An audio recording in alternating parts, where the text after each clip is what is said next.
Good afternoon, everybody, and welcome to Donington Park. Yes, it's the Caterham Racing Festival, and it's a weekend where, guess what, champions are going to be crowned. Sam, how exciting is that? Now, I'm covering the Caterham graduates, and things get a little bit tasty in the 135s. Paul Goldstein, he just needs 2 points to win the title there. In fact, he's going to be a busy man indeed, isn't he? Overall, Jamie Elwood, of course, has picked up 10 titles now. He's already champion in the 150s. But Sam, we're here with the academies. There's a lot going on. Yeah. What do you think's going to happen this weekend, and what are we looking out for? Well, we have 2 championships already decided, which is the 270s. We've got Ben Timmons, he is the champion. He was at Brands Hatch. He got that. Might be up in the comments box today as well, I think. I've heard a little rumour that he might be, yes.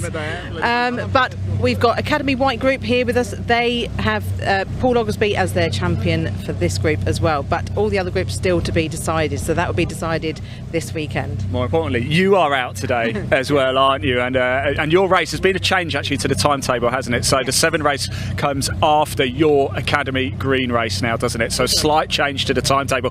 If you're wondering why we're a little bit later than the timetable as well, the Super Pole went straight out after lunch, so they're currently out on track at the minute. But you are going to go catch up with some of the Academy drivers, aren't you, Sam? So go have fun, enjoy it. It's going to be a cracker, isn't it? I'll let you go catch up. So in fact, let me just hand the baton over to you. Thank you very much. Right, now the one thing, because it's their final championship round, now there is the Autumn Trophy race tomorrow. Not everybody's partaking in that. There are 36 entries for it. That's a mixture of green group and white group. So, but this is their last of the championship rounds. So they qualified this morning. It was wet conditions this morning for them, wet for Academy Green as well, but it's dry on track now. So it's all to play for. Paul Oglesby, second place, he's qualified, but he has already won the championship. But Nick Sampson, first pole, so he is delighted. I had a little chat with him earlier. Scott Helm, now he's in third because Cal Short is serving a 10-place grid penalty. So Cal actually did qualify third, but everyone gets to move up a place. So we're going to have a quick chat with a few of them before they get called out. And one thing, because we're at this point of the season, I want to ask what their highlights are, because, you know, it's been their first season in racing. So we're here with Rich Haig. Rich, I just want to ask, what's been your highlight this year? Starting in 6th today is probably a pretty good highlight. I think it's my best group position so far, so see how much of it I can hold on to during the race, I think. Yeah, you can do it. We've been out in testing together, haven't we? We've had a lot of fun. You've really got a good pace here. Yeah, it's been great fun. As we've been going through the year, we've been driving closer and closer, and out on the test days having a load of fun just sparring with people. So yeah, it's been absolutely brilliant. Sad it's all over. The last race already, can't believe it. I know. It's come around really quickly, hasn't it? Yeah, super quick. It was only like April yesterday, and now we're at the end of the season. Amazing. And you've learned a lot, right, this year? Oh yeah, loads about driving, loads about the car. So I built mine. I've had to rebuild it, unfortunately. But yeah, it's been absolutely brilliant. A wonderful experience. Can't wait for next year already. Yeah, me too. I'll second that. Well, have a great race. Wish you all the best. Enjoy. Yeah, it's lovely. They really do. You know, you learn so much in this first year. Right, that's the whistle. So I won't speak to any of them now because I don't want to disrupt their focus. We'll move over to the side quickly while they can move on to the grid. So we'll head over to David and Cheesy in the comms box to run through the grid.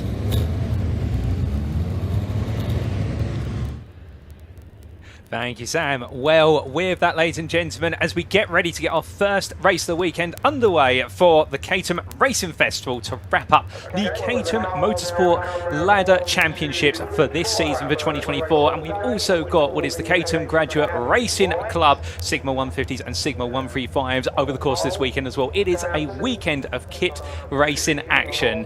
And as we get ready for the grid for our Caterham Academy White, of course, all your race commentary will be brought to you from circuit side by myself, Paul Walsh, and also in the commentary with Chris Hutchinson. But here is the grid for our first race of the day, and as we can see, pole position going to Nick Sampson, who is joined on the front row by champion Paul Oglesby, who here today has no pressure on him. We've then got Scott Helm being joined by Craig Evans on row number 2, Luciano Caruso and Richard Hay on row number 3, Charles Harris and William Harris on row number 4. The two Harris family members there line up together, which is great to see, and William Coop and David Hall complete your top 10. And keep in mind, of course, that Nick Sampson, who starts on pole, has not won a race this season. In fact, he's not picked up a podium either, so this is a great opportunity for him to do so. Alistair Morton starts Festa SP11 ahead of Ivan Searle. Carl Short, with that the grid penalty, starts P13 rather than P3. Greg van der Gas lines up alongside on the 7th row. Eduardo Pontes starts P15 ahead of James Platt.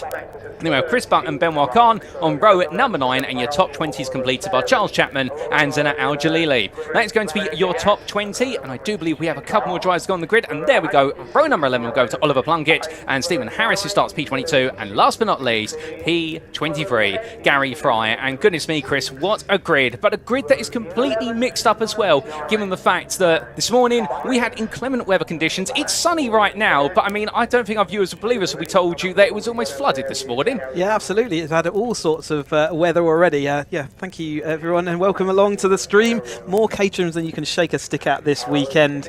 All 5 steps of the Caterham Motorsport Ladder, plus the graduates with us as well. Here you can see the first grid then of the racing action. This is the Caterham Academy White Group. 2 Academy grids, completely independent of one another, score points on them. And as we've heard, the man on your right of your screen in the green car is already the champion-elect this season. So as long as he doesn't get any penalty points, we're all good. Scott Helm has also lined up on 4th on our grid, and he is already taken the 2nd place, but it is still all up for grabs for the 3rd place, and that's between Carl Short, Caruso and Harris. So we'll keep an eye out for those throughout the course of this race and see where that goes and ends out. But they will get their green flag lap done then, like you say, in these conditions. You can still see some damp patches out on the circuit, but actually the racing line's nice and dry, and it won't be causing them any hassles as they go through. But a great sight as they weave towards us on their green flag lap. Oh, 100%. And keeping eyes out for a number of drivers. Of course, we do have our pole sitter of Nick Sampson, who will be going all in for victory today. But also keep your eyes out for what is our P12 starter of Alistair Morton. Now, I had the chance to catch up with him in the build-up to today, and he was saying to me that because he's in the thick of the fight for P6 through to P10 in the championship, he's going to try and give it everything he can in order to finish as high as possible. And he feels as though with the changing conditions, much like at Cadwell Park earlier this season where he scored some of his best results, he's expecting it to be a game of avoiding pushing too hard in the early stages and build up the pace. I mean, Chris, with your experience of the Caterhams, going from the wet conditions to the dry and a circuit that is still relatively damp or greasy, we could say, that's something for our drivers to consider as well, particularly on the tyres they're running on these Caterham Academy cars. They're intentionally not made to have that much grip. The idea is it's all about learning car control and learning how to carry momentum through apexes and then add the conditions in, and well, it's an absolute dynamite combination. Yeah, given that they're all brand new, well, novice drivers at the beginning of the season. They've got some races under their belt now. This is their final official championship race. They've got their autumn trophy tomorrow. But yes, they would have squirrely conditions this morning, really damp and sort of wet. So the track will also be green, as we call it. So it's been washed off overnight with all that heavy overnight rain. And so regardless of there is a completely dry line, they will still find the grip levels quite different, and the balance of the car may therefore be slightly adjusted as they're heading out. So it'll be a bit of an adventure. And because we had wet this morning, there's going to be drivers that are kind of outside their normal position, as we've already accounted to. Nick, a fantastic pole position. He comes in here 11th in the championship, so what a great thing to score pole position. Can he convert that, or will the dry conditions now, which a lot of them were testing in on Friday, mean that we're going to see some overtakes and positional changes? I think that's guaranteed in Caterham action anyway. If you're new to Caterham action, then stand by and watch for incoming. There's all sorts of action, especially around here at the Donington National Circuit, 2 miles around here, and yeah, absolutely fantastic track to drive around in these cars. Many drivers' favourites as they're pulling up then onto the grid for their one and only 20-minute actual championship race. But they do have that race tomorrow we call the Autumn Trophy. But we'll talk about that when that happens. Let's get this one out of the way and see who's going to come third in this Academy White group. Oh, and as they all pull up on to the starting grid, last couple of cars getting in position, and remembering, of course, that we do still have plenty to play for, particularly P2 in the championship between Scott Helm and Carl Short. But keep in mind, of course, that for Short, with the penalty applied as of his qualifying session, he's got a long way to come through the field. But as everybody gets in place, we are just now waiting for the lights and also the thumbs up for everything to go racing for the first race of the weekend. 18 races this weekend, and everything looks a-okay down there. So without further ado, the engines begin to roar, the roar of those 1.6 litre Ford Duratec engines, and in fact we do have the red lights on there in the top right corner of your screen, but those are going out, and without further ado, it is lights out and away we go for the first race of the weekend. A good start there from Simpson, but as they make the way down, charging through the middle there is going to be our 4th place starter. A lovely start there from the number 42 as they make the way into turn 1, but Paul Oglesby hangs it around the outside there, has confidence in the grip, and as they roll the way through, oh goodness me, many cars going wide, one going around, but they part the seas, and I believe that's number 32 pointing in the wrong direction as they make the way down to the Craner curves, Chris. It's been dramatic at the start, and I think there's going to be a bit more into the old hairpin. Yeah, Richard Haig also into the gravel there. We spoke to him on the grid, so not the great start he wanted. Oglesby hanging around the outside then of the old hairpin as they come down the hill for the first time through this famous bit of track down the Craner curves. Oglesby didn't initially get a good start, but he then managed to take around the outside of Redgate. Oglesby then moves up into that position. Sampson down to the second. He's still looking around the outside. Then it's Scott Helm. It's just dropped now down to that 4th place again where he started. So all change at the front, and hopefully everyone's still facing the right direction after those spins out of turn 1. Oh, indeed. Fingers crossed that everyone now to point it in the right direction and carry on. Of course, very tricky conditions, and with our drivers being novices on the Caterham Motorsport ladder, it does mean they're learning as they go, but the best way to learn, of course, is through experience, typically, as they make the way on down now into the S's for the first time, and as they do, Oglesby already starting to pull away, but the battle for P2 raging on come the end of this first lap, swapping places then, keeping in mind, of course, that a lot of momentum-based racing in the slipstream, very powerful as well, so you're going to see these back and forth exchanges of position, as Chris was educating me in earlier today. It's all going to come down to either breaking away or being in the right place at the right time. But meanwhile, in the centre rear of your picture, you'll notice almost 3 wide there on the brake as they come into turn number 1. Into Redgate they go, and that's the number 36 there of Buck, gaining 2 places in an absolutely brilliant move as they now come on down. And it's a bit of a bold move from Buck there, Chris, but to be fair, it might pay off. It's definitely going to pay off. Yeah, he was down the inside and actually compromised the drivers on his outside. So great move by Buck there to move his car up into, I think that was about 5th place by the time he went round the turn 1. Oglesby does lead, and he's got a little bit of a gap. Caruso up into that 2nd. He's the guy fighting out between Cal Short and Richard Harris for that 3rd place in the championship, so he's doing what he needs to do at this point. Sampson just slipping to that 3rd place, and then Harris follows on behind, so Harris making good progress. There is Buck absolutely sideways as he follows on behind and chasing the drivers in front. He's going to look another position, so he is the man with the speed in the early part of this race.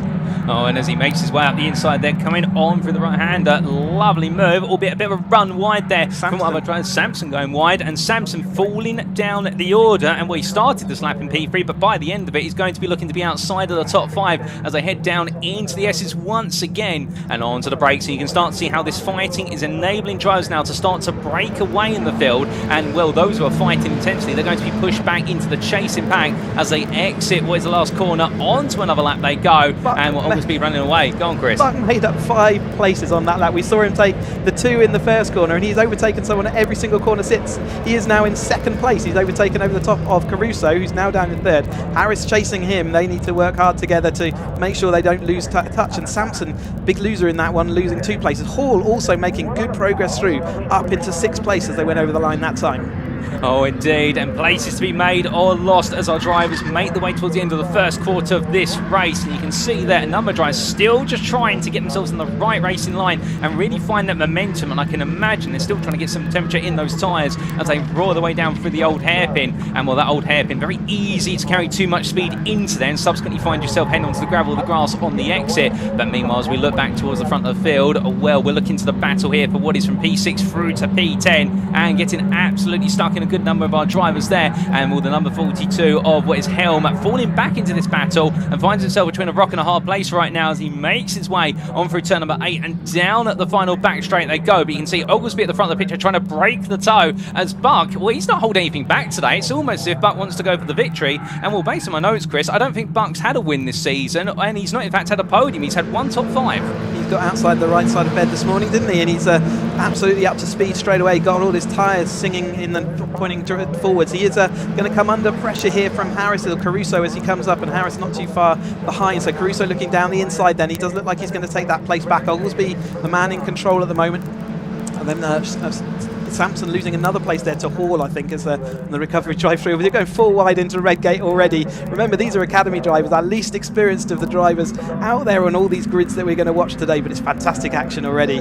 Oh, it's fantastic indeed. And the thing for Caruso, of course, battling for P4 in the championship versus William Harris. So an important set of places to be gained, some big points still to be scored. And of course, we'll say provisionally with regards to where people finish in the championship, given the fact there's drop scores to be accounted for, plus also any post-race penalties. But meanwhile, staying in the here and now, in the present, we can do the points later. Whereas the drivers make the way up the hill and in towards McLean's. Lovely to see there, many a 2 wide potentially encroaching. But we're continuing to focus on the battle between the number 42 of what is none other than Helm, and also there the 86 of is in 10th place, and that is the car of Evans. So they're fighting over P10 as it stands, but as they make their way on to the back straight, well, there you can see the battle for P2 on our screens now, and when it's 2 wide as they make their way into the braking zone. Oh goodness me, and well, that's going to be number 14 Harris getting ahead, and it's another place to be gained, and all out of sorts there is what is our drive now falls to P3, and that's Buck, and Buck's under a lot of pressure, Chris. Yeah, suddenly all this changed. We've got a collision though, looking like that's into Redgate. A bit of a car side-on action. So the 92 there, Vandergast,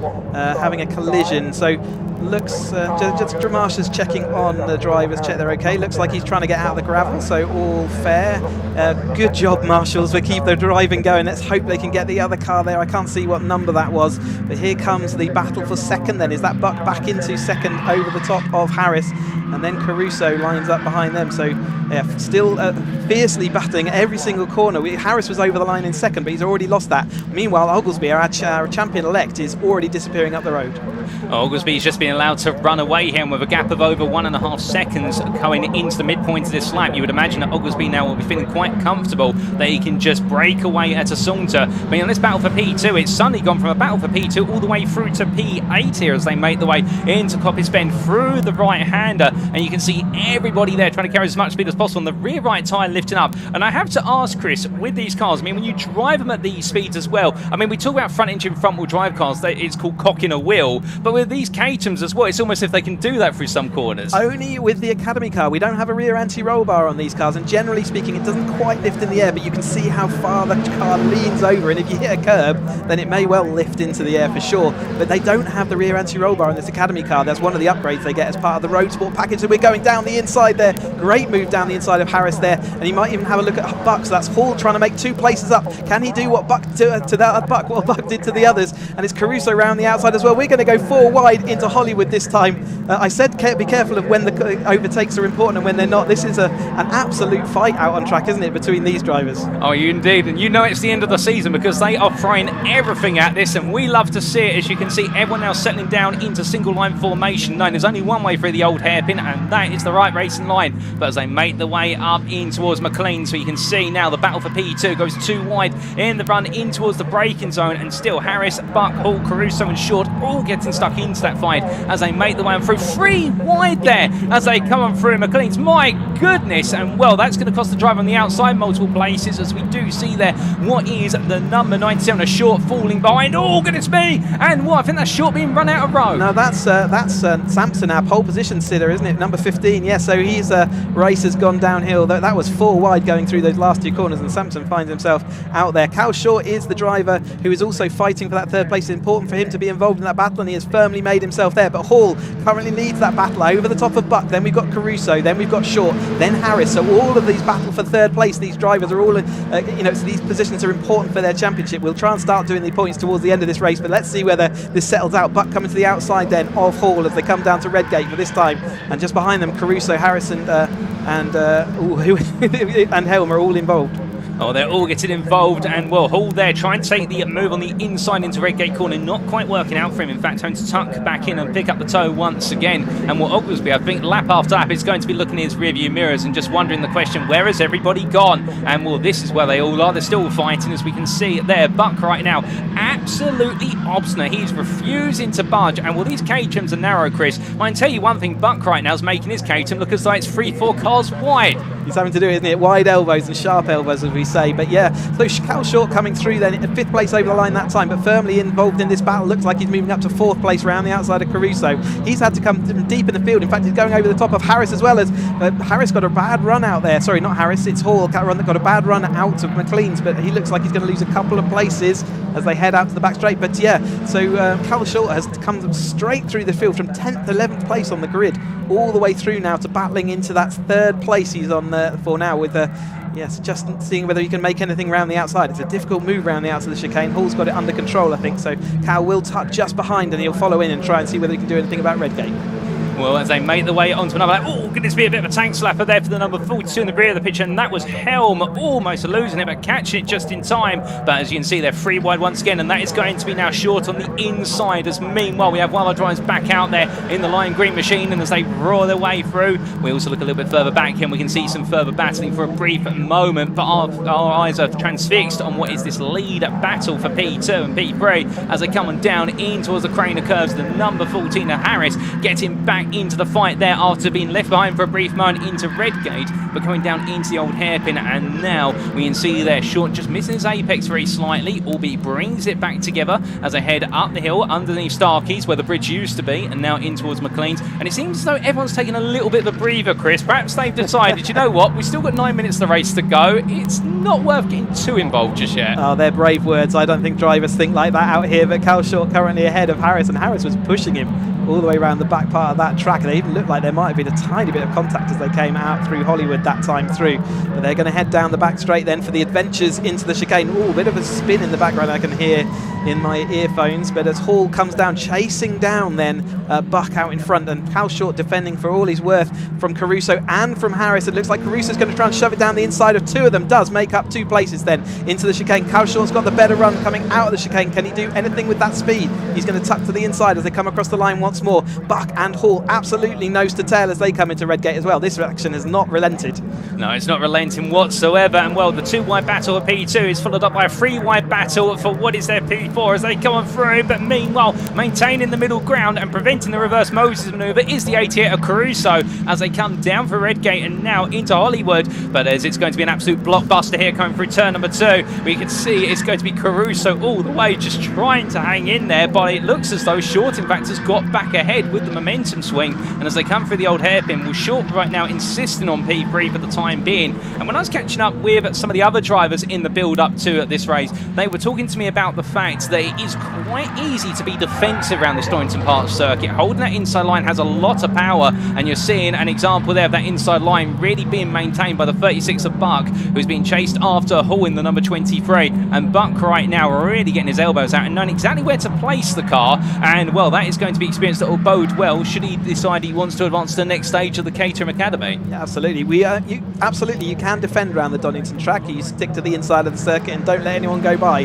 However, it is not a quick way to drive, and that's what bunches all the cars up. So as soon as you see cars going side by side, especially when it's 4 wide like this, you absolutely are losing seconds per lap over a clean lap. So Oglesby, which is one of the reasons why Oglesby is able to pull a clear, is because everyone else is battling, and therefore he can take the natural racing line and pull away. They've got a car in the gravel then. Is that the number 92? So that's the second time we've seen him into the gravel. So that's Vandergast. In fact, I think it might be the same gravel trap, but it looks like he may have done it all by himself this time. I wonder whether his car had damage. But as we watch there, Scott Helm, who is second place in our championship, just following up that group at the moment, looking like he wants to get involved. As Hall goes down the inside of Hollywood, coming down the crane of curves, Buck's not given up though. They're going to go side by side. A bit of a bollard there sat in the middle of the road. That's not going to upset them too much at this stage. Hall then does make that battle win, but is he going to win the war, or is Buck going to come back to him as they go up to McLean's? Well, surely the answer to that's got to be yes, he is going to come back, and Buck right now immediately with him as they make their way up the hill. Meanwhile, behind we've got free wide again, Caruso, followed by what is there none other than William Harris, and also Short still getting involved. But as we continue to focus on the lead battles here as they roar the way through, well, there you can see the evidence that Short has been able to get back head into P4 as they head in towards that braking zone for Coppice Corner, and it's all about the momentum now all the way down to the last 2 quarters. But you can see how Short, I think, will be hoping, and well, I say hoping with a very loose confidence there, that he's able to break away. But goodness me, and meanwhile in the battle for P2, well, you could not have had it closer there on the inside line, and Buck holds the inside, gets through the S's, and he is not giving in. I mean, I love the man's confidence there. He's going to find every sliver of racing room where he can get it, Chris. I think 98% of the width of a Caterham was available to him, and he decided he was going to shove 100% of his car down it. But as we watch Hall and Buck going side by side into Redgate still, so even after that move, they're still absolutely fighting. Cal Short currently still heading Caruso, Harris, and the rest. There's Helm as well, following up that group, seeing whether he can make any progress forward. Remember, he's not got anything to win out of this. He's got second place rolled up in the championship.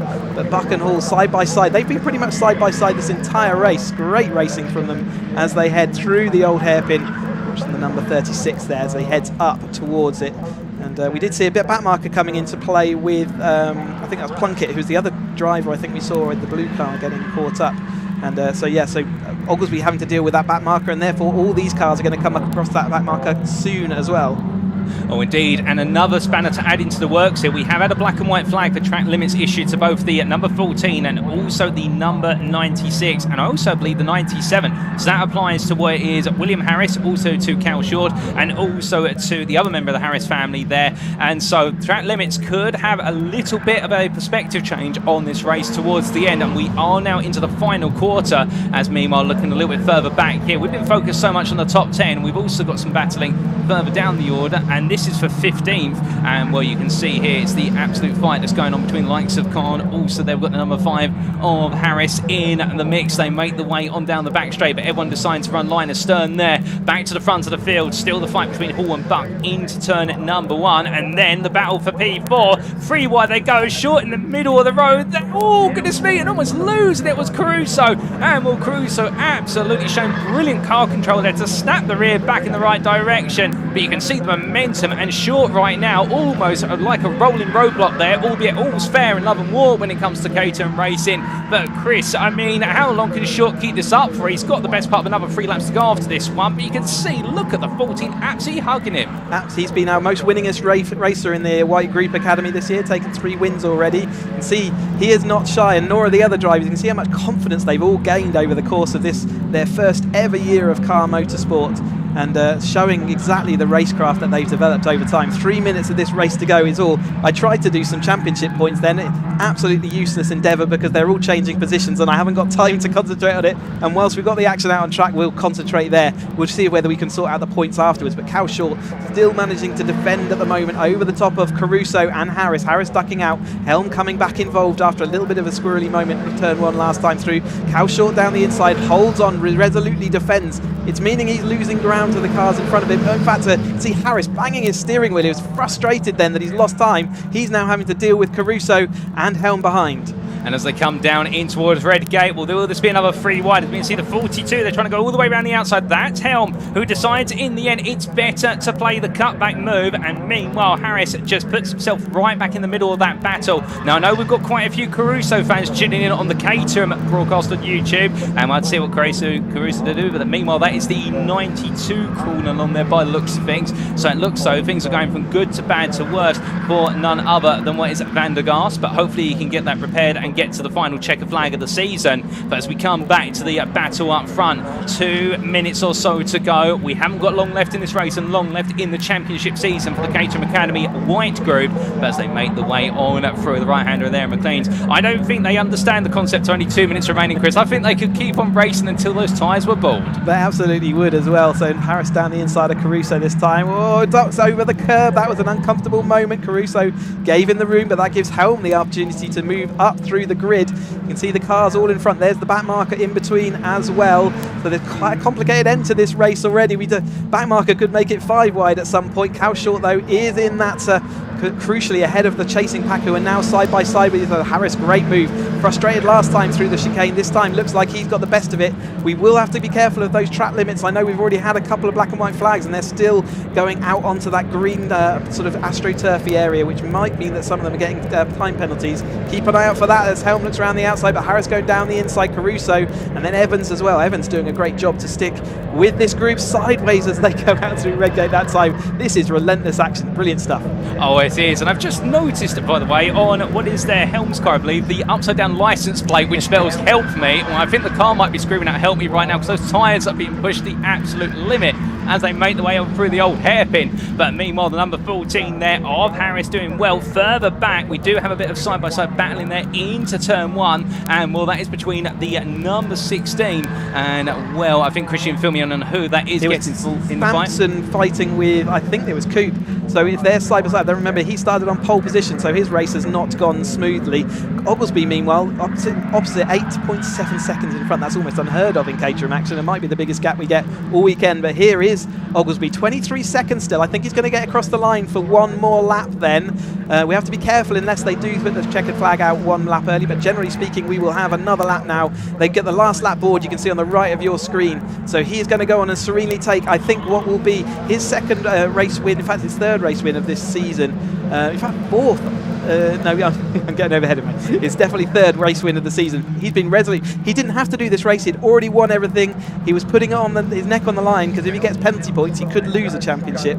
But he's done it all out there, and he's done exactly what he wants to do, which is sail away into the distance, 8 seconds into the head. What a great result for him this race, but also this season. And also not having an easy time, having to go round the outside into turn 1 in order to take this lead, and then just maintain momentum and break away. And well, it's the ultimate ice on the cake when you're already champion-elect, and then you decide to end your season on a race win. You couldn't ask for more. And well, as Oglesby makes his way on through at turn number 7 now at McLean's, only 3 more major corners to go, plus that final stretch to the checker flag. And we're going to stay relatively focused on him all the way to the line. And well, he's going to add his name to the history books for the Caterham Academy White Group as the 2024 champion, no doubt about it, by 9 seconds here as he makes his way on down into that final braking zone. And well, the future is looking bright for Oglesby, because of course the next step up in the ladder is the road sport category, and I think he'll be eagerly looking forward to that. So as he comes up through the last corner, he adds another win to his bank account, and Paul Oglesby seals his championship crown for the Caterham Academy White Group with a win at Donington Park National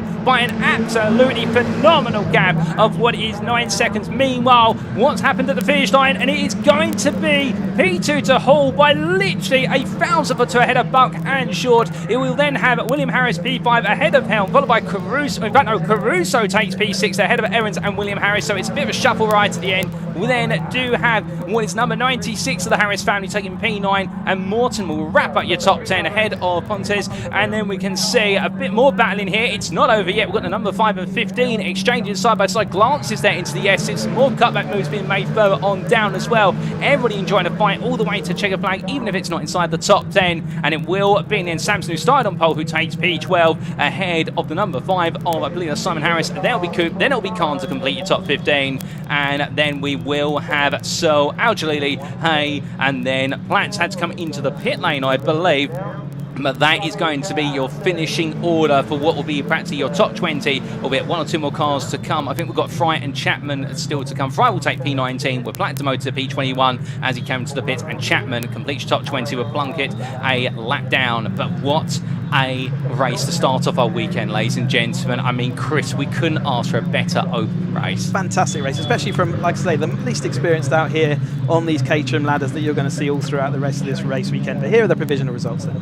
And as we can see, Paul Oglesby there, provisionally your winner over the 15-lap distance, taking victory by almost 10 seconds over David Hall, unheard of this season. Chris Buck only in the end what was a 10th behind, if that, and then Cal Short completing your top 4. Scott Helm P5 P5 ahead of Luciano Caruso, who fought hard for that P6 and we gutted to have missed out on the podium. Craig Evans P7 ahead of William Harris, then Charles Harris. I said Chris Harris, I do apologise, Charles, if you're listening or listening to us later on. And we also see there Alistair Morton completing your top 10. Eduardo Pontes, Bester SP11 ahead of Nick Sampson, and then Stephen Harris and William Coop completing the top 14 finishers. And your fastest lap, well, it went to William Harris on lap number 3 at 1:23.09, and he adds another fastest lap to his bank account. And I do believe that is his first fastest lap of the season. Indeed, yes, and just done the provisional calculations, and like I say, it's all provisional until all the results come in, but Cal Short does look like he has taken 3rd place in the championship. So Paul Oglesby, Scott Helm and Cal Short are your top 3 in that championship. I think they're nearly getting ready to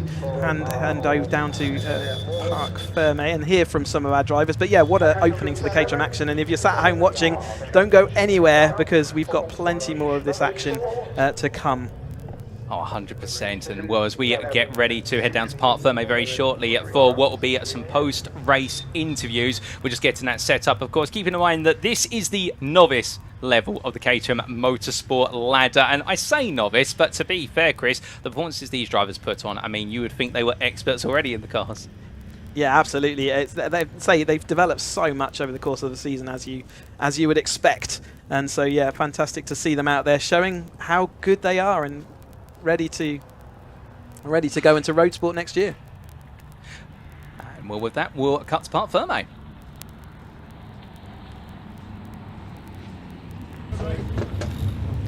Wow, what a fantastic race for the Academy drivers. A few gravel moments for some of them, but the champion is proving why he's champion. Paul Oglesby, fantastic race for him with almost a 10-second lead. And David Hall missed a few rounds, but you know, he has got the pace. He's done a fantastic job. And then we've got our first podium for Chris Park. I'm so happy for him. It's very, you can tell how emotional it is. But let's come in and speak to Paul. Paul, I just said there's a reason why you're champion. Almost a 10-second lead in that race. Yeah. Fantastic job. I saw Greg in the gravel. Was that Greg? Yeah. Yeah, I thought it was Greg. And I was worried about safety car, but other than that, yeah, just got my head down, focused on my lap times, tried to break the toe. Luckily, they were fighting with each other, and then I was just counting down the minutes. Yeah. Fantastic job. So neat, tidy, composed, and yeah, brilliant way to end. Yeah, great fight at the very start, and then yeah, I'm pleased I raced. I wasn't going to race, and I'm really pleased I did it. Yeah, very happy. Thank you. Excellent. Well done. Well deserved champion. Cheers. Thanks, Sam. And David, let's have a quick word with David in 2nd place. Did a mega job there. Great race, David. That was fantastic. Really good fun. Yeah, good battles. Best race of the year, so it's good to finish that way. Oh, yeah. Yeah, no, it was. I just knew that I had to wait until the chicane on the last lap because the toe was so much. I was like, I'm just going to have to go for it then, get position, and then run it to the end. Yeah. But it was close. It's quite tactical though, isn't it? You've got to be thinking ahead all the time. Yeah, no, it's better out of breath now.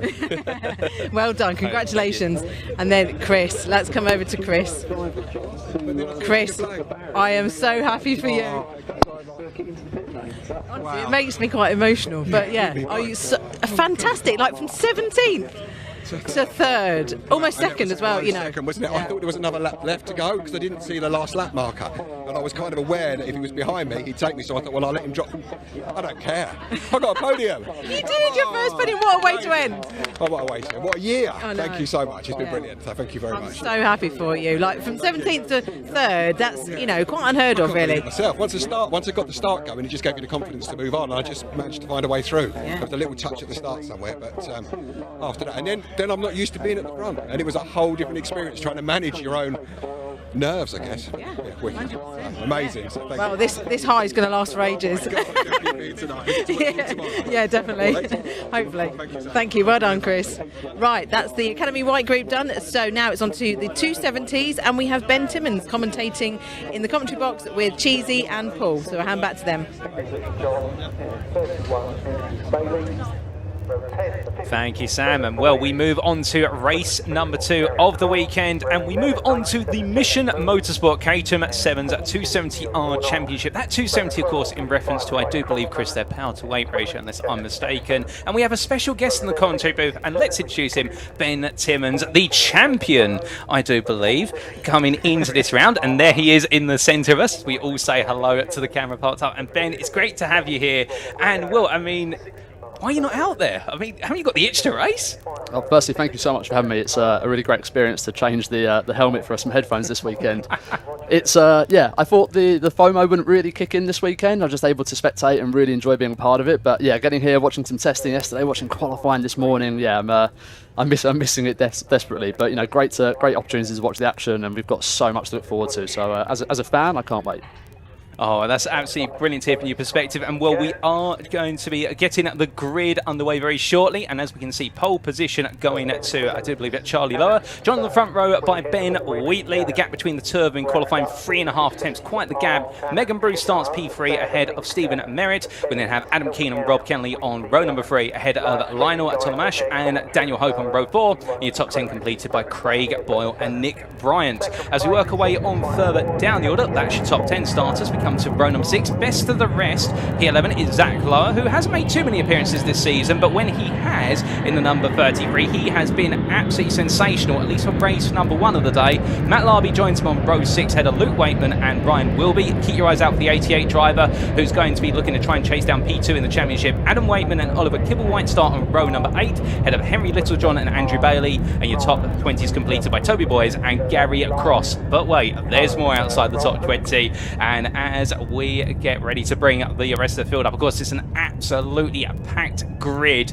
and we've got James Moonstar's P21 ahead of Neil Warnock, and then the more famous one, not the football manager, I do believe, Guy Crossman and James Emson line up on row number 12, head of Richard Coop and Robert Lowe, and then Andy Palmer and Graham Finlayson on row number 14 to complete your top 28. Rob Gregor starts P29, Mark Soden P30, and well, I believe we've got even more cars after that, given my entry list here spans the best part of 35 cars. So we then come to our final slots on the grid. In fact, it's a total of 32 entrants. James McCullough and then Solomon Rogers complete your 32 entrants to the first race of this weekend, the first of 3 races for the Mission Motorsport Caterham 7's 270R Championship. And well, the green lap is underway at the moment. They'll be heading around the drivers. But Ben, from your perspective, the green lap, of course, an important one to assess the conditions, get a bit of tyre temperature.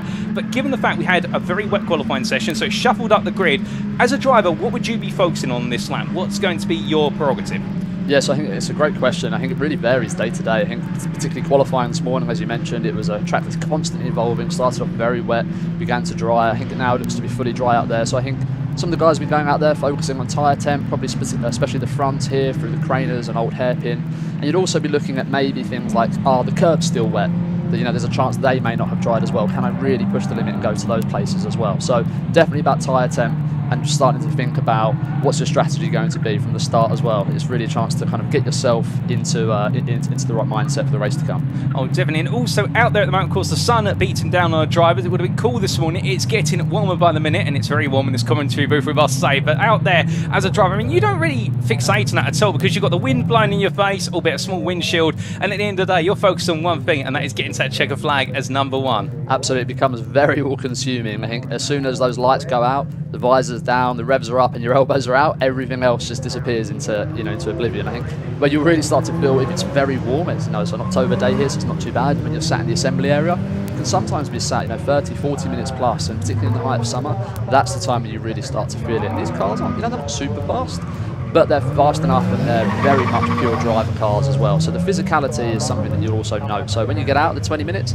that bottle of water is absolutely fantastic that's waiting for you, Mark Vermey. Oh, it is absolutely brilliant. And many of you we've seen in the respective broadcast chats have been asking, why did we see some drivers demoted places at the end of the first race? That was for 5-second post-race time penalties that we saw some Motorsport, Caterham Academy White Group drivers. And that's something that our drivers in this group will need to be aware of. They'll need to be aware of it in all the races this weekend. The stewards are out there watching for those track limits. So you may get away with it once or twice, but Chris, from your perspective as a past racer, and also from your perspective, Ben, there's only so many times you can get away with it as everyone's lined up on the grid. Different tracks have different marshals out there, but they're all looking to see whether you're exceeding the outside white line of the circuit, and then also the striped red and white here at Donington Park. But we are getting ready then for the first of 3 20-minute race action for the 270R Championship.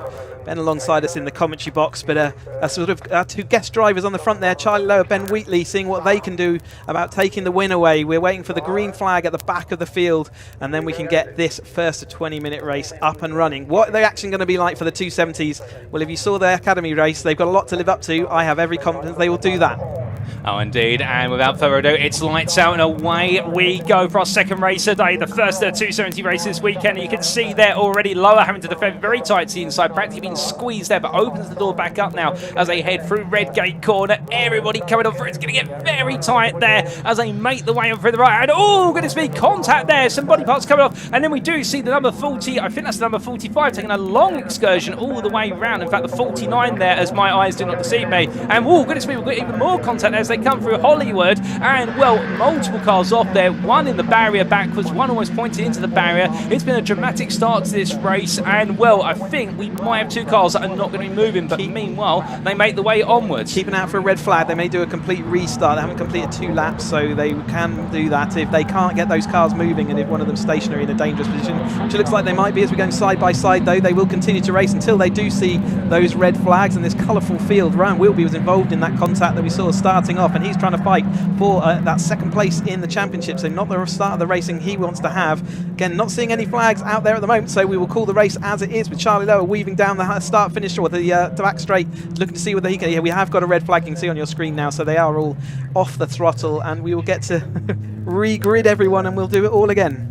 And well, with the red flag coming to yourself, Ben, in the fact, I mean, with races such as this, you've had a great start if you're the likes of Zach Lower or Wheatley, and then suddenly you get told, by the way, we now got to stop the race and you have to do it all over again. I mean, how do you sort of let that go? Because surely there must be a bit of frustration to think, oh, why can't we keep racing? But of course, safety comes first. Absolutely, yeah, safety first always, and you know, the first thing these guys will be thinking as they're going around is that their fellow drivers out there are safe and well, and great to see people getting out the car there. It is definitely hard. As soon as those lights go out, you're immediately into attack mode, and it can be hard when you have a red flag or a safety car. You have that opportunity, that lull. It's hard to, once that big adrenaline dump has come, it's hard sometimes to get yourself back into that right frame of mind, particularly as you say when you've had a good start. I think that's one of the things you see here quite often at Donington National. Redgate Corner is a corner that's much tighter on the exit than it is on the entry, so you get cars with a fantastic launch that have a lot of overspeed and sometimes leads to scenarios like that.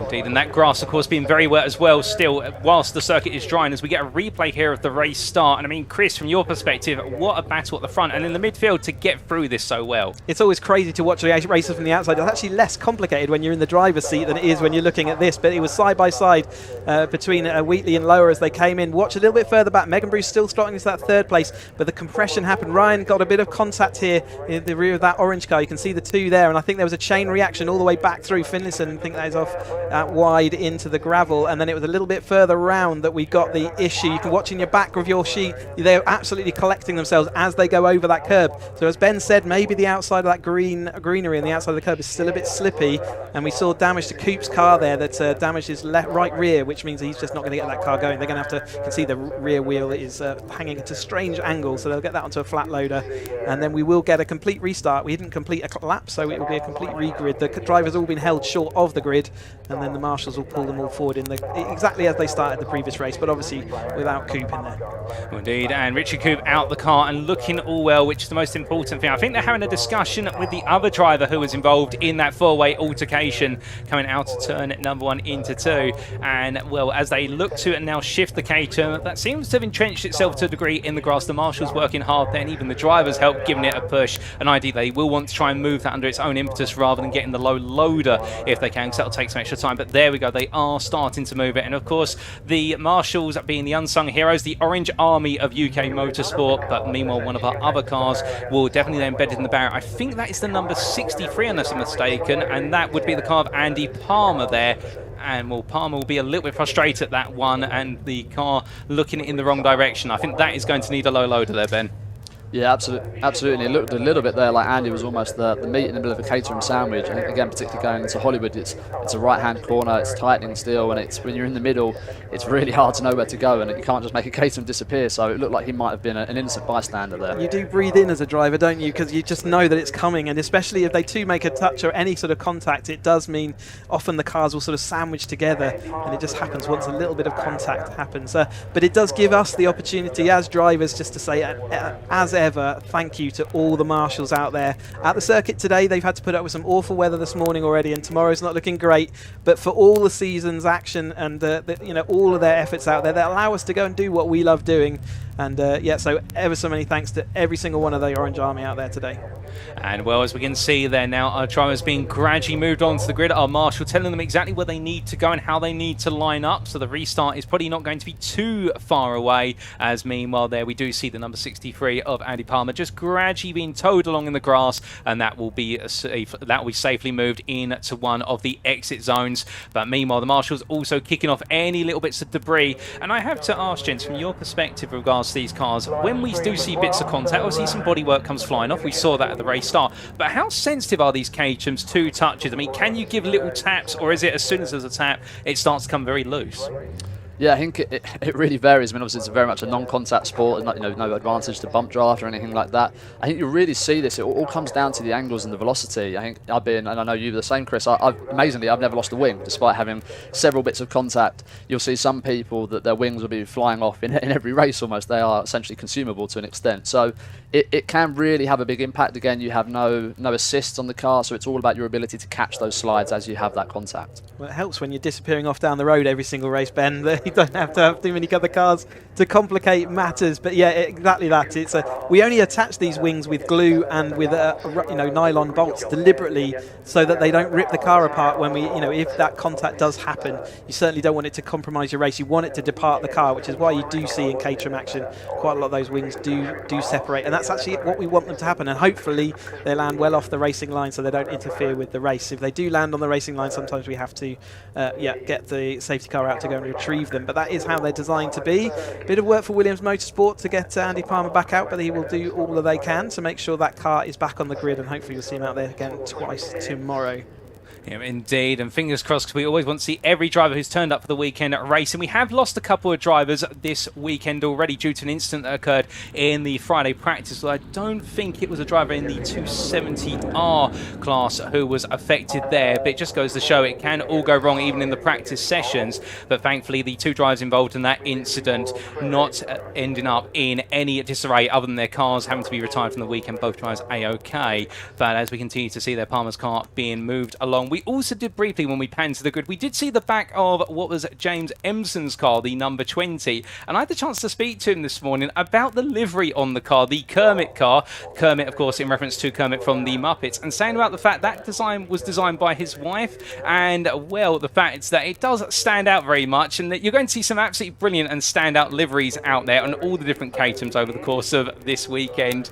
But he was also saying to me about the fact that with the rain really shuffling up qualifying, it means that this grid being so shuffled up, we are going to see plenty of battles all the way through. And I mean, Ben, from your perspective, of course, changeable conditions, and when you see some of the fastest drivers qualifying further back and they've got to come through, it changes your perspective on the race, because 20 minutes sounds like a long time, but you've got to fight your way through, and by the time you get 5 minutes in, the leader could have already got off into the distance. Yeah, absolutely, and I think, as you said, 20 minutes in normal day-to-day life flies by, but when you have a swarm of Caterhams around you and you're pounding around at maximum attack the whole race, that time can really feel like an eternity. And I think particularly setup decision is such a big part of it. And I caught a word with James Emson earlier as well, and he was saying it was just made the wrong call there, and that was one of the reasons for that slightly underperformance from James earlier today.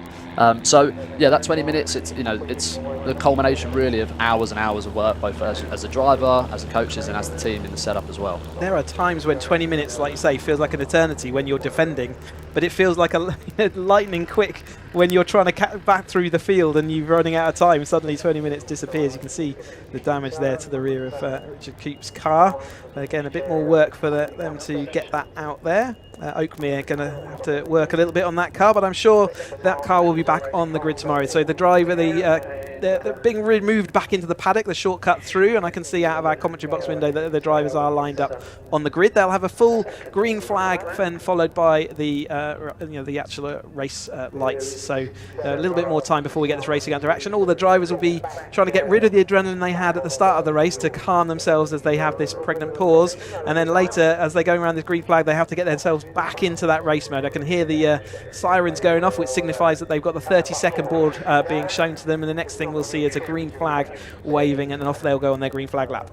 Oh, indeed, not too far away from our second green flag lap and the restart of what is the first of the Mission Motorsport Caterham 7 270R Championship races for this weekend for the championship conclusion But as all of our drivers get ready to slowly make their way away, of course, another formation lap, another 20 minutes of racing. And well, we are definitely going to be seeing what will be that lead battle into turn 1 once again. But I do have to wonder now, from your perspective, Ben, I mean, we did see Lower under a lot of pressure into turn 1 last time around. Do you think he'll have taken notes, mental notes that is, because he doesn't have a notepad in the car, unless he somehow managed to sneak that in on a pen with it? If so, he's very talented.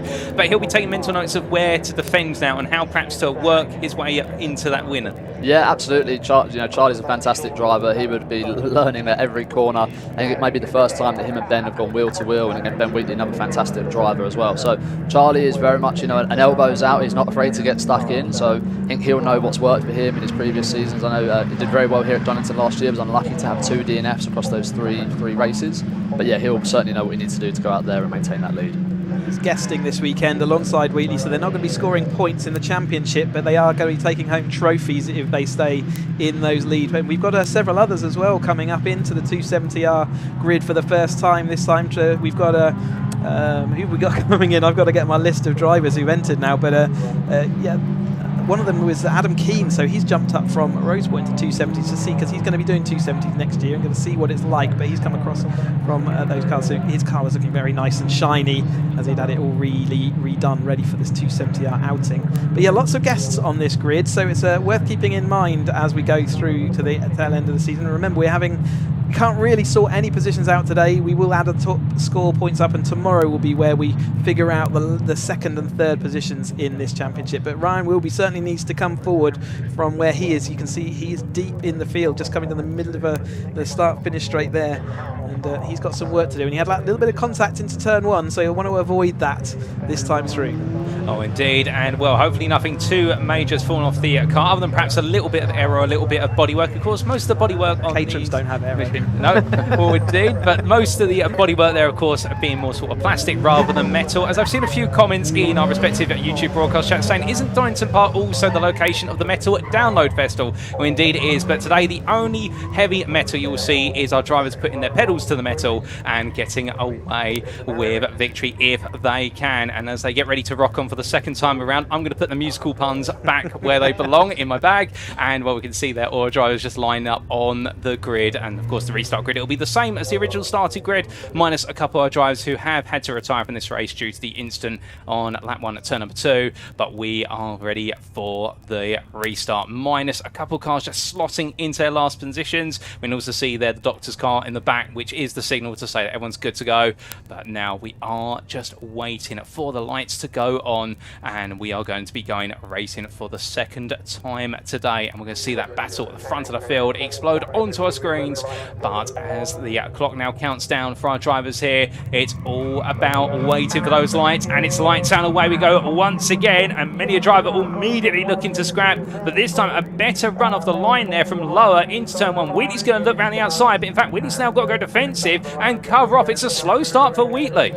Yeah, so Wheatley into the second place. Megan Bruce does hold on to that third place. Craig Ball and Matt Larby watching out for him a bit further back down. Also watching out for Zach Lower, seeing whether he can come through. He often does in the early part of a race, but it is Charlie Lower who does lead them down once more. It looks like we've got through Hollywood that time through, so Charlie Lower leads over the top of Wheatley. Then it's Megan Bruce in the third place, our GB4 racer, racing with the 270R grid this year as well, as they all flow through the old hairpin. Much tidier. Sol Rogers making up 3 places there off the back of the grid, so he's had a nice little start to his race this time through as well, as they head up to McLean's then this time through. Wheatley still holding into that second place, but Charlie Lower threatening away to pull away already.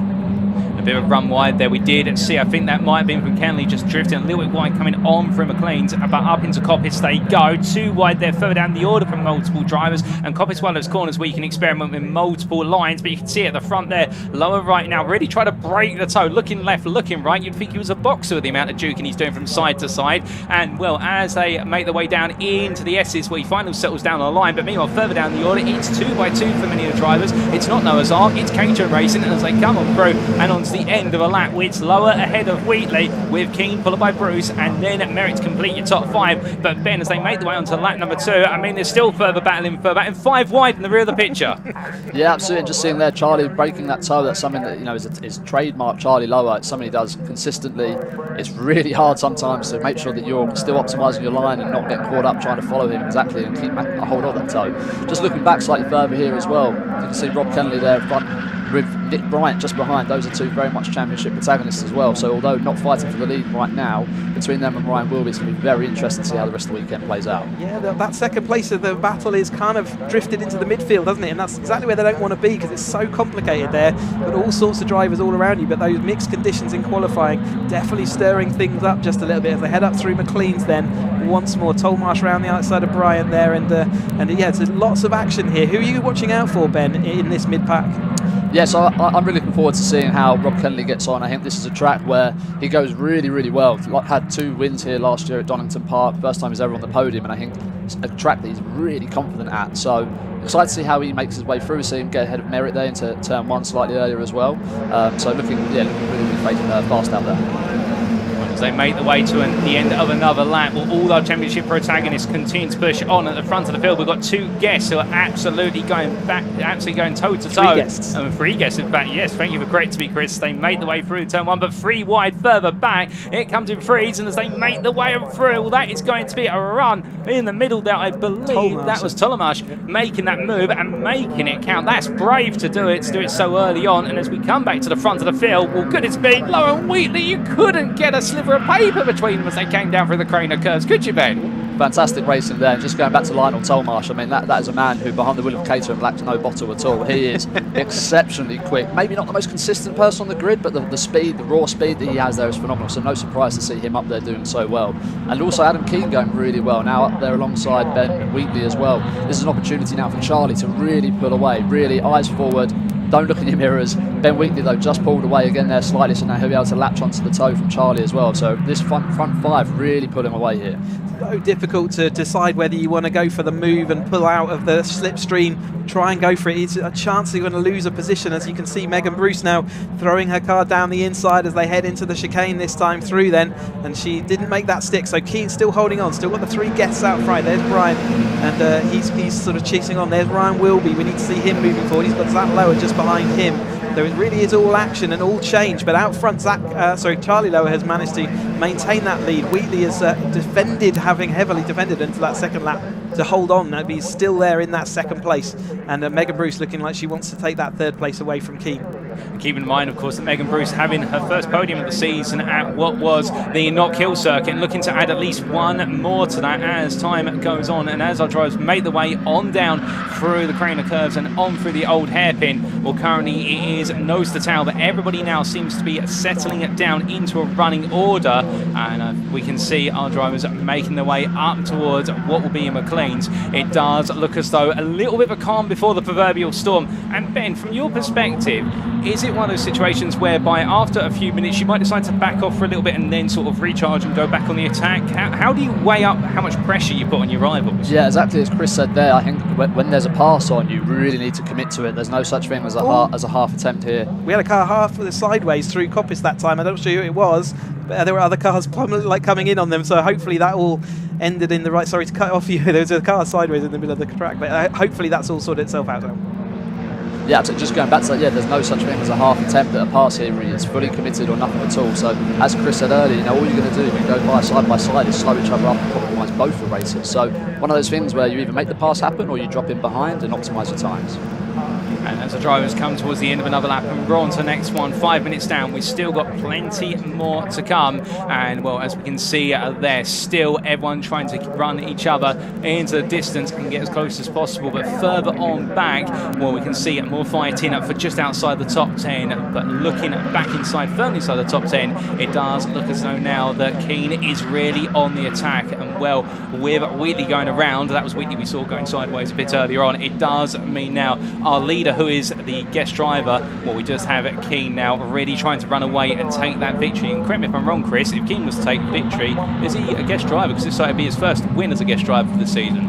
We had Charlie Lowe winning, I think, last time out, so we've had guest drivers come in and win. However, yeah, Keane jumping up into this class and getting it there would be fantastic for him. You can see him there in that DPR machine, just following on behind another DPR teammate there, Megan Bruce. But yeah, it would be great though for him to take that win. What a way to sort of set up your season next year. He's got 3 races to see what he can do. Here's Ryan Wilby having a fight with Nick Bryant and the others as they can. Rob Kennelly there in the middle as Nick Bryant late on the brakes there, managed to get it all done. Ryan Wilby's going to have all the momentum out of the chicane, hangs it around the outside of Kennelly. Boyle going around the outside of another driver there as they head down the start-finish straight once more then, and looking like they're going to see if there's anything they can do. Megan Bruce there leading over the top of Charlie. In fact, Megan Bruce has got into the lead there.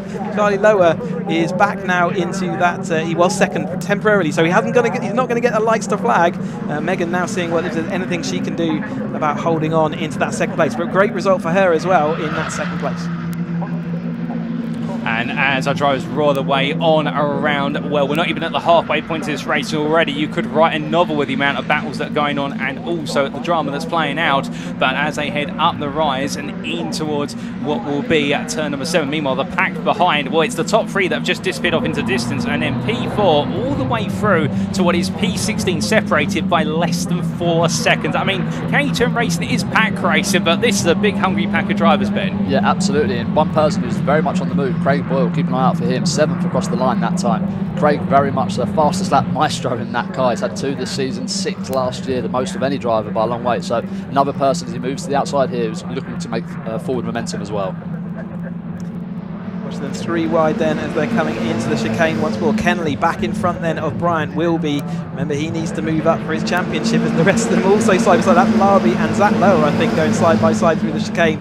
That time through fantastic action all the way up and down. Keane now looking down the inside of Megan Bruce. They've got a nice comfortable gap over Kennelly in this battle we just watched going through. So Ryan Wilby is making the progress that he needs to from deep in that field, and there are others trying to demote him back down, but absolutely brilliant racing by this 270R grid. And we've had some fantastic races all through the season. They are in their 3rd step of the motorsport ladder in this car, and they've all learnt how and what they need to do. And they've certainly got confidence in the car, and they know the width and the length of it, don't they? They certainly know when there is a gap to go for and when not to, and it's been a fantastic racing so far. And a special mention to Craig Boyle in the number 93, currently in P8, getting 3 places in that previous lap and really tearing things up, having started quite some way down the running order. But as they come on around, will he be able to hold on to all the places he's gained over the course of this race? Well, he's back, in fact, to well, it's 1 place ahead of where he started. He started P9, but was muscled down the order. But of course, from lap to lap, things can change as our drivers make their way around Coppice Bend. And well, as we can see now, it does look as though they're a little bit of bob and weave. And well, of course, for the drivers who are all single file, it works out quite nicely, Ben. But when you're 2 wide and then the toe suddenly switches from being in front of you to your rival, I mean, it's got to be a little bit of, hey, give me the slipstream back. I kind of need that. Absolutely, but a big part of it is how about you manufacture that gap as well. You see there, Rob Kennelly caught Nick Bryant a little bit too early there, coming onto that back straight, so he pulled out early. Ryan Wilby with the double toe from 2 cars, exactly what he wants to then try and make that slipstream. We can see now that those 4 championship protagonists have found their way to be together this time, and interestingly, both Brian, Rob and Dan Hope all shared a podium here at the last race at Donington Park in Road Sport, so great to see them having a battle again. As our drivers roar their way down through Hollywood and into the crane, of course, we now move into the second half of this race. Time continues to trickle away, albeit for some drivers a bit slower than others. And as they come on through the old hairpin, well, that top 5, Lower, ahead of Bruce, followed by Keane, then Bryant and Kennelly. But really right now, when we talk about P4, P5, it's Bryant and Kennelly on this lap, but by the end of the race, it could be completely different because, as we've said previously, P4 all the way through to what is P17, or in fact P18, separated by 5 seconds, and no change at the moment. It could be anybody who takes what would be, after all the places adjusted due to guest drivers, Chris, anybody could be on that final podium. Yeah, just worth saying as well, Wheatley has dropped out of this battle. We didn't notice that earlier on. We had a few motorcycle glitches, so Wheatley finds himself way down in 18th place. He does have the fastest lap of the race, which is a point there, or it removes a point from someone else in the championship charge. But nevertheless, yeah, so just to call that he has slipped down the order as we watch him In fact, we've got another driver out there. Is that Little John out there? I can't sure work out who that is in that car, but using the grass. It's not going to be very grippy out there on the grass. It will still be damp as we watch this battle flying in. Ryan will be looking to see whether he can tuck his car down the inside. No way through at the moment, but this battle is absolutely building as this race develops. And with the battle building at this point now, Ben, I mean, from your experience as a driver out there, when you find yourself in the thick, what's your priority now? Of course, you want to go forward, but are you now starting to think of, well, you know what, we're in the second half of the race, I need to think out the final lap and how I set up that lap? Yeah, absolutely. I think for these guys in the pack who have been fighting, they'll be looking at the end timers on their car and thinking, crikey, I can't believe I've still got 8.5 minutes of this to go. So I think they'll very much be thinking about, as we've got a car off there, looks like 33 is Zach Lower that's run wide as well. Yeah, and that's not easy to rejoin there, so he'll do well to rejoin the track without collecting anyone. It looks like he has managed it. But with the wet grass, as soon as you get on it, it's almost impossible to get your car back onto the track and in any kind of control, but it looks like he has managed to do it. He will have lost out multiple positions, so we can see a few more wings now hanging themselves down the straight. You see the weaving to get rid of the toe, but as soon as someone pulls alongside you, that weaving stops, which is exactly what we saw there. We're going to go 3 wide. Why not into it? Kennelly coming down the inside and making that move stick. We've got a bit of a locked up car there, a bit further back as well. That was the number 60, wasn't it? He was, or 50 of boys. Oh, we've got a car toe march into the barriers then. See how slippy that grass is. Oh, indeed, just dip one tyre onto the grass and very quickly you find your race unfolds. But meanwhile, the race hasn't stopped for the front of the field as they make their way in towards Redgate Corner, and that is going to be very tight there as the pink and silver machine tries to make its way around the outside, and 2 wide they come down through Hollywood and in towards the Craner curves. Neither driver giving in at this point, but in at the end somebody's got to give, and well, it does. Ahead of Wilby, yeah. Indeed, and with now Brian gets ahead of Wilby, well, they'll calm down for a moment, but Wilby's going to come back at him through the old hairpin. Goodness me, Chris, the gloves are off. They absolutely are, aren't they? You can see that we come down with 7 minutes to go. They're really trying to still move forward, and they're trying to assert their authority into that pack. And Ben, I bet you're glad that you were clear of a lot of this throughout the season out front. Absolutely, yeah. I mean, normally that's the safest place to be. I think I managed to disprove that in the first race against Netherton, but it is what it is. But there, seeing Brian and Nick, those are the 2 people that we're really looking at here fighting out for the championship. I walked past the garage, the CTS garage earlier, and I heard them say there's only 1 car that you need to worry about, and I'm assuming that was Brian, whose wing I believe that is as well. It looked like contact with Rob Kennelly about 2 or 3 laps ago, so that's something to keep an eye on as well. Kind of outside the racing line, are certainly wide enough there, and they'll be aware of it. They'll probably put the slippery surface flag out there as they all sort of sort themselves out there. I'll be making another place up, just tucking ahead of the following car, but coming down towards us, we're definitely not going to be able to call this until the last lap. We're going to go 3 wide, why not?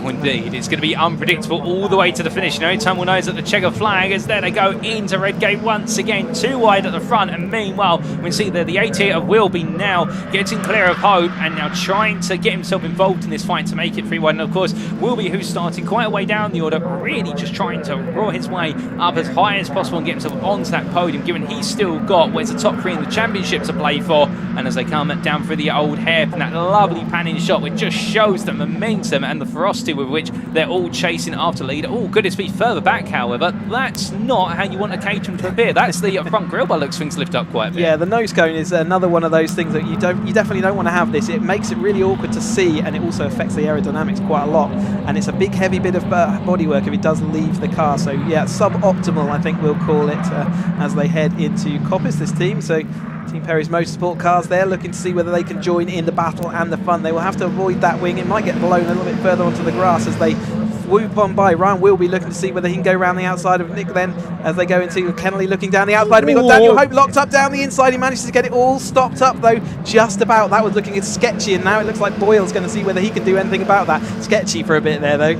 Very much so. And another car who I don't think has done quite yet is Ben Wheatley, just clutched onto the back of this group here as well. An incredible recovery drive. That was him that spun earlier. So 5 minutes to go, probably 3, maybe 4 laps, only 5 or 6 cars ahead of him. He's still got a chance to get to the front of this train of cars as well. He was on the front row of the grid when we started this race, and he's looking thirsty to see whether he can recover all that. A great spot there. He's certainly got the ability to come through this pack, but is he, and has he got enough time to get that done? Let's keep an eye out for him. As they make their way down in towards the old hairpin, here they all come, but you can see there whilst the front 4 decide to back off, and meanwhile we've got 2 wide further on down. And we'll have to ask Ben from your perspective as well, of course, 20-minute races and the tyres on these cars, do they last the 20 minutes? Can you push them for the whole 20 minutes, or do you have to put a bit of time management in? Yeah, I think certainly in the first race you'll go 20 minutes absolutely fine. You might find if you're having some big slides that you start to lose performance towards the end. Towards the back half of the weekend you'll really begin to feel it. These tyres, unlike previous tyres we've run that are more tread based, these are very much heat cycles. So it's very much you start to compound the issues. If you have a big slide you'll find you start to have more and more slides, and that's when the performance is really hard to stay on top of. Well, I'd imagine there's been quite a bit of tyre shredding in this race alone, given the lockups we've seen and also the battling. But as they all come down into the braking zone there, but we'll be right now leading a hungry pack for P4 behind him as the rest of the leaders run up. That's Megan Bruce looking like they've got a real right failure. So whether there's been contact, that's certainly not going to get to the end. So Megan Bruce was in second place, and that's going to be the end of her race. What a shame. I wonder whether that's contact or maybe even going over a curb or two to cause her to finish that race. She's pulled towards the inside of the track there. The marshals should be able to clear that away without actually upsetting this race. They will cover it, undo, wave yellows for a bit. But what a sad end to Megan Bruce's race.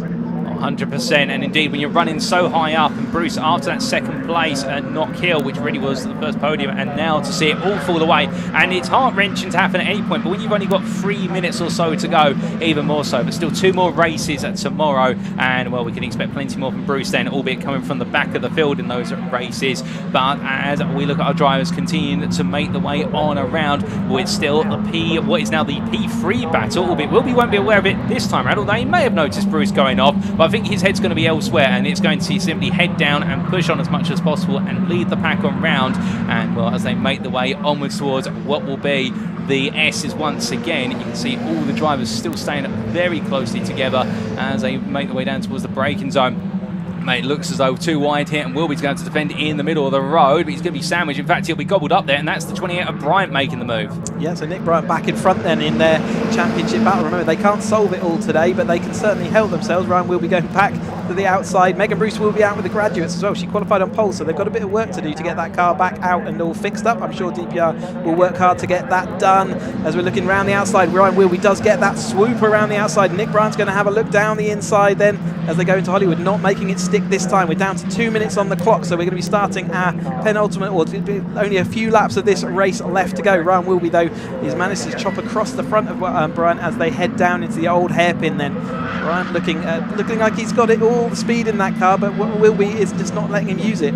No, not at all. And also, we briefly did see Kennelly there take a look up the inside to try and make it free wide, but decided to back out quite smartly, knowing there was not enough room to be able to do so. But as our drivers come up into McLean's here, all right, now 1.5 minutes left, very few laps left in the day of this race, but will be still holding on. And meanwhile, we can see Brian tucking back in. I think Brian now, Ben, from your perspective, do you think Brian's just trying to set this up and knowing that he doesn't need to be ahead on this lap, he needs to be at the end of the next lap, and therefore he wants to be in the tow? Yeah, exactly. There's so many things that could happen. There could be a safety car thrown, a red flag thrown, it goes back a lap. So it's all about making sure that you lead across the line as much as you can. As Rob Kennelly looks to the inside there as well. That's Nick Bryant done very well to hold that. Both of them, Brian and Wilby, then lost the rear of the cars as they were late. They're braking ever so late, and they went straight across the chicane, managed to get back into the queue quite well, but Wilby's lost quite a lot of momentum as they are going to start their last lap then with Kennelly in that third place over the top. Keen and Lower, don't forget, are out in front and doing their own thing. Matt Hope has made some progress, and so has Larby. Larby came from the back of that pack now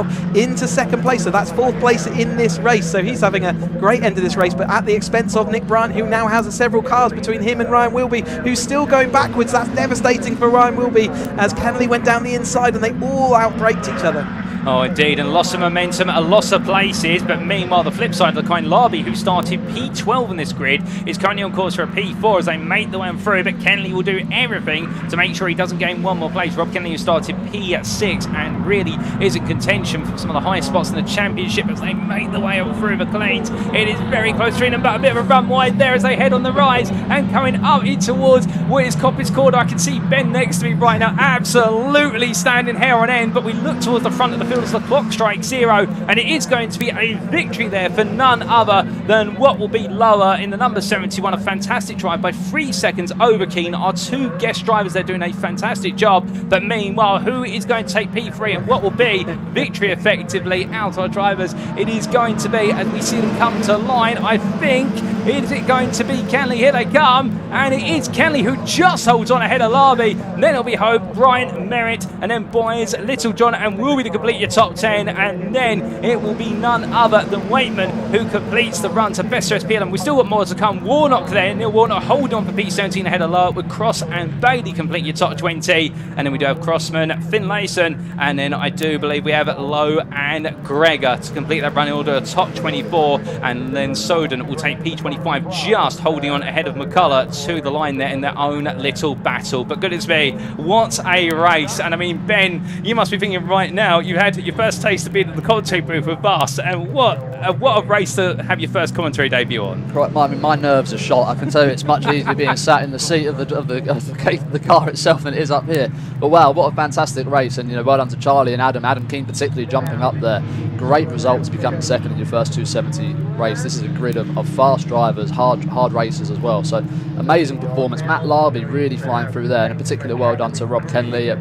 The man, the Donington man, the king of Donington, doing his best there as well. So great to see, and it's a testament to what Caterham are building here. Rob is one of my very best friends. He's a groomsman at my wedding next year, and I met him from Caterham Academy. So the motorsport ethos, the paddock that you generate through Caterham is very, very special. And as we can see on screen, those provisional results, subject to stewards' inquiries, Charlie Lowe, your winner in the end by 3.3 seconds over Adam Keane, with Rob Kenley taking P3. Matt Larby just behind the end by 600ths, he missed out, ahead of Daniel Hope, Nick Bryan P6, Stephen Merritt P7, Toby Boys P8, Henry Littlejohn P9, Ryan Wilby at P10 with that misfortune going the end of the penultimate lap, demoting him down to P10, but holding off Luke Waitman, who finished best rest P11, Ben Wheatley P12 on a great recovery drive after that spin early on in the race, and then James Emerson and Adam Waitman completing your top 14, and it was none other than Ben Wheatley with the fastest lap on lap 7, that 1:19.48, showing if he couldn't put it up to the front of the field, he could be the fastest man out there. But we're going to take a breather here in the commentary booth and make our way down to Ian in Parc Ferme to catch up with our drivers who've given it their all and hear their thoughts.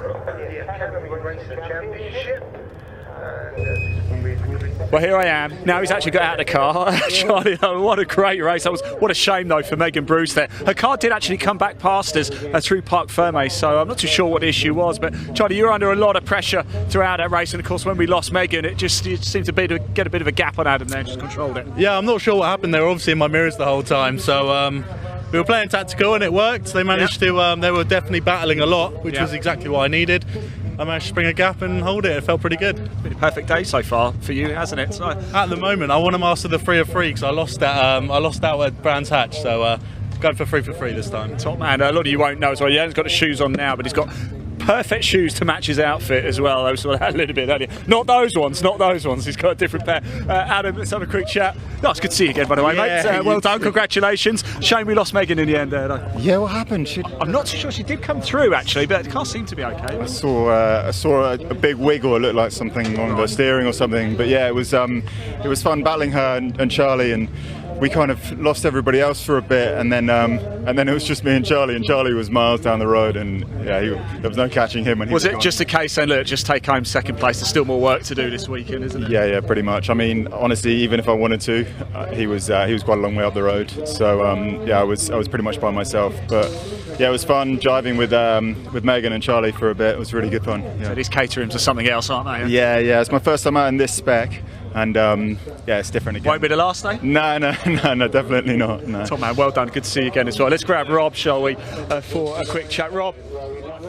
Oh my word, these Caterhams, you guys, something else out there. That racing between the pack behind you was something special. That was so intense. I think at the start of the race, the sort of front pack got away, and I was involved in that. And then someone spun in front of me, and then all of a sudden they went, and I was like, oh no, I've got to battle it out. And there was some battle between about 5 or 6 of us, and I think 3 wide into the chicane obviously doesn't work, so 2 people went wide. I was fortuitous on that, and then just managed to hold on. So I've not actually had a podium since this time last year. It's only my 3rd one. They've all been here, so I like this track. Come on, man. Well done.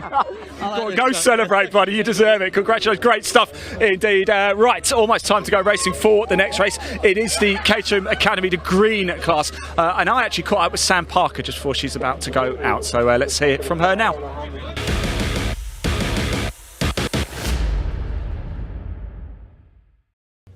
Right, everybody, here we are at Assembly Area once again in the beautiful sunshine. Time for the Caterham Academy Championship, the green section. There has been a change actually to the timetable. The sevens are going to go after now. That was swapped over between the two. We've seen her, we've heard from her. We're going to hear from her again because we're about to see her on track as well, Sam. Things changed a little bit with the timetable, didn't they? Yes. And of course that made you a little bit more apprehensive for this race. But how are you feeling now? I'm okay because I'm here now. Yeah. Right, the car's on the assembly area. So I think there's a red flag in 270s. So we've got a full race restart for 270s because it was less than 2 laps. So I've still got 20 minutes. So I was going to say it's probably going to go back to your normal time anyway, isn't it? Now? It might well do, yes, yeah. But no, it's fine. I'm here now, so it's good. Well, let's talk qualifying because I know you weren't too sure about the conditions this morning. It's bone dry now and you're 8th. That's fantastic. Yes, hopefully I can get a good start. I've not been very successful with my starts for the last 2 races. Brands, I qualified 3rd, but had a terrible start. It was a really slippery part of the track, and I just had so much wheel spin. But I'm on the right side. Well, I'm not the right, but I'm on the good side of the track here, next to the pit wall, where most of the grip is. So hopefully I'll have a good start. Looking at your season, I was at Brands Hatch actually when you qualified 3rd. It's fantastic, wasn't it? By the way, but you are getting quicker and quicker and quicker, aren't you? You're becoming a front runner here. Well, thank you. Yeah, I mean, you know, I think now because we're at the end of the season, the times are so much closer. You know, at the beginning of the season, there was a massive, you know, time difference between the front of the grid and the rear of the grid. But now it's bunched up, so it's, you know, we're all very similar pace. We're all putting in quick times, so it's going to be really, really tough out there. Sam, go enjoy it, won't you? Thank Thanks you for talking very to us. Really do appreciate it. Yes, so for this Caterham Academy Championship, the green is Alex Coombs on pole, Harrison Cavers alongside. Sam lines up in 8th. This is going to be an absolute cracker. Let's hand over to your commentary team to take you through the action. Enjoy.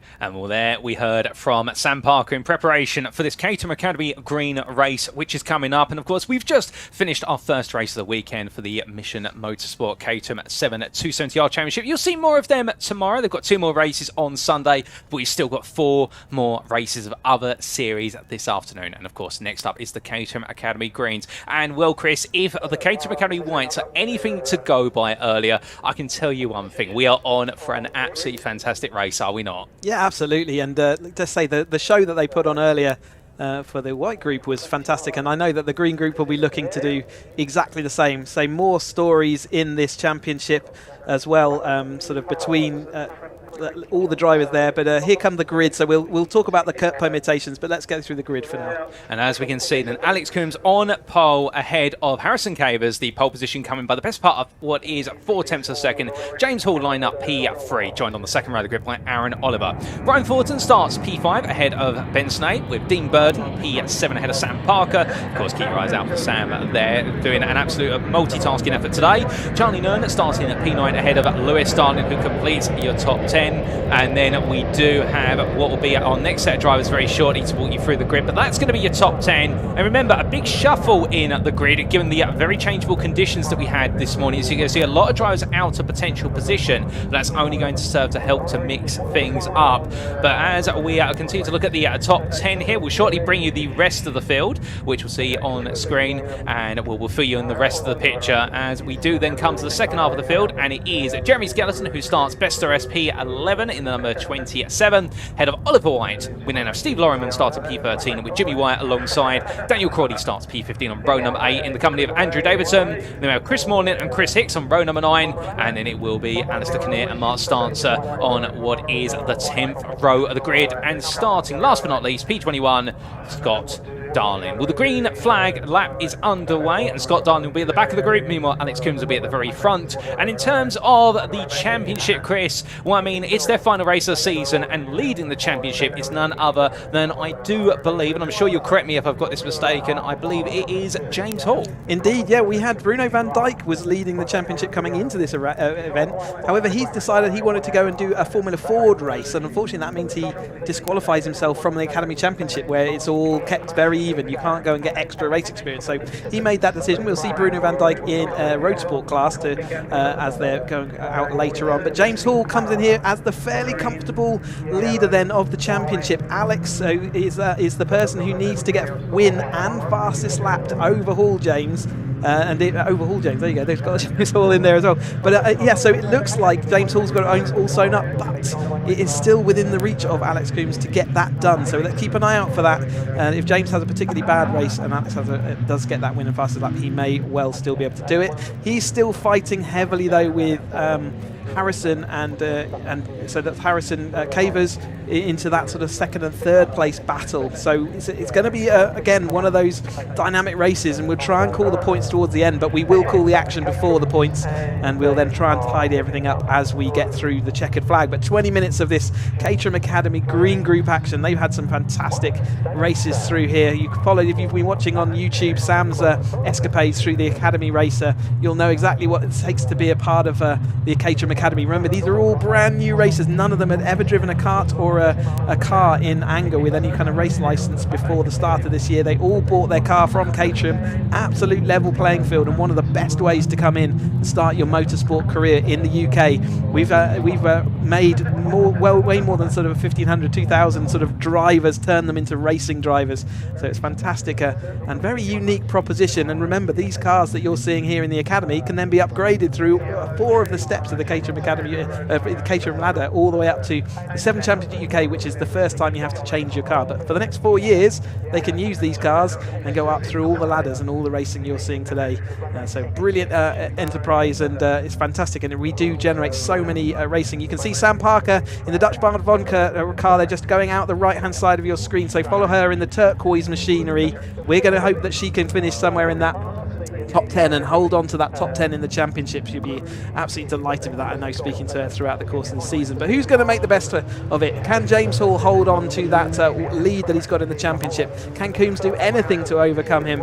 And Cavers and Thornton will also be looking to see whether they can be a thorn in the side of that. We'll follow along, but let's hope firstly that they will have a fantastic race out there. Oh, indeed, that's the priority. Whether you have any favourites out there when you're tuning in, the one thing that's important is the fact that we are expecting plenty of brilliant battling action to wrap up the championship for this season in the Caterham Academy Green. And now as our drivers gradually snail trail their way into position, of course, all knowing where they've got to start from, well, there we just do now wait for the last few cars to get into position. And, well, when they do go racing, a track surface that is hot, it's gradually being rubbered in, and we've got plenty of sunshine here as well. And, well, it's the green class cars racing around a very green and verdant Donington Park circuit, but they'll be looking to keep it on the tarmac. And, well, they will now be getting the countdown. There's the green flag. It means the lights are going on, and for the final race of the season for the Caterham Academy Green, very shortly it is going to be lights out, and away we go. A car stopped there, and everyone, oh, goodness me! And it's drama before they complete 100 metres. 2 cars coming together. That was the 77. I couldn't quite discern the other. Everybody else able to make it away, but one of our leaders stalling off the line, and that has thrown a huge curveball in the works. But thank goodness everyone's been able to get away, albeit a little bit of a wobble there. Car out onto the gravel. Not quite sure that. Oh, and it's even more drama there as you have multiple cars go round there and collecting one another, coming out of Redgate Corner. And, well, Chris, we couldn't have predicted that. No drama at the start then for the green cars. Like you say, the stall car causing a chain reaction, and other cars then avoiding action. There was contact, and Charlie Nern was the driver we saw launch into the air briefly and then land down. He got back and joined in, but then Redgate further on, someone got just a little bit too wide onto the green, and that's a really slippy still out there. We've had rain this morning. We'll see whether they can recover all those cars back, watching out for that red flag just in case, but we'll keep calling the race until we do see what they're going to be able to do. So Sam Parker right in the middle of the action there as they head up into Coppice. Really tight action as the cars come out through Coppice then and down the back straight for the first time. It is still our leaders though. Hall into that second place then, and we've got Cavers and other drivers out there. Alex Coombs doing what he needs to do right now. We'll see him over the line this first time. Still no red flag, so I think we're going to keep going. Which is great to see, of course, and most importantly that all our drivers are okay by looks of things, but too wide there as they make the way on through the S's, and as they come across the line, well, your running order then, it's Thornton who now leads ahead of Hall, followed by Coombs, who's lost 2 places since the start, Oliver P4, Snake P5, and then we do have Darling P6 ahead of White, followed by Cavers, and then Parker and Crawley. But as they make the way onto lap number 2, well, I think we might be seeing Cavers in particular have to make an absolutely colossal recovery drive, because he was the car that just stayed still when everyone else was going, and will finally found a gear. But now as they make the way onto lap 2, I mean, Chris, now everyone's going to settle down, but I can imagine that for Cavers in particular there's a lot of work to be Alan. Yeah, absolutely. And remember, he was fighting here to see whether he could do anything about overcoming into that third place battle. More tyre squeal I could hear in the background as we saw Sam going side by side through the chicane there, holding her own though, looking to see what she could do in that sort of top 10 area. And like you say, also Thornton making his way up through 4 places up that last time through to take the lead of that race over the top of Hall and Coombs. Then we have Oliver and Snape. It's going to all be changed as they head up and down the back straight. A little bit more spread out, but we still got these battle packs, and as they go side by side through these corners, you will see then the grouping start to happen again. But at the moment, Thornton is absolutely screaming away out in front ahead of Hall, and we got side by side get Oliver and Snape as they go through into the chicane this time. And an indicator on there, I think, for Snape, unless I'm mistaken. I'm not sure what's going on there. I could just see the brief flashing light as they make the way through. It's Aaron Oliver. It's only a little switch in a Caterham, and actually it's really easy to catch it when you're being exuberant with the steering wheel, so ignore indicators during the course of the race. It will be a complete accident, and I'm sure that Oliver will try and turn that off as the course of this race develops. Oh, indeed. And well, the only indications we've got here are some brilliant battling still to come as we do look there to number 7 of Sam Parker, already up into what was P9, but now back to P10 in a bit of a back and forth battle with Crawley as they come on down. Looking a little bit further up the order there as the clouds make the way of the Donington Park circuit. That's going to drop a little bit of the perhaps occlusive sun, but there we can see 2-1 as they come on down. Parker on the inside there, as meanwhile going around the outside was that Crawley, I think it was, like you say there, Chris. And well, as a result, Parker holding on for now in that P9 battle, but there's quite the queue of cars starting to group up behind, and already we can see how the field is now starting to split into these smaller pockets of battling. But to be fair, they might be a little bit more intimate with those battles, but the flip side of the coin will be it becomes almost personal in a way over the entirety of the race. Yeah, absolutely. It's Aaron Oliver who Sam wants to fight, and he's doing a great job to be moving up here. Looks like he's going to be moving up into 3rd place, and just behind Sam was Crawley. She's had a race-long battles with Dan Crawley all through the course of the season. They know they've had some fantastic action out there. Oliver couldn't make it up into that 3rd place. Louis Darling made some good progress as well. So you see him here coming out onto the start-finish straight, but it's Thornton who is absolutely disappearing off down the road ahead of Hall. Then Aaron Oliver still looking to see whether he can do anything about Coombs, and then it comes Snape and Cavers behind. So Cavers is doing a recovery job to come back through the field, and he's definitely been the man on good form as they come into the tail end of this season. And as they make the way through Redgate corner, I know it's Snape's licence plate. There was High Roller, but I think the gamble was made by Cavers, who's moved up into position with that late run into Redgate up into P5. A lovely move there under braking.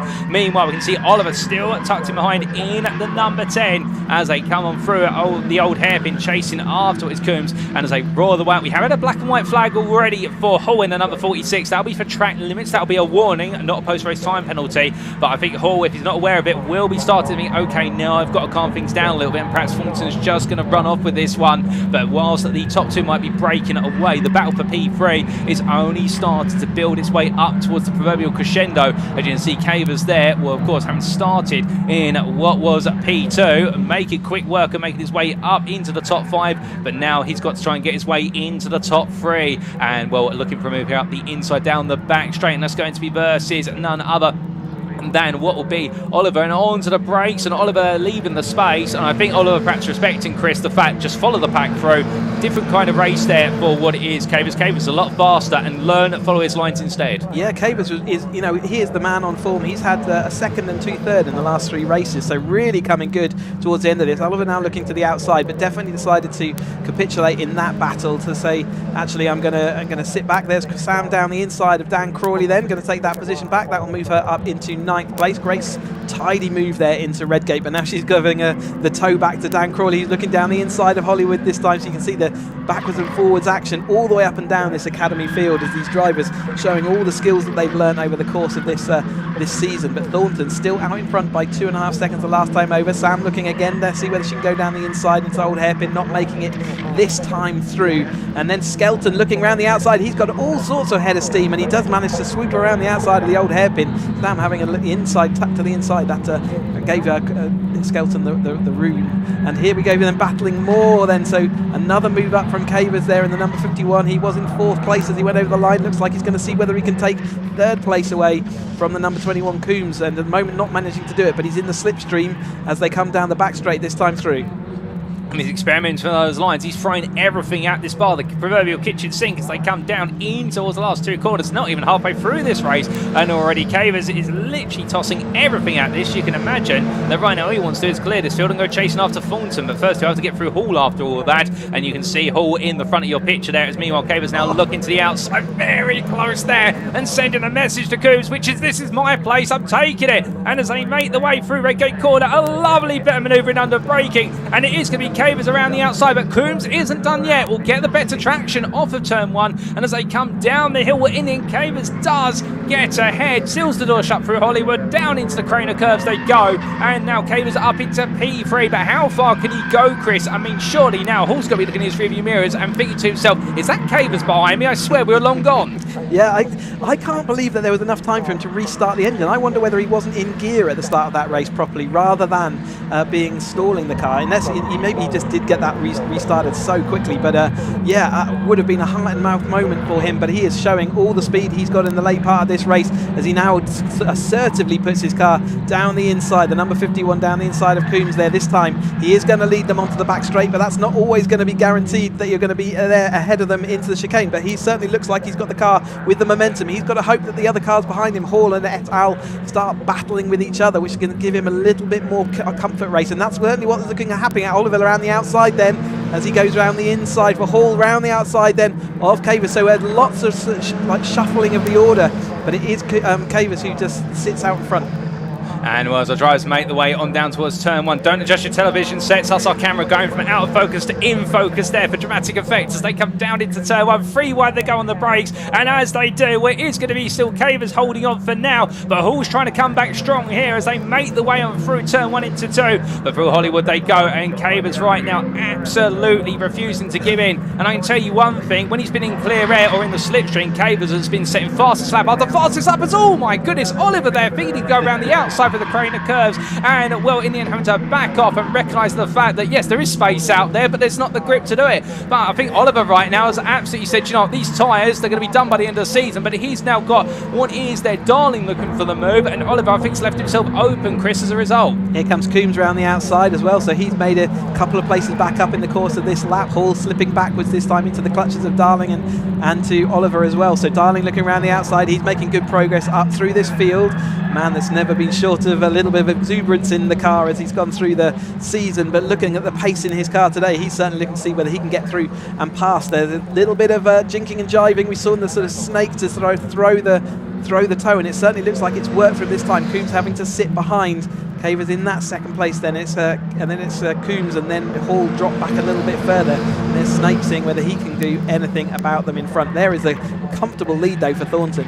Oh, indeed. And another dimension to this battle for P2 through to P8 now is the fact that Hall has picked up a 5-second post-race time penalty for track limits. So it was a lock-up there. That was very close. Oliver almost into the back there of what was Darling. And, well, that lock-up just being manually overridden by the driver. And as they make the way on down, we look back towards what is Cavers, who's now starting to inch away as Coombs and Hall continue to exchange blows. But it does look as though Cavers being given the breathing room. But he's got a 6.5-second gap to close down on Thornton with only 9.5 minutes to go. I mean, they can say miracles can happen, but I think it's going to need more than a miracle here, Chris, to close down Thornton, who's just been allowed to run away with this. And his pace isn't that far off of the clean air pace of what is Cavers either. And he's only managed a 4th place this season so far. So he's gone from not being on the podium throughout the whole of the course of the season to now jumping to taking that victory if things stay the same. Still got 10 minutes-ish to go of this race though, so lots to happen. Remember, Hall comes into here as the comfortable championship leader, and he has just got to defend away from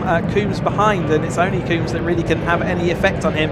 I think he's doing enough right now to make sure that happens, but certainly the action has not been comfortable, has it? He's had to defend, and now Darling is next up on the shopping list is Hall's, the rear of his turquoise car, and then Oliver's slipped a little bit in the middle part of this race, down into 6th place at the moment, but we'll be seeing what he can do.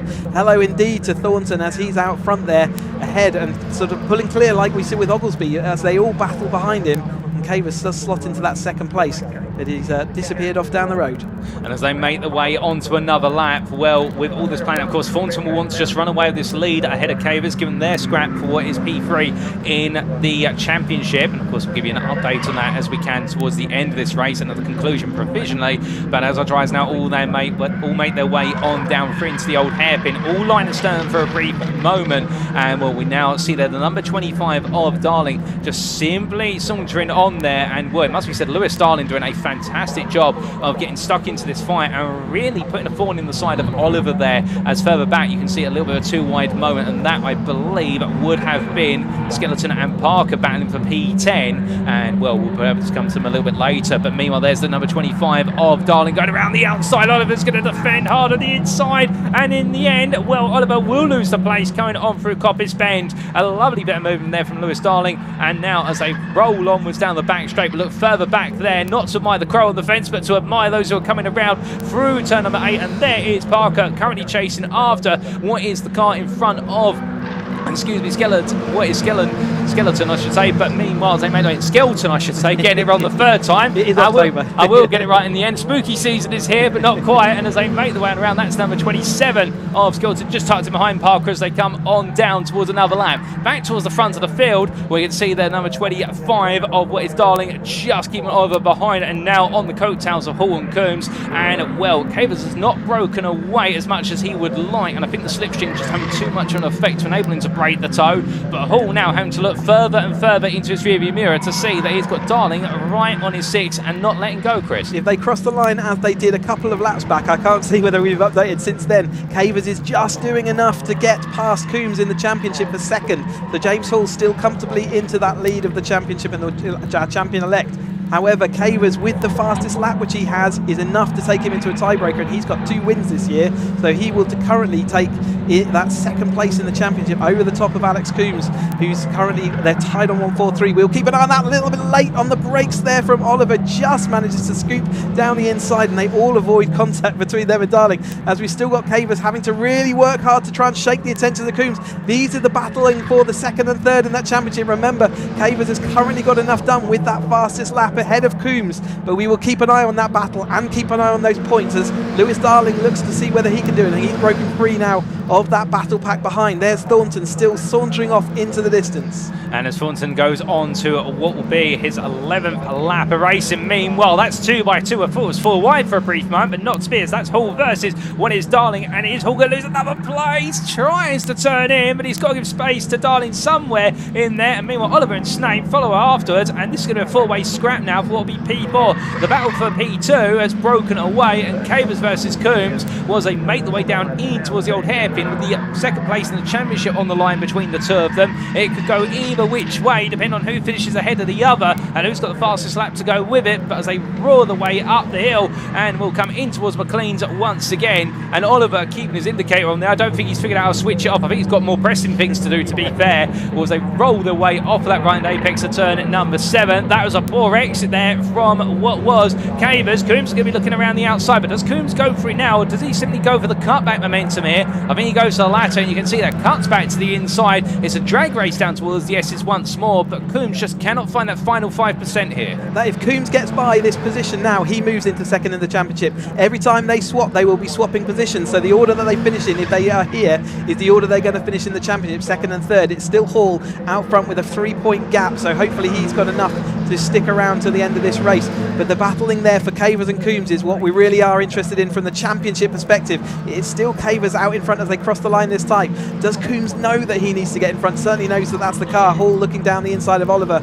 Darling also late, not as late on the brakes as everybody else, and they dive down the inside. Darling will have the momentum as he heads down through Hollywood this time, and we had a 3-swapperoo there, didn't we? It all changed as they went into the corner, and then all changed again as they went out. But Hall in that 6th place is still doing just about enough to hold on to his championship lead, and this is where the battle is. He's late to Cavers there into that. Coombs will have the momentum on the way up the hill. And brilliant bit of driving there from Darling, really teasing open that gap and saying, well, you can brake later, but you're all going to go deep into turn 1, and I'll just take the 2 places back, gentlemen. And meanwhile, we have got a further extension to the time penalty for Hall. I do believe now up to 10 seconds. This could really start upsetting the thing, because he's showing 6 obviously in our timing screen, but he will be further down the order. I wonder whether that's going to do anything to upset his. I'll do some calculations, see what we're going to get out of that. And well, whilst Chris is crunching the numbers, I'm going to continue focusing on the race there, because everything's to play for now. 3.5 minutes to go, and well, we are looking at back at that battle for P2. Cavers versus Coombs. They make their way down in towards the braking zone, and this time it is going to be, I believe, the 51 of Cavers still ahead. Thank you, Chris, as they head on through. They've got a couple more laps to go. Both of these drivers absolutely giving it everything. Meanwhile, behind you can see Darling keeping Hall behind, and Hall, whether he's aware of it or not, will not be. He may finish on the circuit in P5 or P4, but it's going to be further back as Hall's going to look around the outside. They're really going to put the pressure and the screw in towards Darling, but Darling again, just look at the resilience from Darling. I mean, it's incredible. Lewis Darling right now really showing that even under some of the most stalter pressure, he does not will. Oh, that's too wide coming in towards the Craner curves. It's very, very tight, and Darling is still there. He's absolutely as stubborn as a mule, and as they make their way out of where's the old hairpin, Darling holds on to P4, and meanwhile now Hall and Oliver have got to look at this and think, what can we do in order to pass him? Well, the obvious question is you've got to go a bit faster, but you've also got to get more inventive, because right now we go outside or inside, although I say that I praise Darling, goes very wide there, and it's a mistake that's going to open this battle back up once again as they make the way in towards Coppice Bend. But look at Oliver now looking for an opportunity to try and get him versus Hall, and Snape behind just watching. And really right now I can imagine that Snape, if he could, he'd have popcorn in his seat and he'd be taking a bite out of it, Chris, for the simple reason he's got the perfect cinematic view. Yeah, absolutely. He's watching on to see what's going to happen, and anything can happen at this point as this battle is raging on. As you say, Hall's going to drift down the field. However, he is being defended by Brian Thornton, but Thornton being out in the lead is protecting his championship lead from these two. If Thornton wasn't to finish there and Coombs gets past Cavers with the fastest lap, he would take the championship, but at the moment that's a lot of stuff to happen in a minute and a half, so that's unlikely, although never count it out. Cavers with that fastest lap is still protecting that second place and staying in front of Coombs. If Coombs takes that fastest lap, he can still take second place in this championship, even if he finishes behind Cavers, so it's all to play for in this final 1 minute 15. We're going to have, this is the penultimate lap then for this Caterham Green Group action, as we watch them as they tail end of their racing season. They've got the Autumn Trophy to do tomorrow. We'll talk about that tomorrow, but at the moment let's get this action in the bag. Oh indeed, and a quick off-camera update for the battle for P10 between Parker and Skelton, and it is Parker who's ahead at the moment, but they keep swapping the place lap after lap. But coming back to what is on our screens right now, and as we can see here, still that fight as that is Hall goes a bit deep, and Oliver just behind, but Oliver now having to go defensive as Snape trying to take a little peek to the inside, but then looks back to the outside there, and Oliver right now being made to look left, right and centre. Meanwhile, we look back to your leader of Thornton. We haven't forgotten about him. He's just run up into the distance here, and he's galloped away to 7 seconds on the previous lap. What's it going to be at this time as he says hello there on the licence plate? One more lap. He will go on to a 15th and final lap here at the Donington Park National Circuit, and as he makes his way to his final journey of 2 miles of the season in the Caterham Academy Green Championship, he'll feel confident. Meanwhile, further back there, well now it is the final lap. Cavers versus Coombs. It is going to be the final showdown as they head into Redgate Corner, and immediately there you can see how Coombs right now trying to settle that cutback run, but Cavers sees it coming and drifting sideways there, Coombs. And well, I can imagine Chris now, Coombs are going to think, right, I've got nothing left, let's go all for it. He's got to, and if say this position swap is enough for them to take second or third in the championship. As we watch the Skelton and Sam Parker going for it into turn one as well. Skelton absolutely pushing Sam as they go to Oliver this time. Real good defensive move there from Sam in that top 10. Can she stay up in that top 10 to finish their season off in style? But it is Cavers and Coombs who we're interested in. Thornton just needs to sort of bring it all home now. He's got no pressure, and it is still Cavers who's got a nice little gap, but he's going to lead them with a back marker as well in front of them. That's going to throw the cat amongst the pigeons as well as they go onto this back straight. That's going to give Cavers a little bit of a drag onto this start finish straight, or is he just going to be tripped up? He's got to get past this car quick, smart, and out onto the back straight. It is going to be Coombs with the momentum as they come down. Is he going to do anything about it into the chicane though, as we watch the final few cars coming across the line? In the background we'll see Thornton coming through. It is still going to be Cavers going into the chicane in first place. It looks like he's going to get that done. And as for the checker flag waves, Brian Thornton comes home to take not just his first podium of the season, but victory. And behind, meanwhile, it will be Cavers who holds on. Oh, goodness me, what? Thornton got fastest lap on the last race. That takes a point away from Cavers, and that means that he's probably going to drop behind. That might have been drama on the final lap for Thornton taking fastest lap.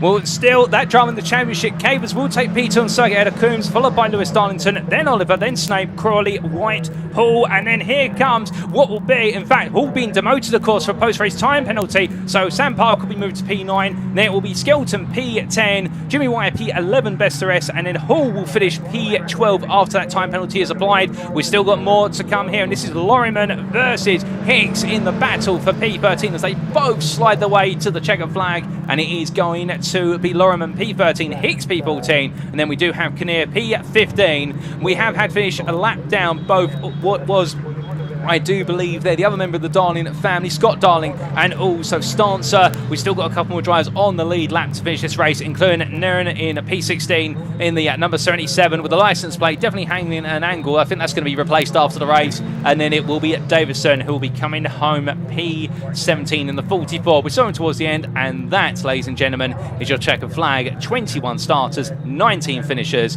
and what a race. And there is your race winner, who we briefly caught at the checkered flag, and what a way to wrap up the season for Brian Thornton. And that fastest lap does deny Cavers then second place in the championship. Coombs takes second place in the championship off the back of Thornton getting that fastest lap, and it's going to be then Thornton, it's going to take us Coombs and then Cavers in the championship. Oh indeed, and after 15 laps of incredible racing, well, there's a saying which is always a bridesmaid but never a bride, but for Brian Thornton, he never even got to be a bridesmaid all season, but in the end he takes the final winner season, and what a way to do it, by 7.5 seconds over Harrison Cavers, with Alex Coombs completing at the podium for the Caterham Academy Green race here at the Donington Park National Circuit. Lewis Darling to an absolutely stoic P4 finish ahead of Aaron Oliver, who wraps up your top 5.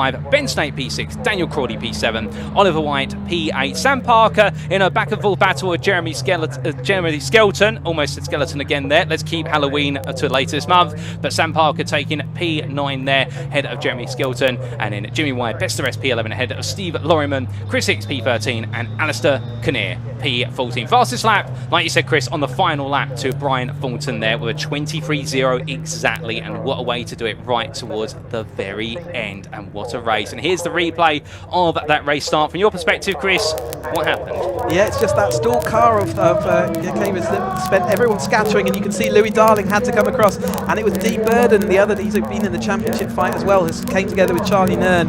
Nern was able to rejoin, but unfortunately that was the end of Dean Burden's race early on. So yeah, just a concertina effect. Lewis Darling had nowhere to go. He had to run into the back of the other car, and that just squeezed Burden out to the outside, unfortunately, and the car not able to continue. Indeed, a very unfortunate incident there, and our drivers did very well to react to it on the most part, no doubt about it. Of course, we also had drama at the race start, and in the end, we did see, I think, the car, the number 19 of Morling, end up very quickly retiring from the race. We also did have some other moments further on down. This was Stancer in the 60 early on, taking a bit of a rally cross line there and going all the way around, but did he finish it for a 360? He did on the grass in the end. And we also had this fantastic violin, albeit a bollard deciding to be displaced there by Oliver's car, and well, showed just how hard they were all pushing each other. But without further ado, we're going to head down to Parc Fermé for some post-race interviews with none other than Ian. They're coming to us. Yes, hello everybody, welcome down to Parc Fermé, and I'll tell you what's another thrilling race, wasn't it? Although Brian Thornton didn't see too much of it though, did he? Because he was so far in front. Brian, congratulations. Cheers, buddy. I was just saying, it was a great race behind you, but you didn't see any of it. I didn't see any of it. I kept looking in my mirror, and as the gap got bigger, I was like, right, pressure off, just don't fuck it up, excuse me. yeah, apologies about language there, but I suppose emotions run high, you feel pretty good. Well, it's been a great language, isn't it? Exactly. Yeah, you said it, not me. Look, a lot of support for you here this weekend. Yeah, it was great, and it was a great way to finish off a very challenging year, and the standard has been top level. Like, it's just been another level. So to win in this group at this level at the end race, I'm pumped. Yeah, well done. Congratulations, Brian. Really happy for you. Harrison, of course, coming home in second place. We'll see if we can grab a word with some of the drivers. Sorry, I'm moving around a little bit here, aren't we? Let's go catch up with some of the other drivers, shall we? We've got Sam over there. I spoke to her quite a bit already. I think we've got a little bit of time. Again, apologies if you heard any bad language there, but emotions run high. It's live sport, isn't it? It really is. Let's just jump in. Let's grab the guys here, shall we? Guys, quick word if we can. How was it out there? It looked hectic. It was good fun. Lots and lots of fun. So lots of fair racing. Yeah, really happy with the result. So. You happy with the season? Yeah, very happy with the season. Looking forward to next season already. You're back? So, yeah, absolutely. Yeah, man. Yeah. Excellent, good stuff. There you go. Yeah, remember the Caterham Academy. This is a graduation now, really. You can't do 2 seasons of the academy. You step up, go into road sport, so it's going to be something special, isn't it? Let's just move down a little bit, shall we? We've got Charlie over here as well. There's a little bit of damage onto the car. It looks like we've done a bit of off-roading, Charlie. I didn't see what happened. Well, I didn't see what happened either. Well, I got a really good start, saw the line, and then I think it was Harrison that stalled. Right. So I think, was it Dean? I can't remember. One of the cars came right, and I got launched over the front of his car. So I drove the whole thing with my steering wheel sideways. I think I've got a power issue because I was braking way too late into the first turn and making it. So I was like, oh, I think something's up. I mean, frustrating. It happens. But at least you're in here now. At least I'm here. Exactly. I've gotten something. I think about it like this: free practice for tomorrow. Top man. It. I like positive man indeed. Top man, Charlie there. Right, time to go racing once again, and it's time for the 7 UK Championship. I caught up with Harry Senior up at Assembly, so let's go hear from him now.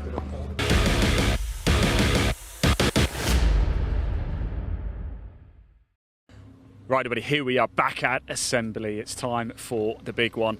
And somebody who's having a big time of it in the Championship of late, Harry Senior. It's good to see you again, Harry. And since coming into the 7 UK Championship this season, you're getting quicker and quicker, aren't you? And Brands Hatch is testament to that. And now you're on pole. Are you getting to grips with a car now? Yeah, I kind of felt like I was getting to grips midway through the year, but then had some rocky results, shall we say. Had a big mishap just there at the Melbourne Loop in May, when I felt like I think I might have been here. I felt like I had the car underneath, and that was British GT. But since then, been regaining my confidence, and then we had Alton got a podium at Knockhill, and then Brands, it really all came together and was able to get that win, and that was brilliant. So hoping to do the same today. Perfect place to start. So it is, but completely different conditions, isn't it? It was pretty grotty this morning, and now it's bone dry. Yeah, so our main quali was drying conditions, and I took the risk and got on slick tyres and ended up being considerably faster than the guys on wet, but only for like the last lap. So big risk paid off. And then we went into Super Pole, which was a whole palaver, but ended up getting that by just a tenth of a second that time, but still enough, still pole. So perfect place to start. I know the other two, Donkin and Thompson, both have a championship to fight for. I don't. Well, I was just hearing actually, was it your mechanic or somebody just saying, look, not too much pressure on you today, so you can kind of enjoy it? No, I think I'll be the only one who will be enjoying it. They might just let you go then, mightn't they? Well, I don't know, either that or they'll take each other out and I can just drive off. There's a whole load of possibilities that I prefer. Right, Harry, look, best of luck. Thanks for talking to us, mate. I'll probably see you in Parc Ferme afterwards as well. Yes, so Lewis Thompson leads the championship by 15 points from Paul Donkin. That is what is at stake in this race. Of course, there's more action coming up tomorrow as well. I think it's time to get to the racing action, don't you? So let's hand over to your commentary team. Paul and Chris, they're going to take you through the action. Enjoy. This is going to be a corker.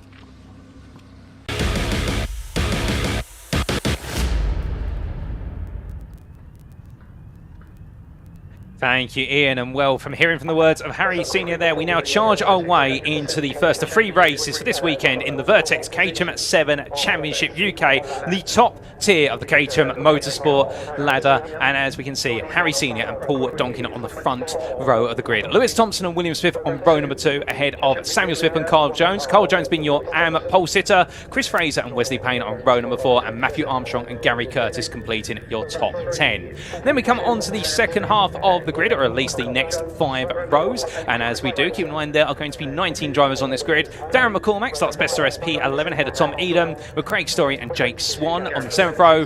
Row 8 goes to Matt Dyer and Barry Thompson. Justin Armstrong and Barry Benham make up the final 4 row of the grid, and Mike Evans starts P19 of 19 participants in this race.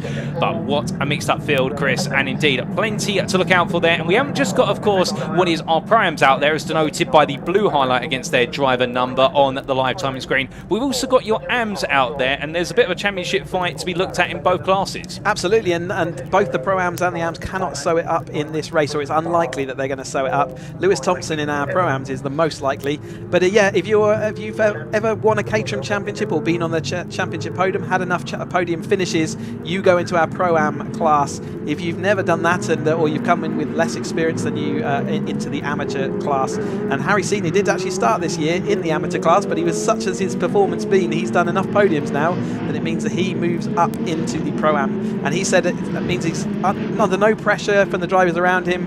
He can just go and do his thing, and he's put it where he needs to put it, which is on that pole position ahead of Paul Donkin. Paul Donkin has to really be on the front foot, and he just comes in here ahead of Lewis Thompson. Lewis Thompson is the only man that can nearly get it done, or just about get it done in this first race.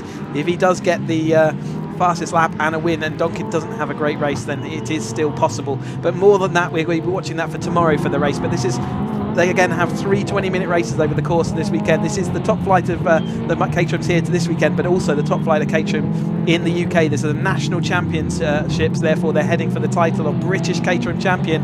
And our current reigning champion, Lewis Thompson, is looking to see whether he can do the double and do a back-to-back championship in this very high level. All the drivers here have multiple years Caterham experience under their belts.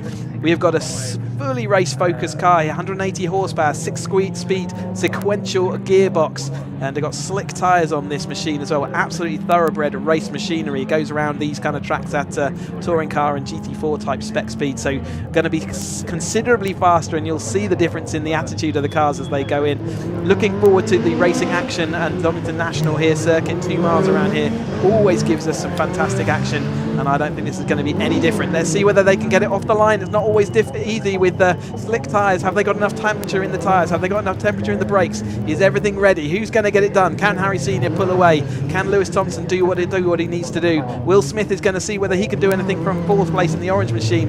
Donkin needs a good result to stay in the championship title. Can he do anything about that?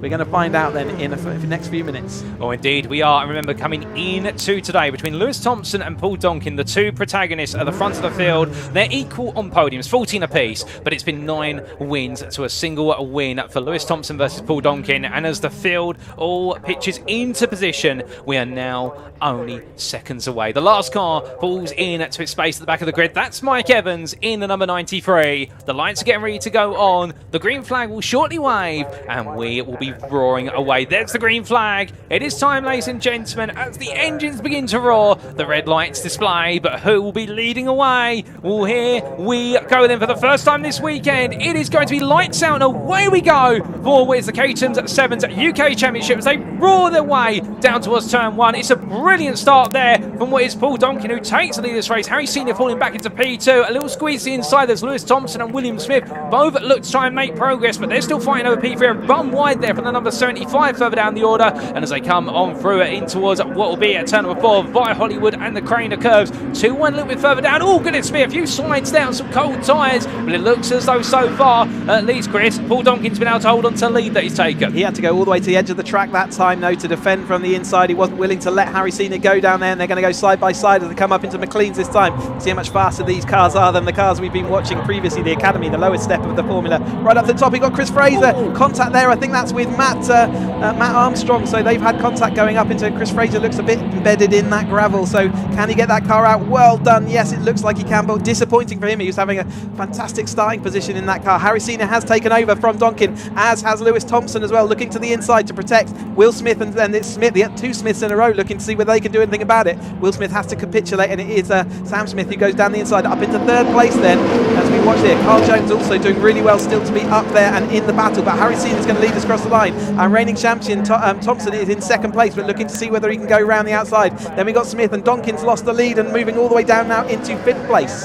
And as they roar their way onto lap number 2, it's 4 wide towards the rear of the field as everybody backs out there in diagonal line. Where you can see the number 22 of Curtis fighting hard with Story as they make the way on through. And the 2 AM drivers there both contesting what will be the top 5 of the AM class as they make the way onto this 2nd lap. But as the field comes on through, the sheer ferocity of these Caterham machines really on display now. As we can see a bit of contact, a bit of bodywork getting ready to flap away there on the back of the number 22 of Curtis, but they're able to steer clear for now, and that bodywork stays on for the time being. And well, hopefully no more of that comes off, otherwise he might be getting what will be at the proverbial meatball flag to come in and get it repaired. But as our drivers now start to settle down, well, we are only a couple of minutes in, but it feels as though at the moment nobody is looking to give way at all, and everyone trying to keep the intensity as high as possible. But at the front of the field, you can see up there, well, I do believe that is once again Lewis Thompson who's taken the lead back, and Harry Senior now under pressure from the 42. Yeah, Sam Smith down the inside then as they go. He's not willing to give up. He goes across the curve. That was very close to a big accident there. going to give Will Smith the run as they come up here in the orange machinery. Donkin also going to have a bit of momentum over the top. So Harry Senior, by putting his car and maintaining that position, trying to go side by side, he's cost himself a couple of positions as Will Smith swoops around the outside then as the rest of this field sweeping. You can see the experience out there. There's Matt Dyer over the top of the number 22 of Curtis there. Gary Curtis, our Monegasque driver, who's coming over here driving in this fantastic formula as they the late evening sunshine glinting off of their roll cages and their various colour schemes. Mike Evans made some really good progress up in the early part of this race. Remember, he started from the rear of the field and he's now firmly up into the 6th place in class and up there with everyone else as they head up towards us into McLean's once more. And we've got a Thompson just pulling a little bit clear of Sam Smith over the top of Will Smith, and then comes Donkin, Harry Senior, after that side-by-side moment. He was late on the brakes there into Coppice, wasn't he? But he's having to sit back a little bit. Donkin is not doing what he needs to do at the moment to try and keep this championship alive, and certainly Thompson is.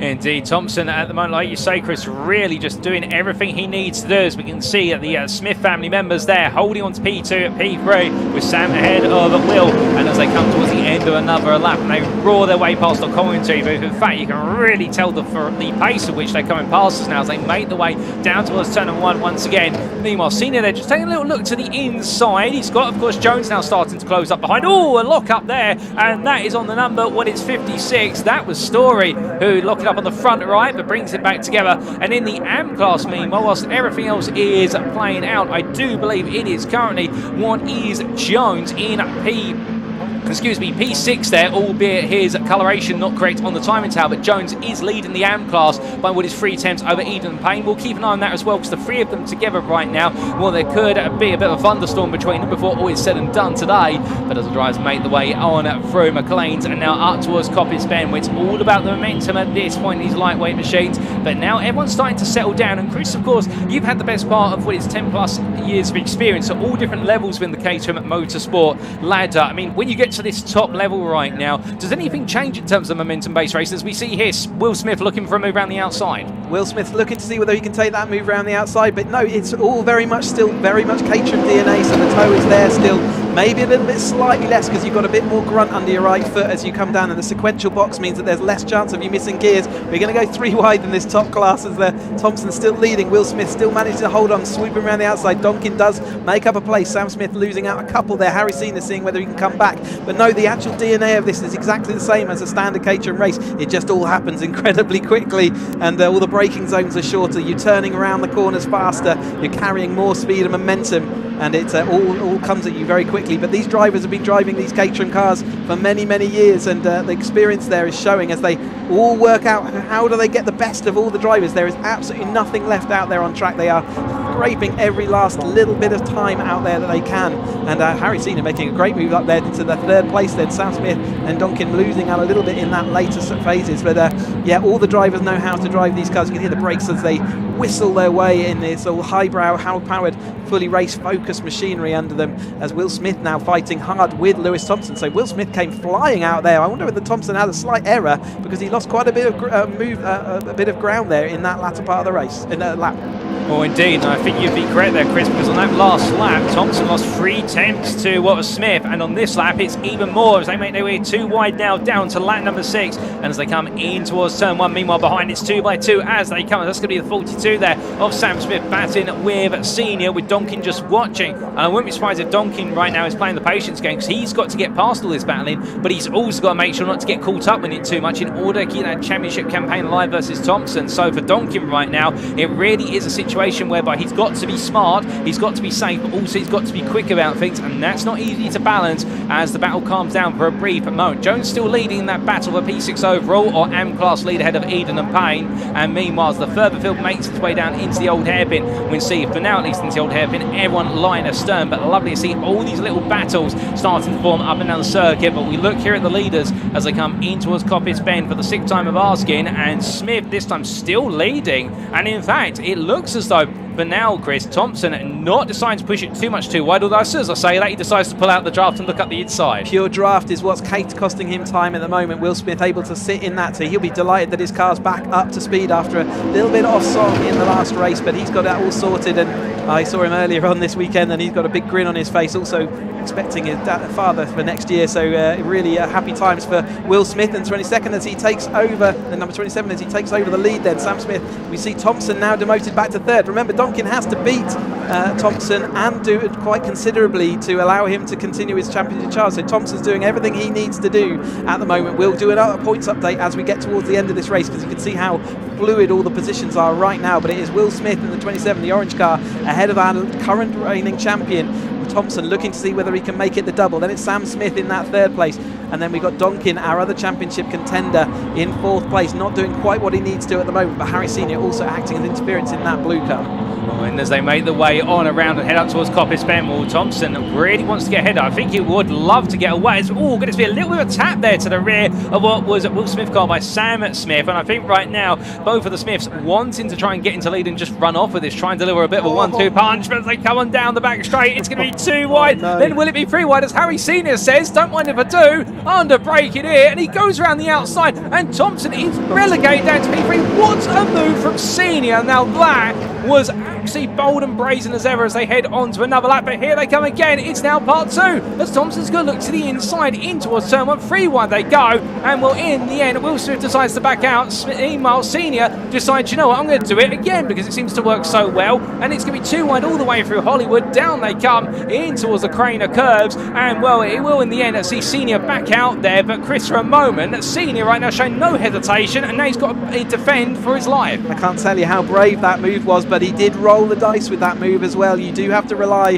on your fellow competitors not locking up, not making a mistake, and not and being aware of that the move is happening to let that all happen. So whilst we're still only in the first 10 minutes of this race, I think that was a roll of the dice that he felt he had to make, but you can't make them multiple times during the weekend. Something will go wrong, and that's around that chicane, that's going to see you in the gravel at best. So you really do want to be careful with that. But he obviously felt at that stage in the race he really wanted to get back involved. Obviously we saw him lose positions. He's drifting to the outside again. Thompson down the inside. Here's Will Smith in the middle. Can they roll the dice twice? It's not going to work out for him this time. Will Smith does make it through, and in fact that's going to cost Harry this time through as he heads off. See the skill of these drivers knowing exactly where their cars are, not only their cars though, knowing where everybody else is. Tom Eden coming up to 4th place there in actual, or 5th in the actual race, 4th in first in his class. So in fact he's having that fight with Carl Jones there. Fantastic action here from these two who have also been around the Caterham paddock for a long time. It's great to see them battling for that championship then. Will Smith though is still in that lead. He's not had it comfortably, and it's Thompson right on his tail. You can see that Harry Senior lost a little bit of momentum right into the path of Sam Smith, but it's back up to speed now, and if you're seeing whether he can do the same thing again down the back straight this time. Indeed, in a good spot there, Chris, with regards to the Amley battle between Eden and Jones, with Eden taking that place over for now at least. But as we then come back towards the very front of the field, it's Will Smith who holds on for the time being as they make the way in towards turn number 8, and Thompson this time behind. Normally the driver ahead at this point on the lap, but deciding now perhaps to be relegated to P2, and perhaps deciding, you know what, if I can't hold on to lead for that long, instead I'm going to play the game of staying in the pack. But of course the one thing that'll be on his mind is that Donkin's a bit further behind now, and not really. Oh, goodness me! Contact there, and I think 3 tried to go into the space of 2. Well, in the end, that doesn't add up, and well, bits of bodywork come flying off of Thompson's car, particularly off of the wheel arch. It could have been far worse, albeit right now it has not dampened his motivations whatsoever. No, he just got squeezed in the middle of a sandwich there. He knew he didn't have to go. Great skill to get away with that, only losing a wing. That could have been a whole lot worse for the whole of our front 3. Mike Evans continues to make fantastic progress, 6th in class, but looking like he's pushing way forward and is firmly ensconced in this battle as we go. Will Smith down the inside then. He's going to drift a little bit wide, but Thompson's going to hold on. That's going to give Harry Senior some momentum as they go through the old hairpin. Will Smith held on there, showing the confidence and bravery around the outside, round the old hairpin that time. Did what he needed to do to hold on to that lead. He is resolutely saying, I am here. You're going to have to work incredibly hard to get past me. But there we go. He has worked hard, and up into the McLean's that time through. He does make it through. Harry Senior tucked to the inside, as is Sam Smith. They're going to see whether they can hang Will Smith out to dry on the outside. They're not going to have the opportunity to. A little bit of a wiggle there from Harry's car as he has seen his car as they go onto the back straight, and that's going to give Sam Smith slippery surface. It means that's a wing of Thompson's going to be sat in the way. And now it's going to be Thompson. It's going to be Senior down the middle in the sandwich. Will Smith around the outside. Thompson all the way down the inside. They get a little bit of a bump there, so Will Smith's going to lose lose a couple of places as they go through as all sorts of exuberant spittle coming out my mouth. Such is the action in this, but I am not going to stop and apologise for that. Here comes Thompson then ahead of Senior. Will Smith seeing whether he can make the damage stop. Carl Jones is that battle of the AM just behind, and he's back in front of Eden. Oh, goodness me, Chris. I mean, when we caught up prior to the racing today, you said that I'm going to need to look after my voice over the course of all the racing, how intense it is. But right now, I didn't expect the intensity like this. But they're absolutely going at it as they make their way down to the old hairpin. And Will Senior once again trying to step up here and potentially trying to steal away the overall win. And as they make the way on the rise up towards what will be McLean's this time around. Well, Thompson's got himself back up into first place. And Will Senior and Sam Smith gets it stuck in. Well, there is a move for a lead being made brutally by what is Sam Smith, but Thompson immediately comes back there on the cutback, all the momentum going this way and that, and Thompson defending hard to the inside as they roll off of the apex there, and Thompson just wants to hold on to that lead position. Now that he's had a bit of a shuffle, he'd like the drivers behind to fight even more, and well, I think Senior would love to oblige him on that as they make the way surely not 4 wide down into the final 2 corners. Now it'll be 3 wide again. We're getting pretty used to that at the moment, although it doesn't mean that I'm going to be holding my breath as they get very close there, and that is going to be a lovely bit of a move as Senior runs a bit wide but rejoins there using the rallycross line, and as they head down towards turn number 1, it's going to be a look around the outside here from Sam Smith. Onto the brakes he goes. Thompson a little bit further back, and Thompson now tucks back in, and as the drivers make the way through, well, I'll tell you right now, we've got some track limit penalties applied, but not for these drivers. Meanwhile, further behind, a bit of a drift wide there. That I do believe was a bit of a slide wide for Payne chasing after Story, and they're battling for what is third place in the AM class, but meanwhile staying up with the leaders, and we can see their long snake train, everybody right now close up. In fact, that's the top 11, all now getting within 5 seconds of the leader as they come around through Wiz turns at 5 and 6 and onwards towards McLean's at 7, and coming into the braking zone. Thompson still holding on for now, but I can imagine whether you're Sam Smith or you're Will Smith, the patience you've got to have in this situation, Chris. I mean, well, they're not patient in the end, they just want to go battling. It's about having speed, but also having speed you can use with cars not blocking you, not in the way. Do you shove it 3 wide? Do you cost yourself time? This is surely something's going to bust. They can't keep this up until the end of the race. They are closer than they ever were on the start finish, when they started on the grid. Thompson loses out this time to Sam Smith. Will Smith goes around the outside of Harris Eden, just denies him that. Here comes Donkin, still not doing quite what he needs to do to keep into that championship charge. But then next up is our AM class with Tom Eden right on the tail of Carl Jones as well, so they're having an absolute ding-dong. Here comes Mike Evans on his fight back through from the rear of the field. He's going to go and join that front pack. He thought it looked fun, and there's Wes Payne in his sort of multicoloured pearlescent car, but it's Sam Smith who's now taken the lead of this race. Can he do anything about holding the relentless onslaught of these cars behind? I doubt it.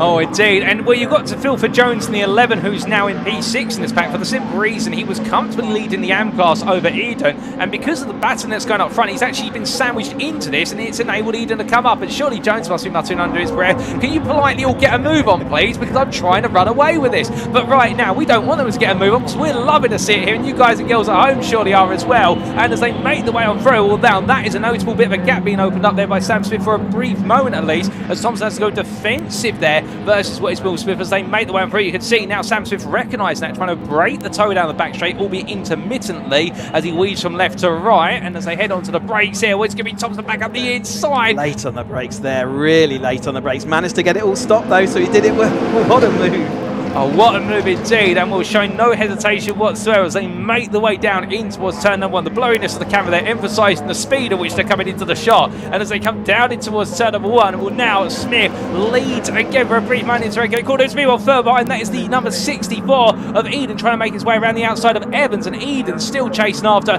one is Jones, who's now up to P5 in all of this, and Jones, your AM leader, putting Donkin and Evans between himself and Eden, but Eden's will now get past Evans just that moment ago, and as they roar their way on down, well, we've still got 3.5 minutes left to go in this race, and well, the gloves came off ages ago, but nobody right now showing any signs of running out of stamina. And remember, they've still got 2 more races to go tomorrow, and well, I think they think it's the season finale right now, but who can blame them as they head in towards McLean's. Thompson back up the inside, that retakes the lead for now, but surely, Chris, they've now got to be starting to do a little bit of mental maths here and recognising, okay, how many laps have I got left, and where do I want to be going on to that final lap? Yeah, absolutely. The chess now game starts, although I think they haven't really got enough time to think it through perfectly. They're just going to have have to see what comes up in front of them and just put their car where they think it's going to work. Harry Senior to the outside of Will Smith, who just has enough movement to catch and move over the top of him, but it's still absolutely millimetres between these drivers as they swoop around Smith. Sam Smith's lost momentum. Will Smith's going to go onto the outside of him, and then Harry Senior, I think, might look to the inside. Indeed, he is going to. Who's going to come out on top? Donkin shoving his car down the inside now, so he's seeing everyone having a lot of fun up ahead of him. He's going to go and join in as they swoop around then. Redgate, do they all get out the other side pointing the same way? I'm not sure about that as they go. Sam Smith still does lead this. He's led for the last couple of laps. He's doing a great job to hold off from Lewis Thompson, who's relentlessly on his bumper, and then we got Will Smith just behind them, and there comes Harry Senior then back up into that 4th place. So Donkin didn't manage to make it through and stick.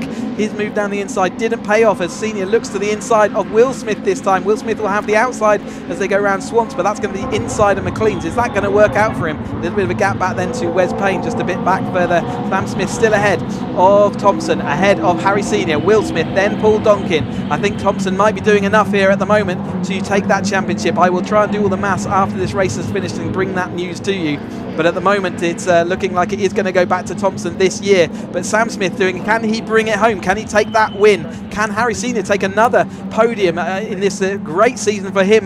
Millimetres between these drivers. Will Smith in that 3rd place, back where he belongs. Oh, indeed. And when we talked about this being the top tier of the Caterham Motorsport ladder, you're seeing why right now as they go on to the penultimate lap for their first race this weekend. Down towards turn 1, 3 wide. That's going to be the 27 of Will Smith on the outside. In the middle, Sam Smith. And then it's going to be Thompson on the inside. As they come on through, he takes 1. Does he take 2? I'm not quite sure as they make the way down the hill. I think he's going to have a nose ahead briefly through Hollywood, but now it switches back into the left hand of the crane of curves. And Lewis Thompson says, no, you don't. And then in the end, he makes the 2 Smiths fight, but they immediately back out of it, knowing it cost them momentum. And as they head up towards the Schwanz curve and then around in towards McLean's, or here now comes what will be Will Smith looking for that potential move to take the lead this race, or at least force that lead backwards as they come on through the right hand. And you can see there Will Smith going a little bit wide, trying to set up the move of Thompson. Doesn't quite make it work, but he'll have some more momentum up the hill as immediately Thompson goes defensive, now trying to crawl the car on through Coppice Bend. If you can say they're crawling through here, it doesn't look like they are. And as they make the way down the back straight, well, we've got 1 more lap to go now,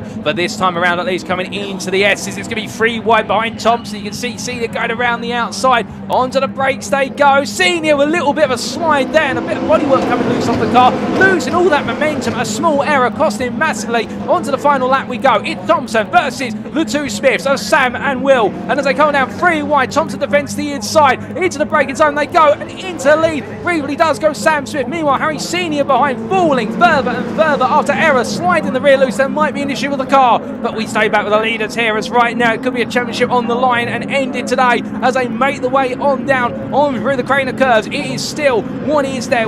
It's Sam Smith ahead of Lewis Thompson currently as they roar their way up towards the second half of this lap. Not much further to go, and I can tell you right now Chris is crunching the numbers left, right and centre as they make the way up the rise. But as they do, coming in towards the braking zone here for McLean's corner when it's not much further to go in this race, and right now it is looking as though more and more the 27 of Will Smith is leading, but he's still got 1 straightaway to go. And then of course the S's before the final stretch. Can he hold on? Will they make the way on down now? And as they do, in fact that's the 42, let me correct myself, there is Sam Smith, not Will Smith, who's leading this race. But here comes Lewis Thompson. He's going to throw one last gasp with a dice. It's going to be 3 wide as meanwhile it's going to be Will Smith up the inside. 3 wide they go in, 2 wide they emerge. There's some gravel there as well as it's an elbow out with the 42 as they charge the line. It is going to be Will Smith who takes victory ahead of Sam Smith, with Lewis Thompson P3 ahead of Donkin. Jones who takes the AM win over Story by a sliver, then Swan, then Senior, and then it will be Payne P9 ahead of Armstrong, that being of course Matt Armstrong P10. Goodness me, Evans and Ian will come on P11. A post-race time penalty demotes Eden down to P12 ahead of Dyer.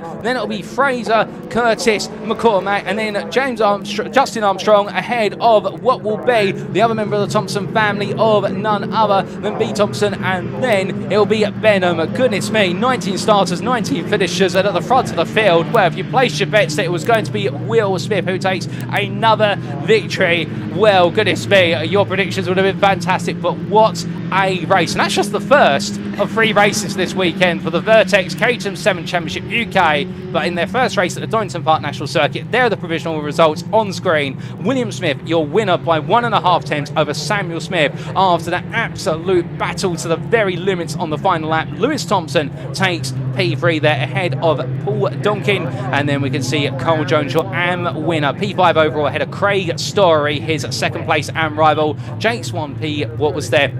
When the match is done, P7 ahead of Harry Senior, and then it was Wesley Payne and Matthew Armstrong who completed your top 10. Mike Evans, best RS P11 overall ahead of Tom Eden. Matt Dyer and Chris Fraser completed your top 14. And fastest lap going to Samuel Smith, a 1:11.7 on lap number 6. And I'm going to take a breather. I'm going to hand briefly over to Chris. Have we got any thoughts on the maths here, Chris, going into our final 2 races? Yeah, it looks like the championship is still very much alive and kicking after that. Then Lewis Thompson didn't do enough over the top of Paul Donkin, who got a couple of points extra for the qualifying position, and he followed him home today. So yeah, absolutely fantastic action there from the 7 Championship UK. I can't believe they got through that so well. Brilliant to watch, and fantastic action. Looking forward to the next 2 races and seeing how that championship's going to work itself out. Let's have a look at some of the replays then. There's Chris Fraser collecting up together with Matt Armstrong there. So Chris, they both got back into the race. Where did Chris Fraser make it back up to? Up to 14th place. And we had endless action down into the chicane. Harry Senior going across the yellow bumpy bits of that chicane there to put in to stop the cars, and he lost a lot of momentum that time through, and late on in the race he lost even more. He was firmly ensconced in that battle but drifted to 8th. 3 wide was the permanent situation as we just got a little bit too squeezy, and they lost a wheel arch there for Thompson, but that didn't stop his momentum. He absolutely then flew the car through. But Will Smith, the action didn't end until right at the checkered flag, did it? We saw this absolutely to and fro. I was trying to keep up to date with the scoring, but it was just impossible to do as they went across the line and changing each time they went around. Will Smith holding on. Here's that move again with this time Senior down the middle of them and Thompson down the inside. Sam Smith getting around past Will Smith, who had the uncomfortable ride there that time through.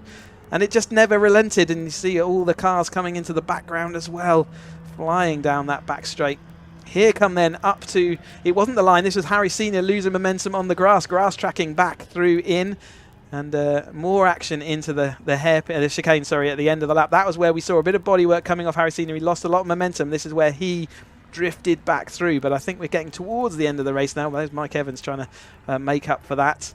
This is that squirrely moment, and actually Sam Smith had to go the wrong side of the bollard then, recovered back through. Will Smith had the momentum round the outside, held on, made it all the way back, and you can see further back someone else on the grass. Absolutely hand over fist, and Carl Jones was in 5th place, I think, actually on track. But let's go down to Ian in Parc Fermé then, who's going to go and talk to our drivers after what was a fantastic race.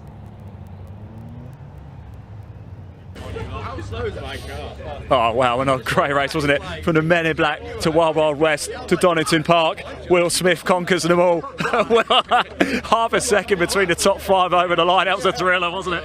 That was one of the craziest races I've ever done, I think. I actually didn't know it was the last lap, so I'm pleased I made that move at the chicane. Would you have done things differently if you'd thought it would have been? It's so frantic. There's usually you have a bit of a plan, and I'm going to wait till the end of the race. That was just from the lights out, flat out the whole way. I'll tell you something, actually. Well, everybody is pumped, aren't they, here right now? You know, some people, of course, they haven't quite got where they wanted to be, but everybody's got a smile on the face. I mean, Lewis got out of the car going, that was amazing. I can't say what he actually said, but it's such a great spirit, isn't it? It's a great spirit. The circuit really lends itself well to Caterham racing because of the slipstream effect. So it keeps everyone really close, and yeah, it was just mental. Top man, well done, buddy. Yeah, great stuff indeed. Right, I do want to find, here he is, Lewis. I was just saying, you got out of the car absolutely buzzing there, and you didn't even win. Congratulations, though. 3rd place, and you're ahead of Paul. Yeah, I mean, yeah, wow, what a Caterham race that was, eh? I mean, I hope it looked as good as it was to drive, man. It was. Well, I was just saying, I can't actually say what you said as you got out of the car, but you were very happy. Oh yeah, I mean, yeah, I would have liked the win. Obviously, I think if we would have won, that would have put us pretty much in pole position for the championship. But yeah, no, happy with 3rd. Obviously, like you said, beat Paul on the road. But yeah, I mean, what a Caterham race. I mean, yeah, I mean, it was a little bit feisty. You know, you'd expect that race 3 tomorrow when there's, you know, you've got the winter to repair your car, but we're all going toe to toe into every corner. It's feisty. This is what Caterham racing's all about, isn't it? Yeah, exactly. It's why we've come racing, you know, to race. Yeah, it was just really good. Honestly, I really enjoyed that. It was. yeah, proper Caterham racing. I like that. Top man, well done, mate. Honestly, brilliant stuff indeed. Yeah, big shout out as well, of course, to Sam Smith for coming home in second place. An absolute thriller of it. In fact, it always is with Caterham, isn't it? We've covered him the whole season. It's been absolutely brilliant. More Caterham's coming up. Caterham graduates now as well, the 150s. I was up in assembly a little bit earlier. The championship might have been decided, but second place is still up for grabs. And somebody in the hunt is Matthew Willoughby, and I just caught up with him. Let's go have a chat.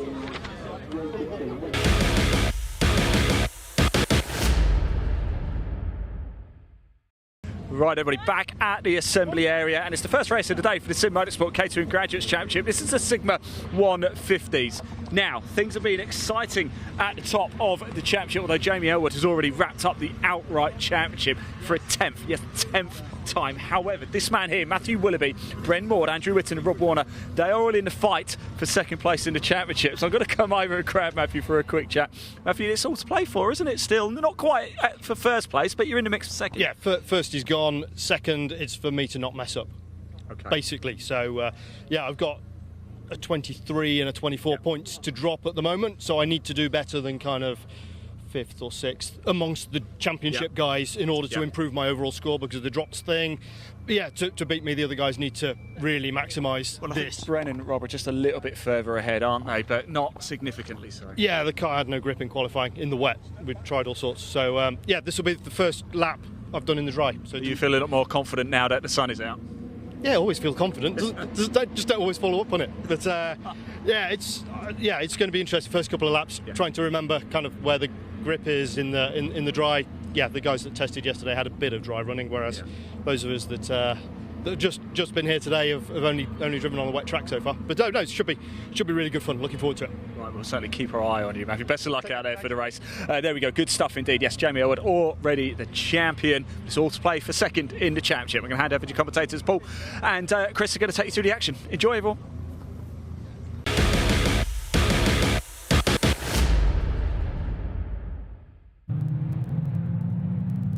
Well, a big thank you there to Ian, catching up with our second place driver in the championship going into this round of racing, and that being none other than what was Matthew Willoughby. But as our drivers are coming towards the end of what is their green flag lap, we've got the ticker bar there at the bottom taking you through that grid. But just to give you a quick run through, Jack Barlow on pole with Will Stelwell alongside, Max Haynes and Eddie Mora on row at number 2, then James McCall and Rob Warner on row 3, Brian Maud and what is Thomas Querdon on row 4, and then Oliver Smith and Matthew Willoughby completing a top 10. Callum McDougall in P11 ahead of Jonathan Ems, with James Sibbett and Giuseppe Fillet in P14, followed by Andrew Whitten and Ian Anderson, Peter Hughes and Doug Christie on row number 9, and your top 20 completed by Amanda Anderson and Charles Elliott. P21 will go to Barry White ahead of Christopher Raymond. Then we have Pete Wales and Andrew Johnson on row at number 12. Then on row 13, David Hewitt and Paul Vokes, followed up by Miles Clarkson and Graham Ewings, Edward Benton and Rob Appleton on the final full ride of the grid on row 15, and row 16 starting P31 is Matthew Binnington, and that's just in time for us to get ready to go green flag racing. And with all drivers on the grid, they're waiting for those lights to go on and then to go out. It is a packed grid in what is the Caterham Graduates Championship Sigma 150 race. The green flag waves, and with 150 horsepower at their fingertips, the red lights are on. But for the first time for their weekend, it's lights out and away we go as they roar away into turn number 1, and as they do a couple of slow starts further down the field, but a brilliant start there from what was all good to speak somebody around to the grass there, but they bring it back together, and as they all make the way in towards turn number 1, where looks like most of the field safely on through, though getting very tasty there in the battle outside the top 10, but everybody through turn number 1 as they make the way on down the hill now, and as they roar the way on down. Well, Chris, a safe start for many a driver, but now it's going to get tasty. Yeah, 31 cars is not easy to get around the first corner. We've seen a couple of incidents already early on, some people drifting a little bit wide onto the cars. The sun glints off the cars, can't see their numbers as they're coming down towards us, but as this Caterham Graduates Sigma 150 class then the tail end of their season as well. But Jack Barlow starting from that pole position looked to make a nice clean start, and it's Will Stilwell from second place in that black car. That's my championship winning car from back in 2018, so nice to see that car still doing up well in Will Stilwell's hands he's back in this class this time out to see what he can get done at the tail end of this season. But they're currently leading the group of them as they head onto the back straights. And as they roar the way on down in towards the final two corners, coming in towards the S's, will still plenty of fighting there at the front of it between Barlow and Stillwell as they go too wide here. And as they roar the way on through the chicane, in the end, it is going to be, I do believe, will contact a little bit further back there between a couple of cars, then kind of drifting onto the grass there. They had a little bit of disagreement, but it was Stillwell over the line that time ahead of Barlow. And as they make the way down to the braking zone, it's going to be 3 wide now as the 1-1-1 of Haynes decides it wants to play. And as they roar the way through, well, we leave them for a brief moment. Folks a little bit further back where the heat of the action really is kicking off. And as they make the way down to the braking zone, well, we've even got 3 wide there towards the very back of the field. But we can see the 15 holding on. But as the lead pack now roars its way on down through the crane of curves, a bit of a run wide there from the P7 car of what is none other than McDougall. Well, he's been able to bring it together just for now. And coming on through the old hairpin, if you're wondering why the timing towel, we are showing some cars with what is purple ticker tape against them. It's because you have to keep in mind that with regards to both the Sigma 150 class and also the Sigma 135 class that you will see tomorrow, they do have both the overall championship, which they're contesting, and also the trophy, which is a reduced form of the championship, whereby trophy drivers are only competing a limited number of rounds, and they have to nominate at the start of the season which races will contribute towards their championship score. They can only nominate, I do believe, 3 rounds over the course of the 7-round season, and therefore you'll see some of them here today scoring points and others may not be, and they're just here as guests enjoying the racing. So that's the reason why you have got some drivers with what is the purple against the name. And for example, Will Stillwell, who is the Sigma 150 Trophy Championship leader, well, he's practically on course to wrap it up should he take this result here today as a victory. We'll have to wait to see what plays out over the distance. They make the way down to turn number 1 once again. It's Barlow this time holding on as Stillwell's fallen back to P3 and it's falling gradually. Meanwhile, outside the top 5, there you can see 2 followed by 3 wide as they make the way on through the right-hand of Redgate corner, and that is McDougall still getting right into the thick of it as they roll off. But as they do, it's Smith not too far behind it either, and then Ems, and well, Ems there in a bit of a battle with the likes of Stibbett and Quarrendon as they roll on to the next run of the corners. But charging up the hill, of course, we do have the 150 horsepower machines here, Chris. I mean, not the fastest machines we'll see all weekend, but not the slowest either. They're a good at middle ground in terms of performance. So these are equivalent roughly to the Caterham one, the 310 class that we've already seen out there racing. So yeah, in fact, no, the 310's up next. So we're going to see these sort of same 2 format cars roughly in an order here. But just to point out, Quarrendon had his nose cone just fell off about a lap ago. Doesn't seem to have slowed him down. It looked like the nose cone went to the left of the circuit, so probably no issue. But he's clearly had some contact between the cars in front. But you can see how tightly packed they are as these cars come down towards, again, resplendent in this sunshine. You can see there Quarrendon with that lack of nose cone, his radiator sat there out in front. It just so shows also how exposed the radiator, I think that was Jonathan Evans going side by side through the chicane there, but yeah, show how exposed that radiator is as they go out there. If they do hit the car in front, the first thing that gets impacted is the radiator, and that is an immediate race over. A little bit of contact, body rubbing there. It looks like a wing has collapsed onto a tyre, and that's going to cause a bit of tyre rub, it looks like, and it's going to cost him. It looks significant. And that's number 86 there of Smith. It's gone. Yep, it's fine. Yeah, so it's departed the car now, so that's all the problems solved. Oh, indeed, a quick fix speed, just get the bodywork to fall off at the end, and well, that we also call that weight saving. But as they make the way on down the hill and in towards the old hairpin this time, all the smoke has disappeared, and what remains, of course, is plenty more racing to come. As we're still under green flag conditions, our drivers roar the way through, and a wide variety of drivers on this grid, of course, with 31 car grid. There's a whole mixture of skill levels, but as they roar the way around, we look back up here to what is the fight of, I do believe that is the number 82 and the number 62 having a bit of a scrap, and that is Willoughby versus Willie Smith, and that's the 86 giving chase as they make the way on around the right hand, and they're fighting over what is P12, albeit they're in slightly different classes. And well, as the drivers make the way right into left, oh goodness me, and well, Max Haynes and Will Stillwell going side by side. Will dive down the inside, and there really wasn't enough room on the exit of that, but Max Haynes confidently took his line. Will Stillwell had to take avoiding action, and somehow they all end up in the right direction, but that leaves Barlow to go take the lead again.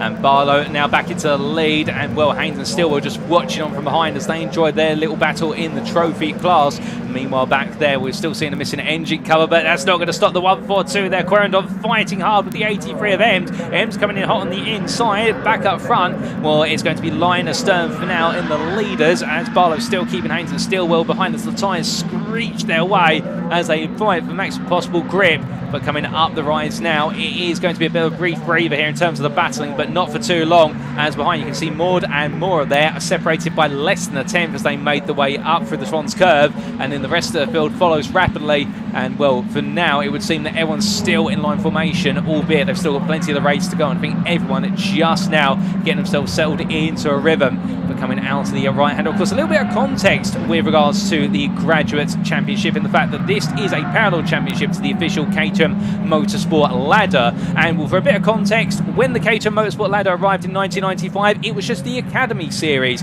but the drivers who graduated from the Academy, was known as a scholarship back then, wanted to go somewhere to race. We'll come back to that history shortly. Let's stop the history lesson here, because right now making history is a freeway fight in towards the final corner. That was tight there going again. Corrington fully in all these battles. He's absolutely there.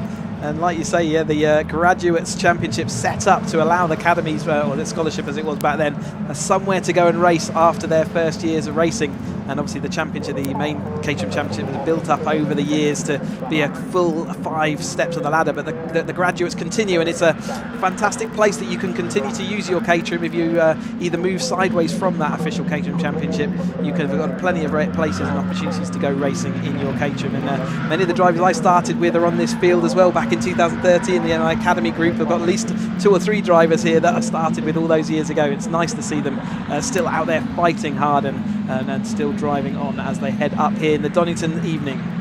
Oh, indeed. And the thing, of course, with this being a parallel series or championship of the world, you'll see plenty of drivers here on this grid who are also racing in the other categories over the course of this weekend. So if you're seeing some similar names, albeit running different door numbers, there's an explanation for you. But as our drivers make their way towards the end at the start of that lap, we did see some progress on white on Elliott for P16 into Redgate Corner. But looking back to the leaders now, and still the absolutely intricate battle for P1 through to P3, and that is Barlow still running away up front, but still well on Haynes. They're fighting over the lead of the trophy class, and these two are not backing off at all as they make the way in towards the opening corner. Of course, for what is Max Haynes, he's already used up all 3 of his sets of results this season, so he's really here now in order to enjoy the racing, and Stillwell has only used up 2 rounds of racing, so Stillwell can add points to his tally. Haynes cannot, as we're to understand it, but they're having a battle. I don't think they're worried about points, they just want to see who's the victor here, and well, we love to see that as they roar their way on for the old hairpin. But further behind, we do see that the 50 of what is McCall trying to keep McDougall and Ems behind, and well, they may be racing different classes, although that's not going to stop them, as that is going to be McDougall trying to go around the outside of Schwanz to the inside of what is McLean's. And as our cameraman catches up there with everything that's going on, credit to their work,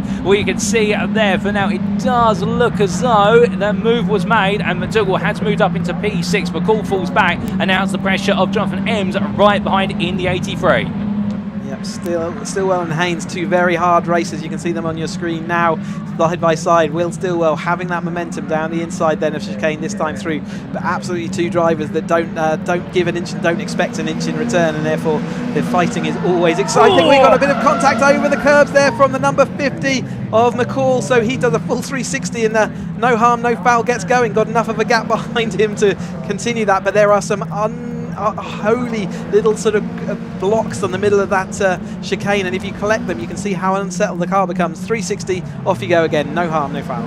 Well, indeed, the only thing you will have, of course, is the tyre, which is absolutely, well, a set of tyres that are burning hot now and might be at risk of always overheating the tyre a little bit further, but he'll get himself settled down and cool down. But meanwhile, not settling down, that is the 142 there of Querendon, who is absolutely siphoning at the wheel there to make progress past Smith. And of course, Smith, if you may notice a little bit closely, in the number 86, absolutely batting hard and enjoying it all the way through as they come on down. And also, just keep it in mind, around them as well is none other than what is the 112 of Andrew Whitten. And if you're wondering why his car looks like a bit of a strawberry, well, that's because it's been intentionally liveried that way, in the fact they do have the pink-red base colour. You'll also see the yellow pips on the car, and also you will see a lime green roll cage, a stroke frame over the top of the car, which was the colour selected by his daughter, and he's gradually embraced the flavour of being the strawberry car. And well, to be fair, who doesn't love a good strawberry for dessert? And indeed, right now he's the definitive strawberry on the grid. But meanwhile, as we come back to leaders and we put the fruit aside for a moment and look at the fruits of their labour instead,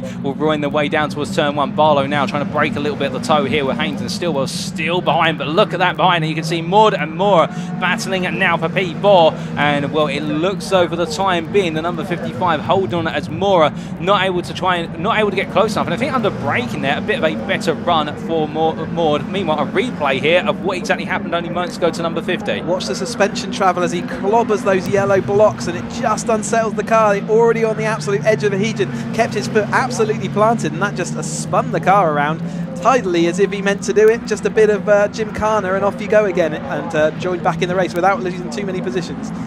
Oh, indeed, he may not get any points in the championship for that, but he definitely gets some style points in the commentary booth. I think Chris and I both lifted up a 10 from behind ourselves as that happened, but the good thing is all okay for driver. But we also do look back here to a bit of drama earlier on, and well, that was a bit of a nasty moment between drivers, albeit we're going to come away from that replay shortly and back to your live racing pictures. So seeing that even further down the field earlier on, things getting very contentious, but meanwhile we still got the contention as that is Stillwell ahead of Haynes. So that's happened off camera. I suspect that's happened in the run into Coppice on this lap on the back straight. There's a bit of a run wide there from what was Stillwell, but here comes Haynes once again. These two are absolutely locked in the Sigma 150. The Thorns come out of this battle a little bit. They're kind of working together now. They can see that they're pulling away from the car behind. You can see that he's not resisting that move anymore. They're trying to work together now to try and catch Barlow as they can see him disappearing off down the road. And I saw it into the chicane as well. So body language of the car is telling me now that these two have decided that it's not worth battling.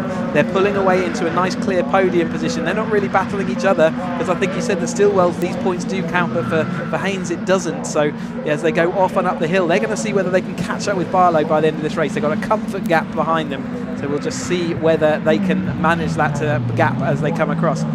But Maud, Moyer and McCall also, and Ems there, doing a great job to keep up behind. Oh, indeed, and with the pace of this race not falling at all at the moment, indeed, it's the proverbial "the enemy of my enemy is my friend" moment between drivers, where you need to work together to chase down that common goal of the driver up the road. Albeit we also refer to it as 100+ mile an hour Morse code between drivers, albeit they're having to try and think what the other driver's thinking as they roll the way on towards what is the second half of this race. Still 7 minutes left to go, and here we do see what is the 112, I do believe, and that is the car of Witten. In fact, the 144 there, my mistake, and the 144 of Elliott trying to keep Clarkson at bay with Flay not too far behind. And right now it does seem as though Elliott in P17 or P8 in the championship class really proving to be a little bit of proverbial cork in the bottle as they come down the back straight and in towards what will be the S's. And it's lovely to see whether you're looking at the front of the field or outside the top 10. We've got plenty of battling here, and well, as they roll the way on through, you have to keep in mind as well, Chris, that for what is this series and any of the graduates championships, these are seen as the budget championships, as you will, in terms of being very accessible and being able to run the cars that would run in the official series. So it is arguably one of the cheapest forms for a very casual series to enjoy. Yeah, and the drivers really like that difference of motorsport's supposed to provide different experiences for what you're looking for, and the graduates absolutely, their paddock, and they really enjoy having that kind of more relaxed atmosphere, or perceived more relaxed atmosphere, let's put it that way, because all Caterham paddocks are fun places to be. I can tell you that, and you can see how much fun the 7 Championship UK were having, even at the top flight of the motorsport. But graduates certainly has a great place in British motorsport, and has been around, and it shows from how healthy this grid is. 31 cars in this field as well, and it shows how many Caterhams are out there, and how resilient the little cars are to be able to keep racing year after year after year. We were speaking before about you can drive these cars to an event, race a whole weekend, and then drive it home again. As we see Max Haynes, Will Stillwell still kind of semi-working together. Let's see whether Will Stillwell does force it. He does force it a bit more. I think they've decided they're probably not going to catch up with Barlow's 2 seconds, and actually pulled another half second over the top of them. So it does look like they're just going to have to get back to their feisty battle again. I think so, in the fact that whilst they did gain a couple of attempts on Barlow, when they decided to make a bit of a partial truce between each other, they're not gaining enough time in order to really bring Barlow back into the fight, with the slipstream really being noticeable from a second and closing. And well, therefore they've decided, you know what, we'll just fight over the second place spoils and the lead of our class.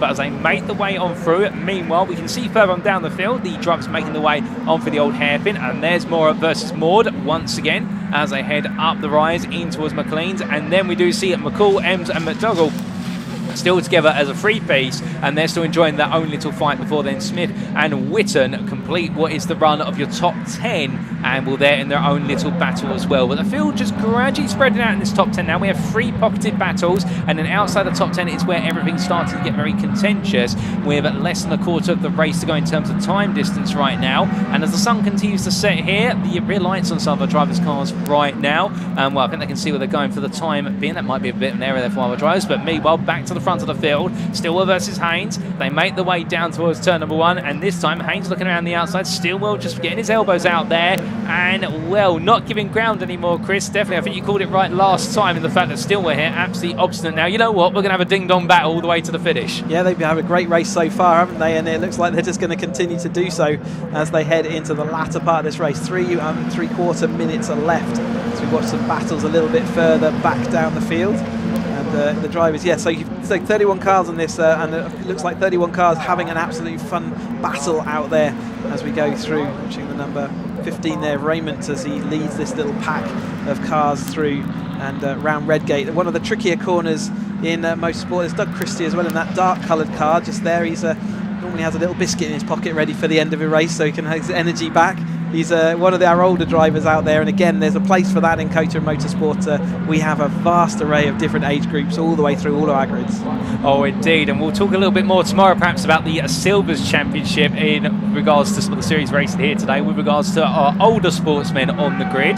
But as we stay in the here and now, in the present, whether you're young or whether you're old on this grid, there's plenty to be exchanged between our drivers as they charge off into the sunset there. That lovely view as they make the way onto the back straight, and we're looking here at what is the 171 in pursuit, and I believe chasing after what is the number 60, unless I'm mistaken. And well, these drivers being a little bit further on down the order, and well, as they make their way past our cameraman there, we're coming across line. In fact, that is McDougall versus McCall, and Ems in the rear of the picture, albeit it's going to be McDougall versus Ems here, as Ems looks up the inside, and McDougall not really fighting this one too hard, knowing it's not the final lap. Meanwhile, the strawberry machine there of what is Smith's, and of Witten, I should say, battling with Smith getting up the inside there. And well, as they roll the way down, further on down the order here, we can see a bit of a move coming on through, as that is the 164 of Filet having to fend off the charge from Christie. And meanwhile, it's the 89 and the 144 of Clarkson and Elliott respectively. They go too wide through Redgate corner, and they decide they're not quite done yet, although in the end it is going to be Clarkson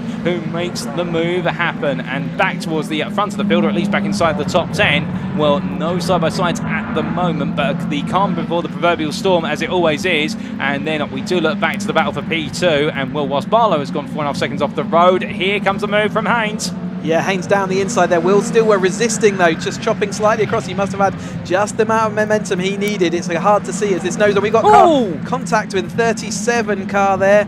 So who's that side-by-side contact? It looks like they're going to try and untangle each other, but lots of bodywork hanging off there. And in fact, there's fluid coming out of the number 2, it looks like. So there's that car will have to pull to the inside, otherwise he will. That's Appleton, isn't it? Yes. And the number 37 has had that contact, those Ewings. So they're both having to pull to the inside. They're both cars damaged beyond repair, but will mean that the racing can continue with 1 minute. This is going to be on to the last lap, or very near to it. It's going to be close as they come across the line.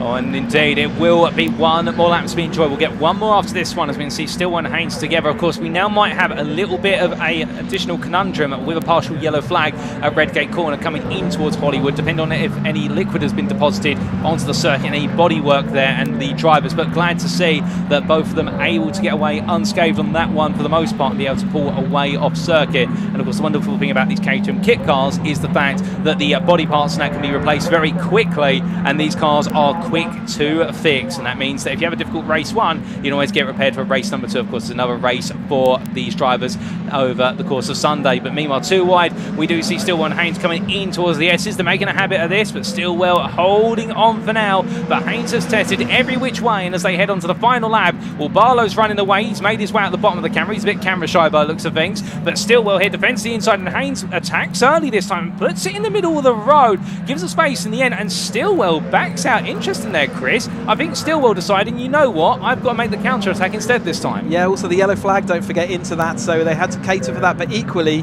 he thought to himself, right, the second place is good enough for me, I'm going to have the toe down the back straight, and he's proved that he's strong into that chicane. However, Max Haynes will have a little bit left over, I'm sure, to see what he can do with it. You know that they're not going to give any little sort of quarter in that battle, as we saw Barlow just going through our shot there, and a dispatch with a back marker who gets out the way.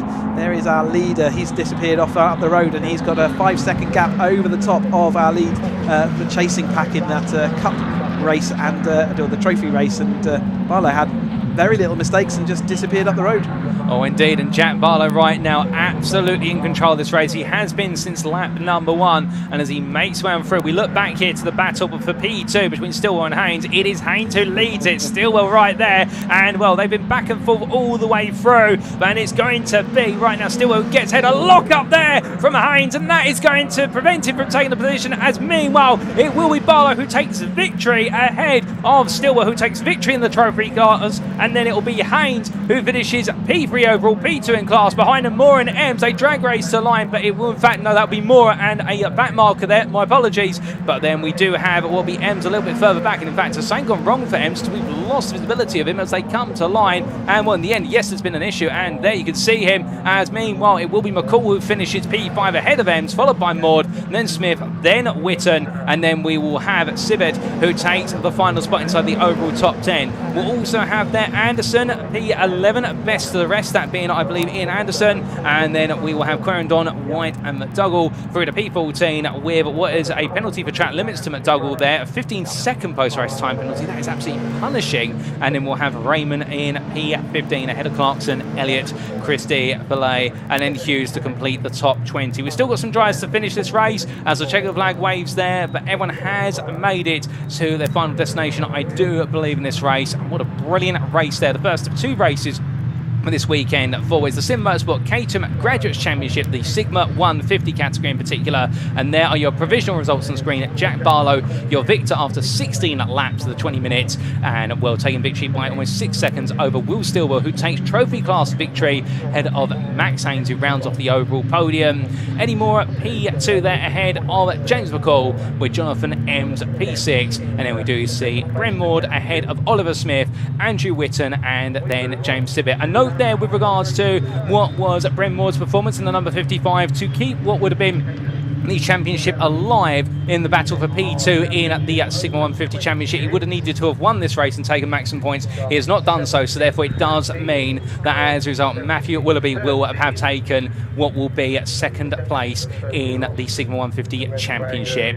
And well, we also had there what was Anderson in P11, Quarendon P12, White P13, and McDougall completing your overall top 14. But as the sun continues to set here at Donington Park, what a race that was, and we still do have, of course, one more race to come, Chris. But as we do just wait for drivers to make their way into Parc Fermé, of course, they say you save the best to last, although I think that's unfair to say that given the quality of the racing over all 5 races so far has been absolutely superb. But we still got the 310Rs to go out on circuit. An absolute personal favourite of mine throughout this course of this season. The battling has been intense, epic and relentless. So if anything we've seen so far, we're going to have more of the same as we're heading into this. I'm really looking forward to this. So yeah, if you're looking for a cup of tea or a break or anything, don't go anywhere. You want to stay exactly where you are in front of your TV sets or wherever you're watching, and come and catch on with this 310R action. I'm looking forward to it immensely. Oh, indeed. And I think we are very shortly going to cut to Ian down in Parc Fermé to catch up with our victors and podium finishers from the Sigma race. Yeah, welcome down Parc Fermé. We've got a very happy Jack Barlow. Before we do that, we've actually got Matthew Willoughby again. Matthew, we spoke to you before the race. Of course, unfortunately, it didn't quite go to plan, but we still think you've got second in the championship. Yeah, I wasn't in gear at the start, which wasn't fantastic. Had a cracking next 3 or 4 laps getting through, which was brilliant fun. Started to lose my brakes a bit, missed my heel and toe down into the old hairpin, through the gravel, lost loads of places, and just decided to get out of everyone's way at that point and call it quits. So yeah, stopped with about 5 minutes to go. But great race. And the people that were chasing me for second in the championship haven't had great races either. So I suppose it's a happy retirement then. It's not quite the way you want to do it, is it? But no, it's achieved what I wanted to from the weekend. Kind of. Yeah. Congratulations anyway, well done, good stuff. Let's find Jack, shall we, for a quick chat. Jack, can we just grab you for a quick chat, if we may? Congratulations on the race win, and you were kept honest for a while, and then you just managed to stretch your legs at the end. Yeah, so obviously Caterham Racing's renowned for being very close. Obviously the tow is an advantage if you're the chasing car, it's a disadvantage if you're the leading car. So I knew going off pole, starts aren't my specialty, so I knew if I could just stay with the front pack off the line, get into the lead and get into a bit of a groove and just let them, I was hoping they would scrap, which they did a little bit, just gave me that gap. So I knew as soon as I had the gap I'd be consistent enough to try and hold it, really, to be honest. You had Max and Will going toe to toe, because they're fighting in the trophy section as well, so that probably helped you a little bit too. But look, what have you made of your season overall? Yeah, well obviously look, I've come into Caterham Racing very late. Obviously I raced at Snetterton as a last minute entry, a bit of fun, wasn't quite happy with the car that we were running and stuff, so PT Sports have sourced this car now for this race, and obviously it's got good pedigree, obviously with Harry Senior, so and it runs really well. So yeah, great weekend so far. Hopefully we can do the double tomorrow. Top man, best of luck tomorrow. Thanks for talking to us. Let's grab Max, shall we? Max, can we just have a quick chat about that one? Of course, you're going for the trophy race there too, but great battling with Will, wasn't it? Yeah, it was the same at Anglesey, and yeah, great racing. Shame we lost the lead car, but yeah, awesome. That's what we do it for. That's what I love. Look, congratulations. Can I make a shout out as well? Please do, Shout out to Sabrina. Why? Who's Sabrina? Just a special person. I like that. Special. Nice one, Tom. Cheers, buddy. I like that. I'll tell you who we've got over here, actually for a long time. He's Callum McDougall. Let's grab a chat with him. Callum! Hello, Ian. I thought I saw your name down. How you doing, mate? You all right? Okay, mate. How are you? Yeah, very good. But you got a penalty there. What happened? Trying too hard. Fair enough. It's a good penalty to get then. Well, I've just been told, yeah, track limits. I'm not surprised. At the beginning there was a bit of a kerfuffle, and I ended up clear of a group, but too far away from a group that were all towing each other away, and I was trying a bit hard and went wide a few times, but I wasn't going to catch them anyway, so I tried. What do you make of Caterham's? I love Caterham's. Well, I do this every day, but this is the first time I've actually come just Caterham Racing. Yeah. So it's just a toe in the water, a bit of fun, and yeah, this is a great paddock, and that's just so much fun. Race Caterham's. There you go, top man. Good to see you, mate. Good to see you. Nice one, Callum. Good to see you as well. So with this, of course, as we know, with the 150s, the championship has already been decided. Second place, it looks like, being decided as well. There is the trophy race, and Will Stillwell, who came third in that race, was leading that coming in. That's drivers select 3 rounds that they want to come and race in, and then there's a separate championship for that. There is another one tomorrow. Will did actually have a race in hand, so that might actually wrap it up. Ian Anderson was the only driver who could have got close to him, but of course Will's come well ahead of that one. Let's keep going down, actually, see if there's... we've got Amanda over here as well. Let's have a quick chat with Amanda. She's Amanda, before you disappear, are you okay for a chat? How was it out there? An interesting one, because I had a good start and then couldn't get second, and then sort of had like a big panic on my hands. Did you eventually find? I'm not 100% sure. I might have just gone for third, actually.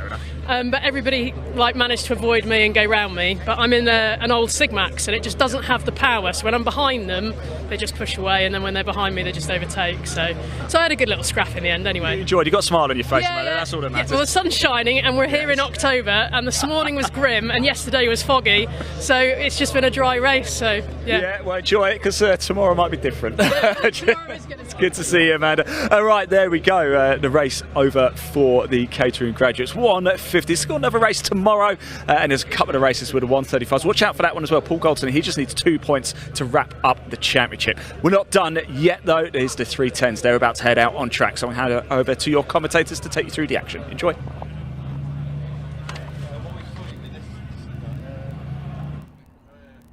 Well, ladies and gentlemen, we arrived then at our final race of the Saturday, and here is the grid for the first of 3 races this weekend in the Motor Caterham 7 310R Championship. Tom Willie starts on pole position, joined on the front row by Duncan Mallet. Then we have Harry Cook starting P3 ahead of Andrew Murgatroyd. We then do Murgatroyd, I should say. Then we have Philip Bianchi starting P5 ahead of Freddie Chiddix, who completes your 3rd row, with row number 4 going to Taylor O'Flanagan and Craig Denman, and your top 10 10 completed by Hugo Busch and Lars Hoffmann. Now keep in mind, this grid is massively shuffled due to their qualifying session being unpredictable with the wet weather this morning, and that theme continues with Harry Iyer starting P11 best of rest ahead of David Yates, with Gareth Lucas line up on row 7 in the company of William Wood. Stephen Lancaster starts P15 there on the 8th row of the grid, joined by Graham McDonald. We then have on the 9th row of the grid Jeff Price and Christopher Welch, and then to complete your top 20, Robert Bullen and Steve Metcalf.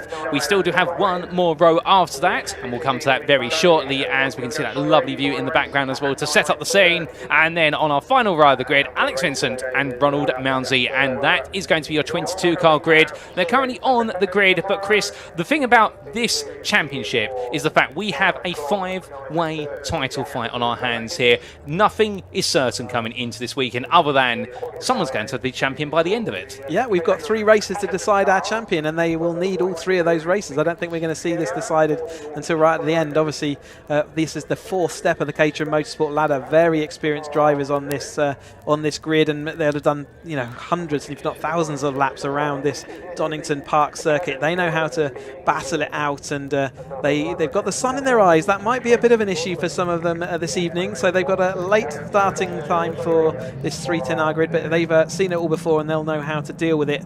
And yeah, it really is it's built so throughout the course of the season over always the same drivers sort of fighting it out there. But a couple of those drivers, in fact 3 of those drivers, Taylor O'Flanagan, Hugo Busch and Lars Hoffmann, find themselves deep in the midfield. They're going to have to fight their way back to the lead group. I have every confidence they will do that, but Tom Willis was delighted this morning with the conditions and really enjoyed the tricky conditions, put himself up into that pole position. Duncan Mallett, relatively newcomer to Caterham Racing, put it into that 2nd place, and Harry Kirkauer, who had everything fully under control for most of the season, looking like he was pushing himself towards that championship, but had an incident which cost him penalty points at the last time out of Brands Hatch, which moves him down into sort of more in contention, so it just brings everything together. But certainly there's drivers out there that need to do some work, but they've got 155 horsepower under their right foot. They've got a few more revs earlier on than the 270s that we saw, and they've got a limited slip rear differential, which means that power oversteer is now a thing, and these cars are fantastically race focused. They're no longer road legal, although it's really easy to put the lights back on if you want to take it back on the road. Many drivers think this is one of the best handling cars out there, and let's see what they can do. They've been delivering the action all through the year, and let's see whether they can finish off in style here at Donington. Oh, indeed, and keep your eyes out in particular for car number 19 starting P16 in this grid, Graham McDonald. I caught up with him in the build-up to this race earlier today, and he was saying to me he was gutted in qualifying. There was a lot of pace in the car. He enjoys racing at the Donington Park circuit, but the problem is 2 laps into qualifying, his throttle pedal completely unstuck itself, and in the end he couldn't use the throttle, had to come in, and therefore he's qualified entirely out of position. But there's plenty of drivers out of position, but he's not a championship contender necessarily, but he'll be a driver just going, you know what, I just want one last hurrah at the end of the season. And then you add to it your 5 championship contenders of Taylor O'Flanagan, Harry Cook, Lars Hoffmann, Hugo Busch and Tom Willies. They're all jumbled up on this grid, and they're so equal as well coming into today, Chris. I mean, we have 4 wins apiece for Harry Cook, for Taylor O'Flanagan and for Hugo Busch. We have no less than 10 podiums for Harry Cook, Taylor O'Flanagan and Hugo Busch either, and you've also got the whole medley of top 5s, so all 5 are contenders. They're so evenly matched, and then you throw all the other drivers into the grid who are just here today to end their season on the ultimate high, and they can't be discounted. No, they absolutely can't. You can, the top 10, top 15 of these cars, especially around here at Donington, can easily have a say in who's going to go home with podiums, and they have been sharing it out between themselves, and all the wins and the podiums all throughout the season. It's because they've been racing one on top of the other, all often on the same bit of tarmac, but mostly keeping it all stuck together. But let's see how they're going to go on. Their first of their 3 20-minute races over the course of this race weekend. You can see all the cars lined up. We have the green flag, so we're about to get the action underway. Oh, indeed. And as the lights get ready to go on, all the drivers in position, and the green flag falls, and it does mean now we're at the behest of the timing light. All the drivers itching. They're all keeping their eyes on the lights. You can see all of them looking up out of their cockpits. They're all absolutely salivate at the prospect of going racing. But who is it going to be here as the lights are now finally going on? There they are. And without further ado, ladies and gentlemen, for the first first time this weekend, our Motul Caterham 7310Rs are underway, and as they roar away, it's a good start there for Tom Willis on the inside on the left of your picture, holding on to lead. Meanwhile, behind, we've got an absolute struggle to start there from Taylor. Taylor O'Flanagan flew off the line. He's going to be in maybe 4th or 3rd place as he goes in. In fact, Hugo Bush and Lars Hoffman also making fantastic starts. So all sorts of stuff went on there. Murgatroyd got a good start, but it was actually Duncan Mallet who got the worst start from that front row, finds himself now down in 5th place. But yeah, Taylor O'Flanagan must have hooked everything up there. He's up into that 4th place, just behind Harry Cook. Harry Cook will definitely be looking in his mirrors now going, how the heck did you get there so quickly? What the heck happened? But as they go down and then through Old Hairpin, up the Schwartz curve and up into McLean's this time through, still nose to tail from this whole field as they head up here. Oh, and as they roar the way on through, of course, everyone right now will be wanting to try and get those tyres switched on as soon as possible. And before the grip levels get up to speed for everybody, if you feel as though you got switched on, this is the time to make those places before the field starts to settle in and you get the ding-dong battle of the momentum racing. But as they roar the way now onto the back straight, we can see it there. Willie's still holding on towards the front of the field, albeit it's going to fan out to 3 wide here as they come on down for a brief moment. But Willie's holds the inside line there as they make the way under, braking around the outside. However, that's Willis round the outside, got Cook in 2nd place. Murgatroyd now back down to 3rd, then Taylor O'Flanagan. They've been swapping every single corner so far. It's hard to keep up, but Willis in the aluminium coloured car is in the lead. That's Harry Cook, who was leading comfortably the championship coming into Brands Hatch, but the penalty points cost him. He now finds himself in the lead. Duncan Mallet, after that poor start, shoving it down the inside of Murgatroyd and Taylor O'Flanagan. Hugo Bush having to do a bit of avoidance action, so they can see they're all reshuffling already. The cream is rising to the top, and all these drivers, Harry Cook and Tom Willis, though, they might decide to try and work together to keep them clear of the chasing pack. Oh, indeed, and it really will be the case of whether they work together or not. If they can, then they'll have a two-way fight to win all the way to the end. But worth noting there, that tiny bit of a tap to the rear of O'Flanagan's car in his battle with Bush and Mallet, where they're able to avoid losing the rear of the car and any potential additional oversteer that came with it. But as the field now comes towards the second half of its second lap here, and these laps are going to come thick and fast, you can see how this top 10 not settling down too much at the moment, as we do have there what is the number 3 and the number 55. That is Wood trying to fight his way around the inside of Aya, and does so just about, but runs a little bit deep coming out of Coppice Bend. That's not going to work out this time. Front of the field, meanwhile, Willis still holding on there at the very front in the battle with Cook and Murgatroyd. But as they come down towards the braking zone, well, it's all going to be about swaps and quick exchanges here as they roar the way on through the S's, and a lovely move there being made for what was, I do believe, Hoffman moving up to P7, getting 2 places ahead of Yates and McDonald. Yeah, so Hoffman's moving up that time through, and we were watching the battle there of McDonald. So the driver you spoke to beforehand having a battle there with Freddie Chiddicks. He was our Academy and 270 champion. So driver not having such fun in this particular race. Gareth Lucas back with us in the number 10 car as well. So great to see him out on the track once more again. As Taylor O'Flanagan down the inside of Murgatroyd. Then there's Lars Hoffman. You said he's moving up there, and he is indeed in his Motul-sponsored Caterham there in this Motul-sponsored series as well. But Taylor O'Flanagan doing what he needed to do to get up into this lead battle, but unfortunately he's got a bit of a gap in front of him now. He's going to be working to try and minimise the impact of that. So Duncan Mallett's just in front of him. So Taylor O'Flanagan in the yellow machine, Murgatroyd in the green. Then you have Lars Hoffman, then David Yates coming to see what he can do from deep in the field in the number 15 car, the Map Live Motorsport car. Yeah, Hoffman's going to be held out to the outside, but he's going to have the toe of Murgatroyd as they head onto the back straight. So I think he will get that position defended. But Willis and Cook still working together. But it's next up is Hugo Bush, also coming from the mid-pack of the starting grid to make his way all the way up to 3rd place. So the drivers who we're expecting to see at the front of this grid are pretty much all there now. Oh, indeed, they're all starting to take centre stage in terms of this dramatic end to the season, potentially, as they roar their way into what will be the second quarter of this race shortly. But here comes the move up the inside into Endgate corner. It's going to be Bush and Willis. Willis on the outside, the right of your picture, Bush on the inside. Meanwhile, the rest of the field 2 wide as well. Goodness me, there's barely any room there. As you can see, number 11 O'Flanagan in here, made to go outside, and that was a lovely move being made up the inside there. But I believe that was Yates making some more progress there as they now make the way down the hill, and as they do through the craner curves in towards the old hairpin, well, now it's all going to be about settling down for a brief moment. But our leaders from lap to lap and corner to corner, constantly exchanging place at the moment. It's going to cost them time, but to be fair, we don't mind that. You guys and girls at home don't mind that, because it means there's even more battling. Taylor O'Flanagan will want to get, after that great start, he does now find himself back in 6th place, which means that he's seeing his championship rivals now disappear off into the group that's in front of him. So he's going to be panicking a little bit at this stage just to make sure that he can get back towards that group by the end of this race. Still plenty plenty of time left, still plenty of time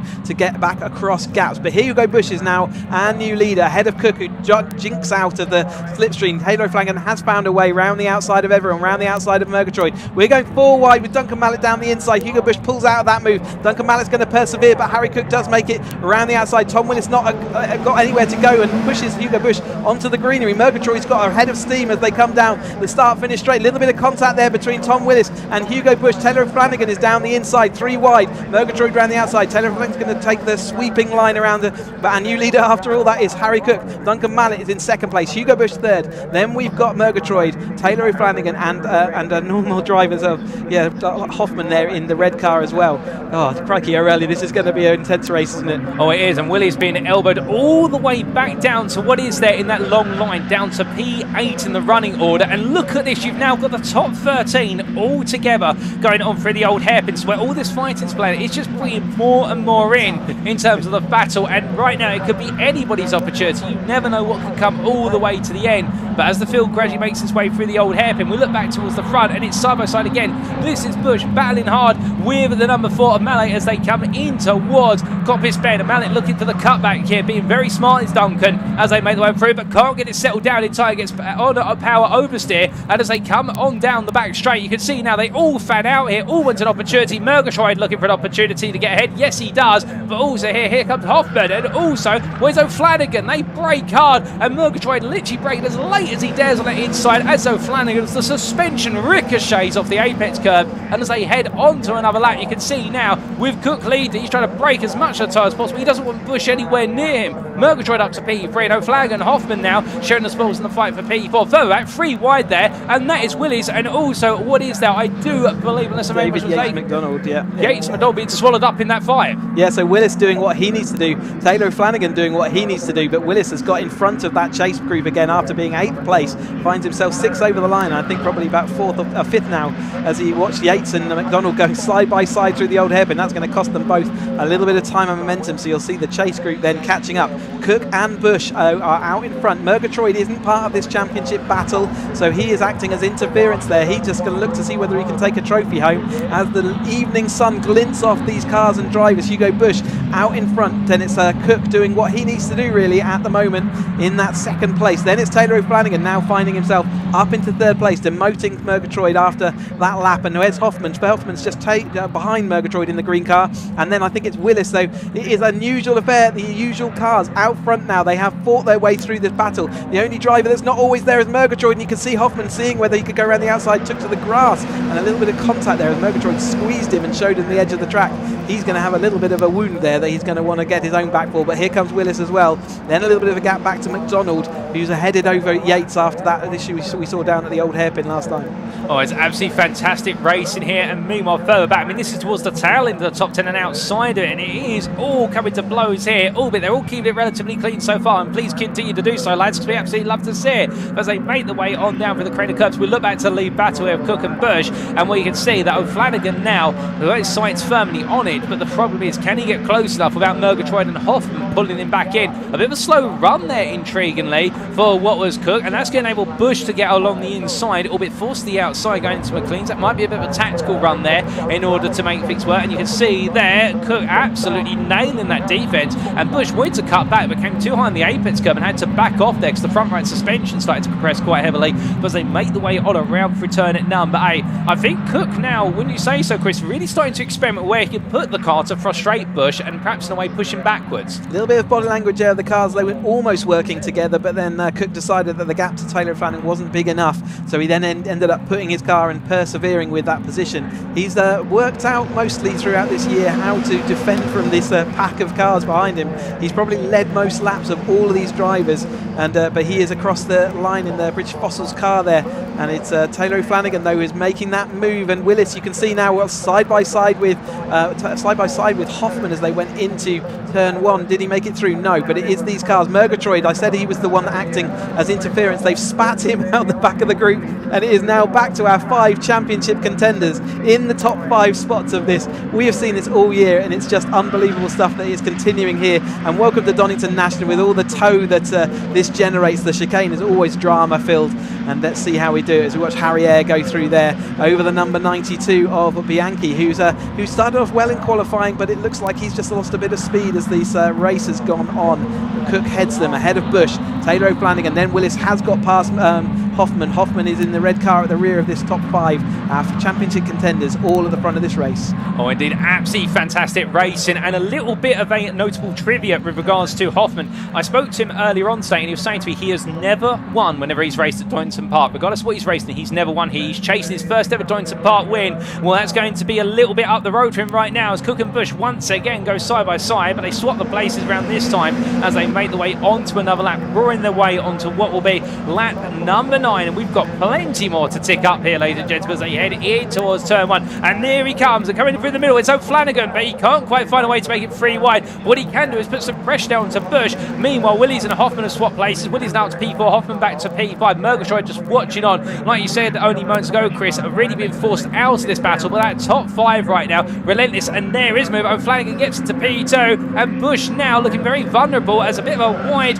What was there, Willies? It's down to pressure on Hoffman. I mean, it's small mistakes here, but those mistakes could be race defining. You've got to figure out whether it's worth pulling out of the race line. Is that move going to pay off, or is it actually going to cost you more time? Don't forget that, Murgatroyd, McDonald are waiting to pick up any pieces that get to fall from the scraps of this championship table. Cook, though, has been out front for a couple of laps, and it's now Taylor O'Flanagan who moves into his rear view mirror, but Hugo Bush has been good and strong on the brakes so far as I've been watching those cars. Willis has also been patient in recovering those positions. Remember, he was down in 8th place not that long ago as Cook tries to throw the toe off. He looks to the cars coming to his inside. He knows then he's got to protect down the inside, and it's going to be Hugo Bush looking to see around the outside of Taylor, but everything is evens there. That was a little bit of car positioning just to act a bit defensive and deny the moves. Hugo Bush has got a run on Taylor O'Flanagan, though, as they come over the line this time, and Hoffman's got a run on Willis. That's not going to happen. They're going to go nose to tail.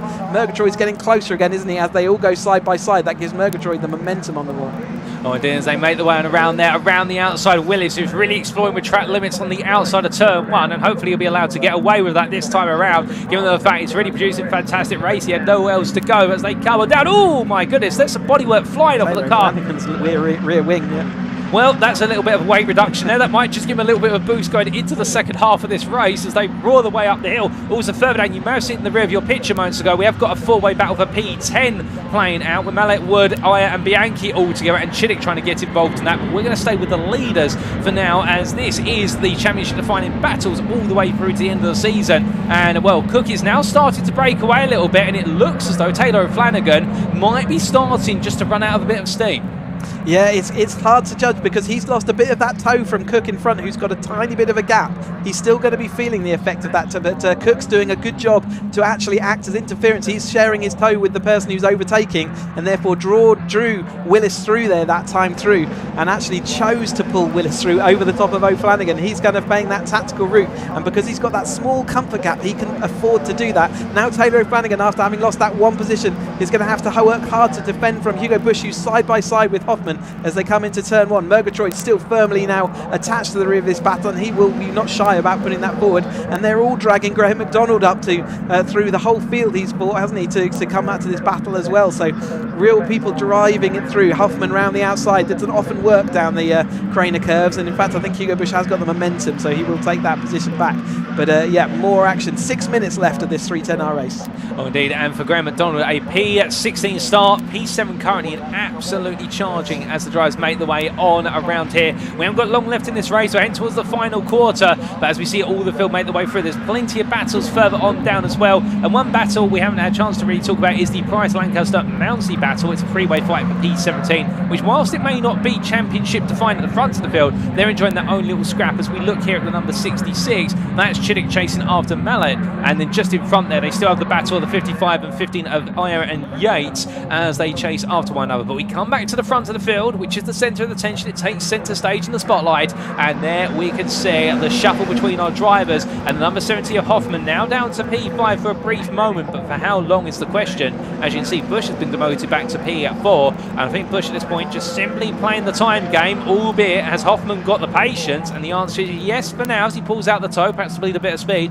And there's the number 19 of McDonald, the driver who said he wouldn't seem to be much higher up on the grid, and with that throttle repaired, he's made his way all the way up there, albeit I think he'd like to be part of this battle, Chris, but I think right now everyone's huffing and puffing so much, have they got any energy left? I'm surprised. Remember that Cook decided to pull Willis through with that the toe on the last time. He might be regretting that now because Willis has clearly got a fast car. Remember, he started on pole position in those tricky conditions, was a little bit worried that would he have the pace in the dry conditions, but it certainly looks like he has as he's going around the outside of McLean's there to secure the win of the lead of this race as we start with just under 5 minutes now of this race to go. The minutes are ticking down quickly, aren't they?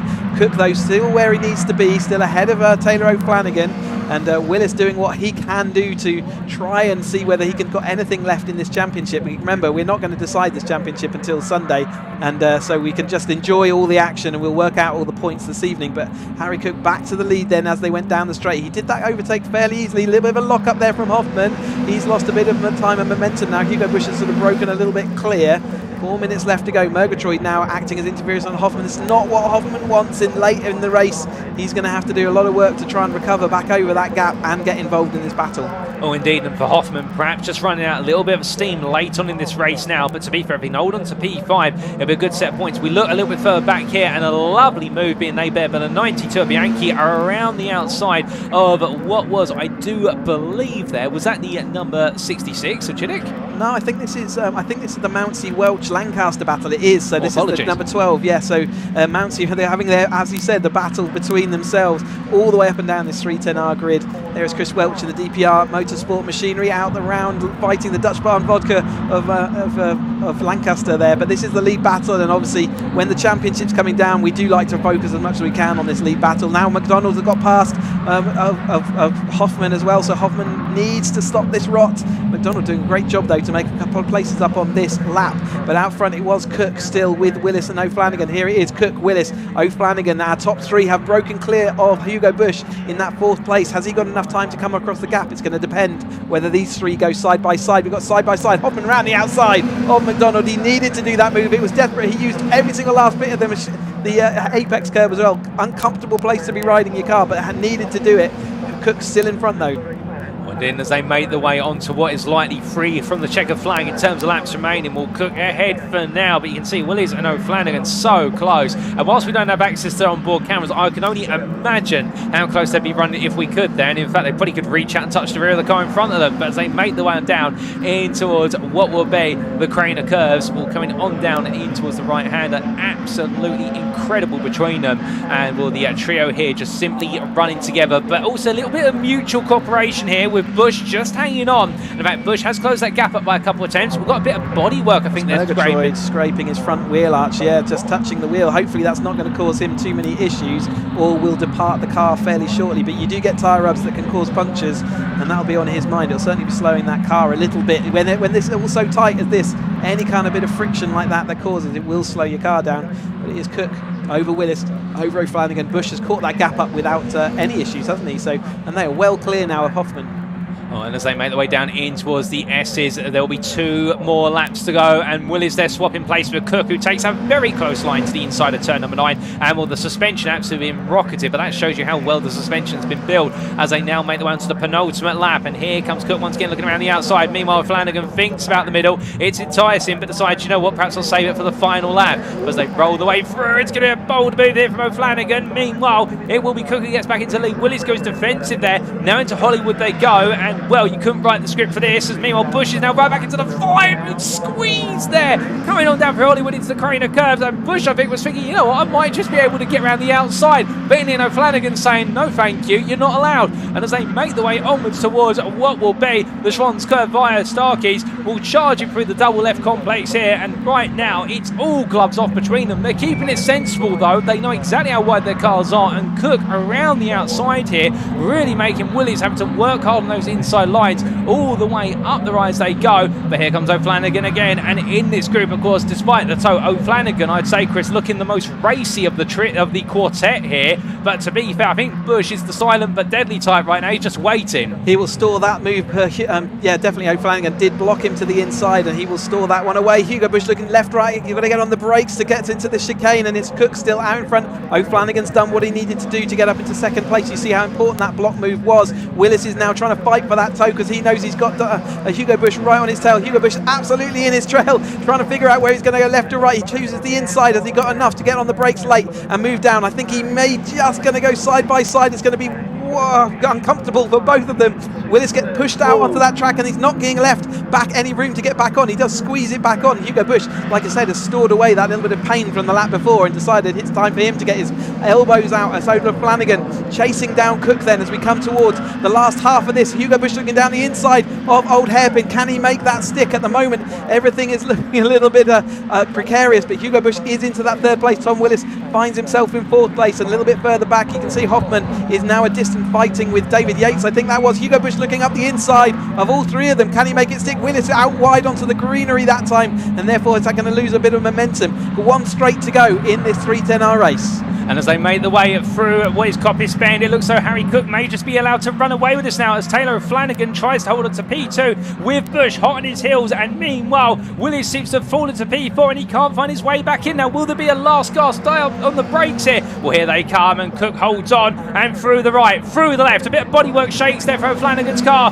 but as the checker flag waves, it is going to be Harry Cook who makes it a 5th win of the season ahead of Taylor O'Flanagan, with then it will be a Bush in P3, Willis P4, 3 wide behind us. It's going to be Hoffman ahead of Yates and McDonald. Murgatroyd then takes P8 ahead of Mallet, and then it will be Io completes your top 10, Chiddick P11, Bianchi P12, and then it will be Denman who comes through P13 ahead of Vincent Lucas. We still got more fighting to go, to be fair, and this is the fight for P16, with that the fight for P17. That's Lancaster holding Mounty and Welch to the finish. We talked about them a little bit earlier, as Price meanwhile takes P16 just up the road, and then we will have P20. The last of the lead lap finishers will be Stephen Metcalf, who right now a long way down, but will get there. And just a quick comment point on the fact that we did see between Hoffman, Yates and McDonald literally 200ths between 3 drivers in the fight for P5, and at the front of the field only 2.5 temps separated Cook through to Willis. You could not make this up, but that what a race. Might well go back to a photo finish. We do have a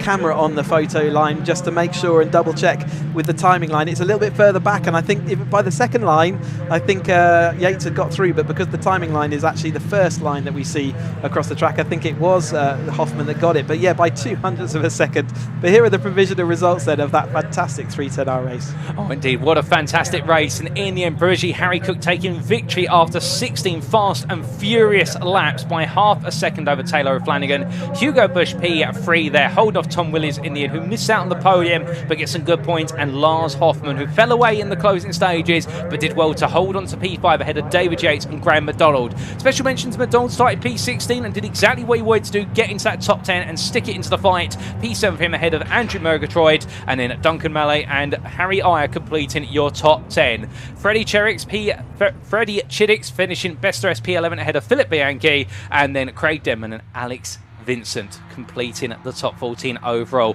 Fastest lap going to Duncan Mallet, 1:17.25 on lap 15 on the penultimate lap. But what a race to wrap up our 6 races on this fine Saturday the 19th of October. And well, the Caterham racing weekend at Donington Park, Chris, well and truly underway, no doubt about it. And that's just a sample of what's to come tomorrow with another 12 races on the schedule. I mean, I'm breathless just from 6. I don't know about you. Yeah, so if you enjoyed all the action today, then again, just remember to tune in again tomorrow, because we've got it all to do again with 2 more races from the majority of our championships, Motorsport and the Caterham Autumn Trophy, all still to go. So absolutely fantastic action all the way through the course of tomorrow, which is going to kick off just before 9:30 on the live stream. So we'll make sure you see here. But like I promise you that all the action that we've seen today is going to be even more amplified.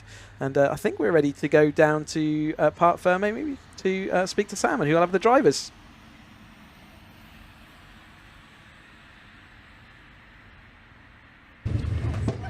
Well, that has got to be one of the closest Caterham races I think I've ever seen.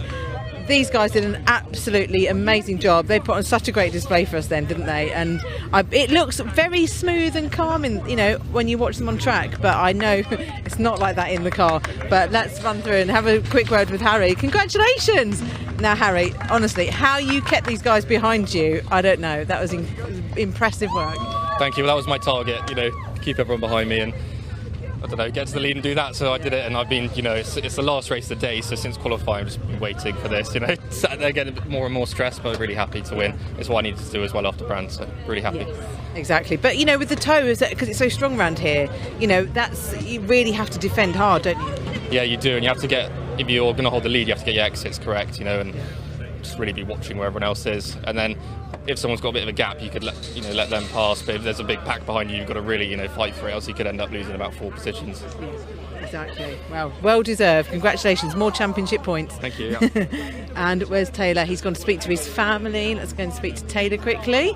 Taylor with his family. Congratulations. That looked such a battle. And I was just saying to Harry, how he kept everyone behind, I'll never know. It was impressive. Yeah, he did very well, and very clever last lap as well with the lights. Caught me napping a little bit, but yeah, I'm very happy with that. I actually went on an old set of tyres so I could save some for the wet tomorrow. So yeah, I knew I'd be a little bit off, but yeah, very happy to take P2. Definitely. Keeping the championship points up there. Yeah. We'll just play forward tomorrow. Yes, exactly. Yeah, and it's not going to be like this with this amazing sunset we've got right now. It's going to be very different. No, we're forecast some heavy rain, so yeah, definitely tune in for that one. It's going to be tasty. Tasty, good word. Well done, Taylor. And Hugo in 3rd place. Hugo, well done. Well done to you, Tom. Cheers, that was, good racing out there. Fantastic. Well done. That was very hard work behind Harry there, wasn't it? A lot going on. Yeah, I think usual 5 of us 1st to 5th. I thought Harry and me might break at one point, but we cooperated with each other for about half a lap and then didn't. And then Taylor was back on us and came through well. So, yeah, happy with 3rd, I think. Yes, definitely. And that was, it looked, I was just saying to Harry, it looks really calm on track, but we know it's not like that in the cars. A lot more going on. Calmish, yeah, a little bit of rubbing, but nothing untoward, I don't think. But it was great racing, though. I mean, there's so many times where you were so close to each other. Yeah. Story of the year, isn't it? It really is, especially with you 3. Cool, thanks, Sam. Yeah, well done. Cheers. Right, that is all the Caterham racing for today, but we've got loads more to come tomorrow. And here is Ian. Sam, we're not here tomorrow. Actually, Mitch you're is here. leaving us. Well, Mitch is here tomorrow, so he's great. He's done a lot of work with me before. He's fantastic. I'm elsewhere. But you're coming back, of course. However, I think I might be making a little appearance during the lunch break tomorrow. So. Oh, yes. We'll look forward to seeing that again. We will. It's been a great day. Congratulations to you as well. Great racing out there. I did watch your race. I know I always support you, Sam. So it's brilliant to see. More coming up tomorrow, though, but we are going to hand back to Paul and Chris for the final word, aren't we? Thank you for watching.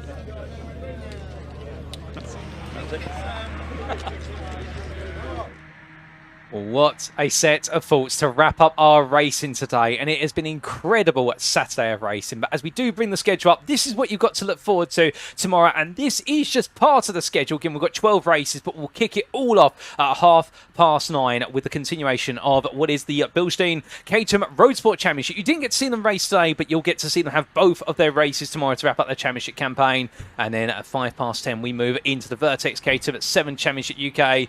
20 to 11, we will have the Sim Motorsport Caterham Graduates Championship, and the Sigma 135 class will go out there for their first of their races over the course of this weekend. First of 2 races. We've also got the return of the Motorsport Caterham 7 310R Championship, and also we've got the Mission Motorsport Caterham 7 270R Championship. And that's all interwoven into the schedule just in the morning. That's a teaser of what's to come, and there'll be plenty after lunchtime as well. But as we do wrap up here from a lovely day at Donington Park, it didn't look lovely at first, but the sun came out and absolutely smoked smiled on the racing here, Chris. I mean, it's been an absolutely sensational day, and well, we're back tomorrow to be taking even more breathtaking action. What could be some very changeable conditions? Yeah, we're looking like it's going to be pretty tricky conditions out there on track, but Caterhams don't tend to calm things down just because the weather goes a bit inclement. But yeah, absolutely fantastic racing today, and so glad for all the drivers out there. It's not easy to do and drive like they have done today. So well done to everyone out there. Thanks again to all the marshals and everyone that goes to putting these race weekends on and letting us do what we love to do. And I can't wait for more of the same. Get your lounge picnics ready. Put yourself in front of your TV and don't leave. Oh, 100%. And again, just to echo the sentiments of Chris, that big thank you to the Orange Army of Marshals that make everything happen like clockwork. And indeed, despite multiple delays, we still finished on time. But with that, ladies and gentlemen, it's time for us to sign off here from Donington Park. At least for today, we will be back tomorrow. Save the time, 9:15 in the morning, British summertime, that's BST, or Universal Coordinate Time +1. We will be back live here to get all the action underway. But until then, it's goodbye from myself in the commentary booth as Paul Walsh. And bye-bye from me, Chris Hutchinson. And we will see you tomorrow nice and early, ladies and gentlemen, for plenty more racing at the one and only heart of British motorsport that is Donington Park. Have a great night.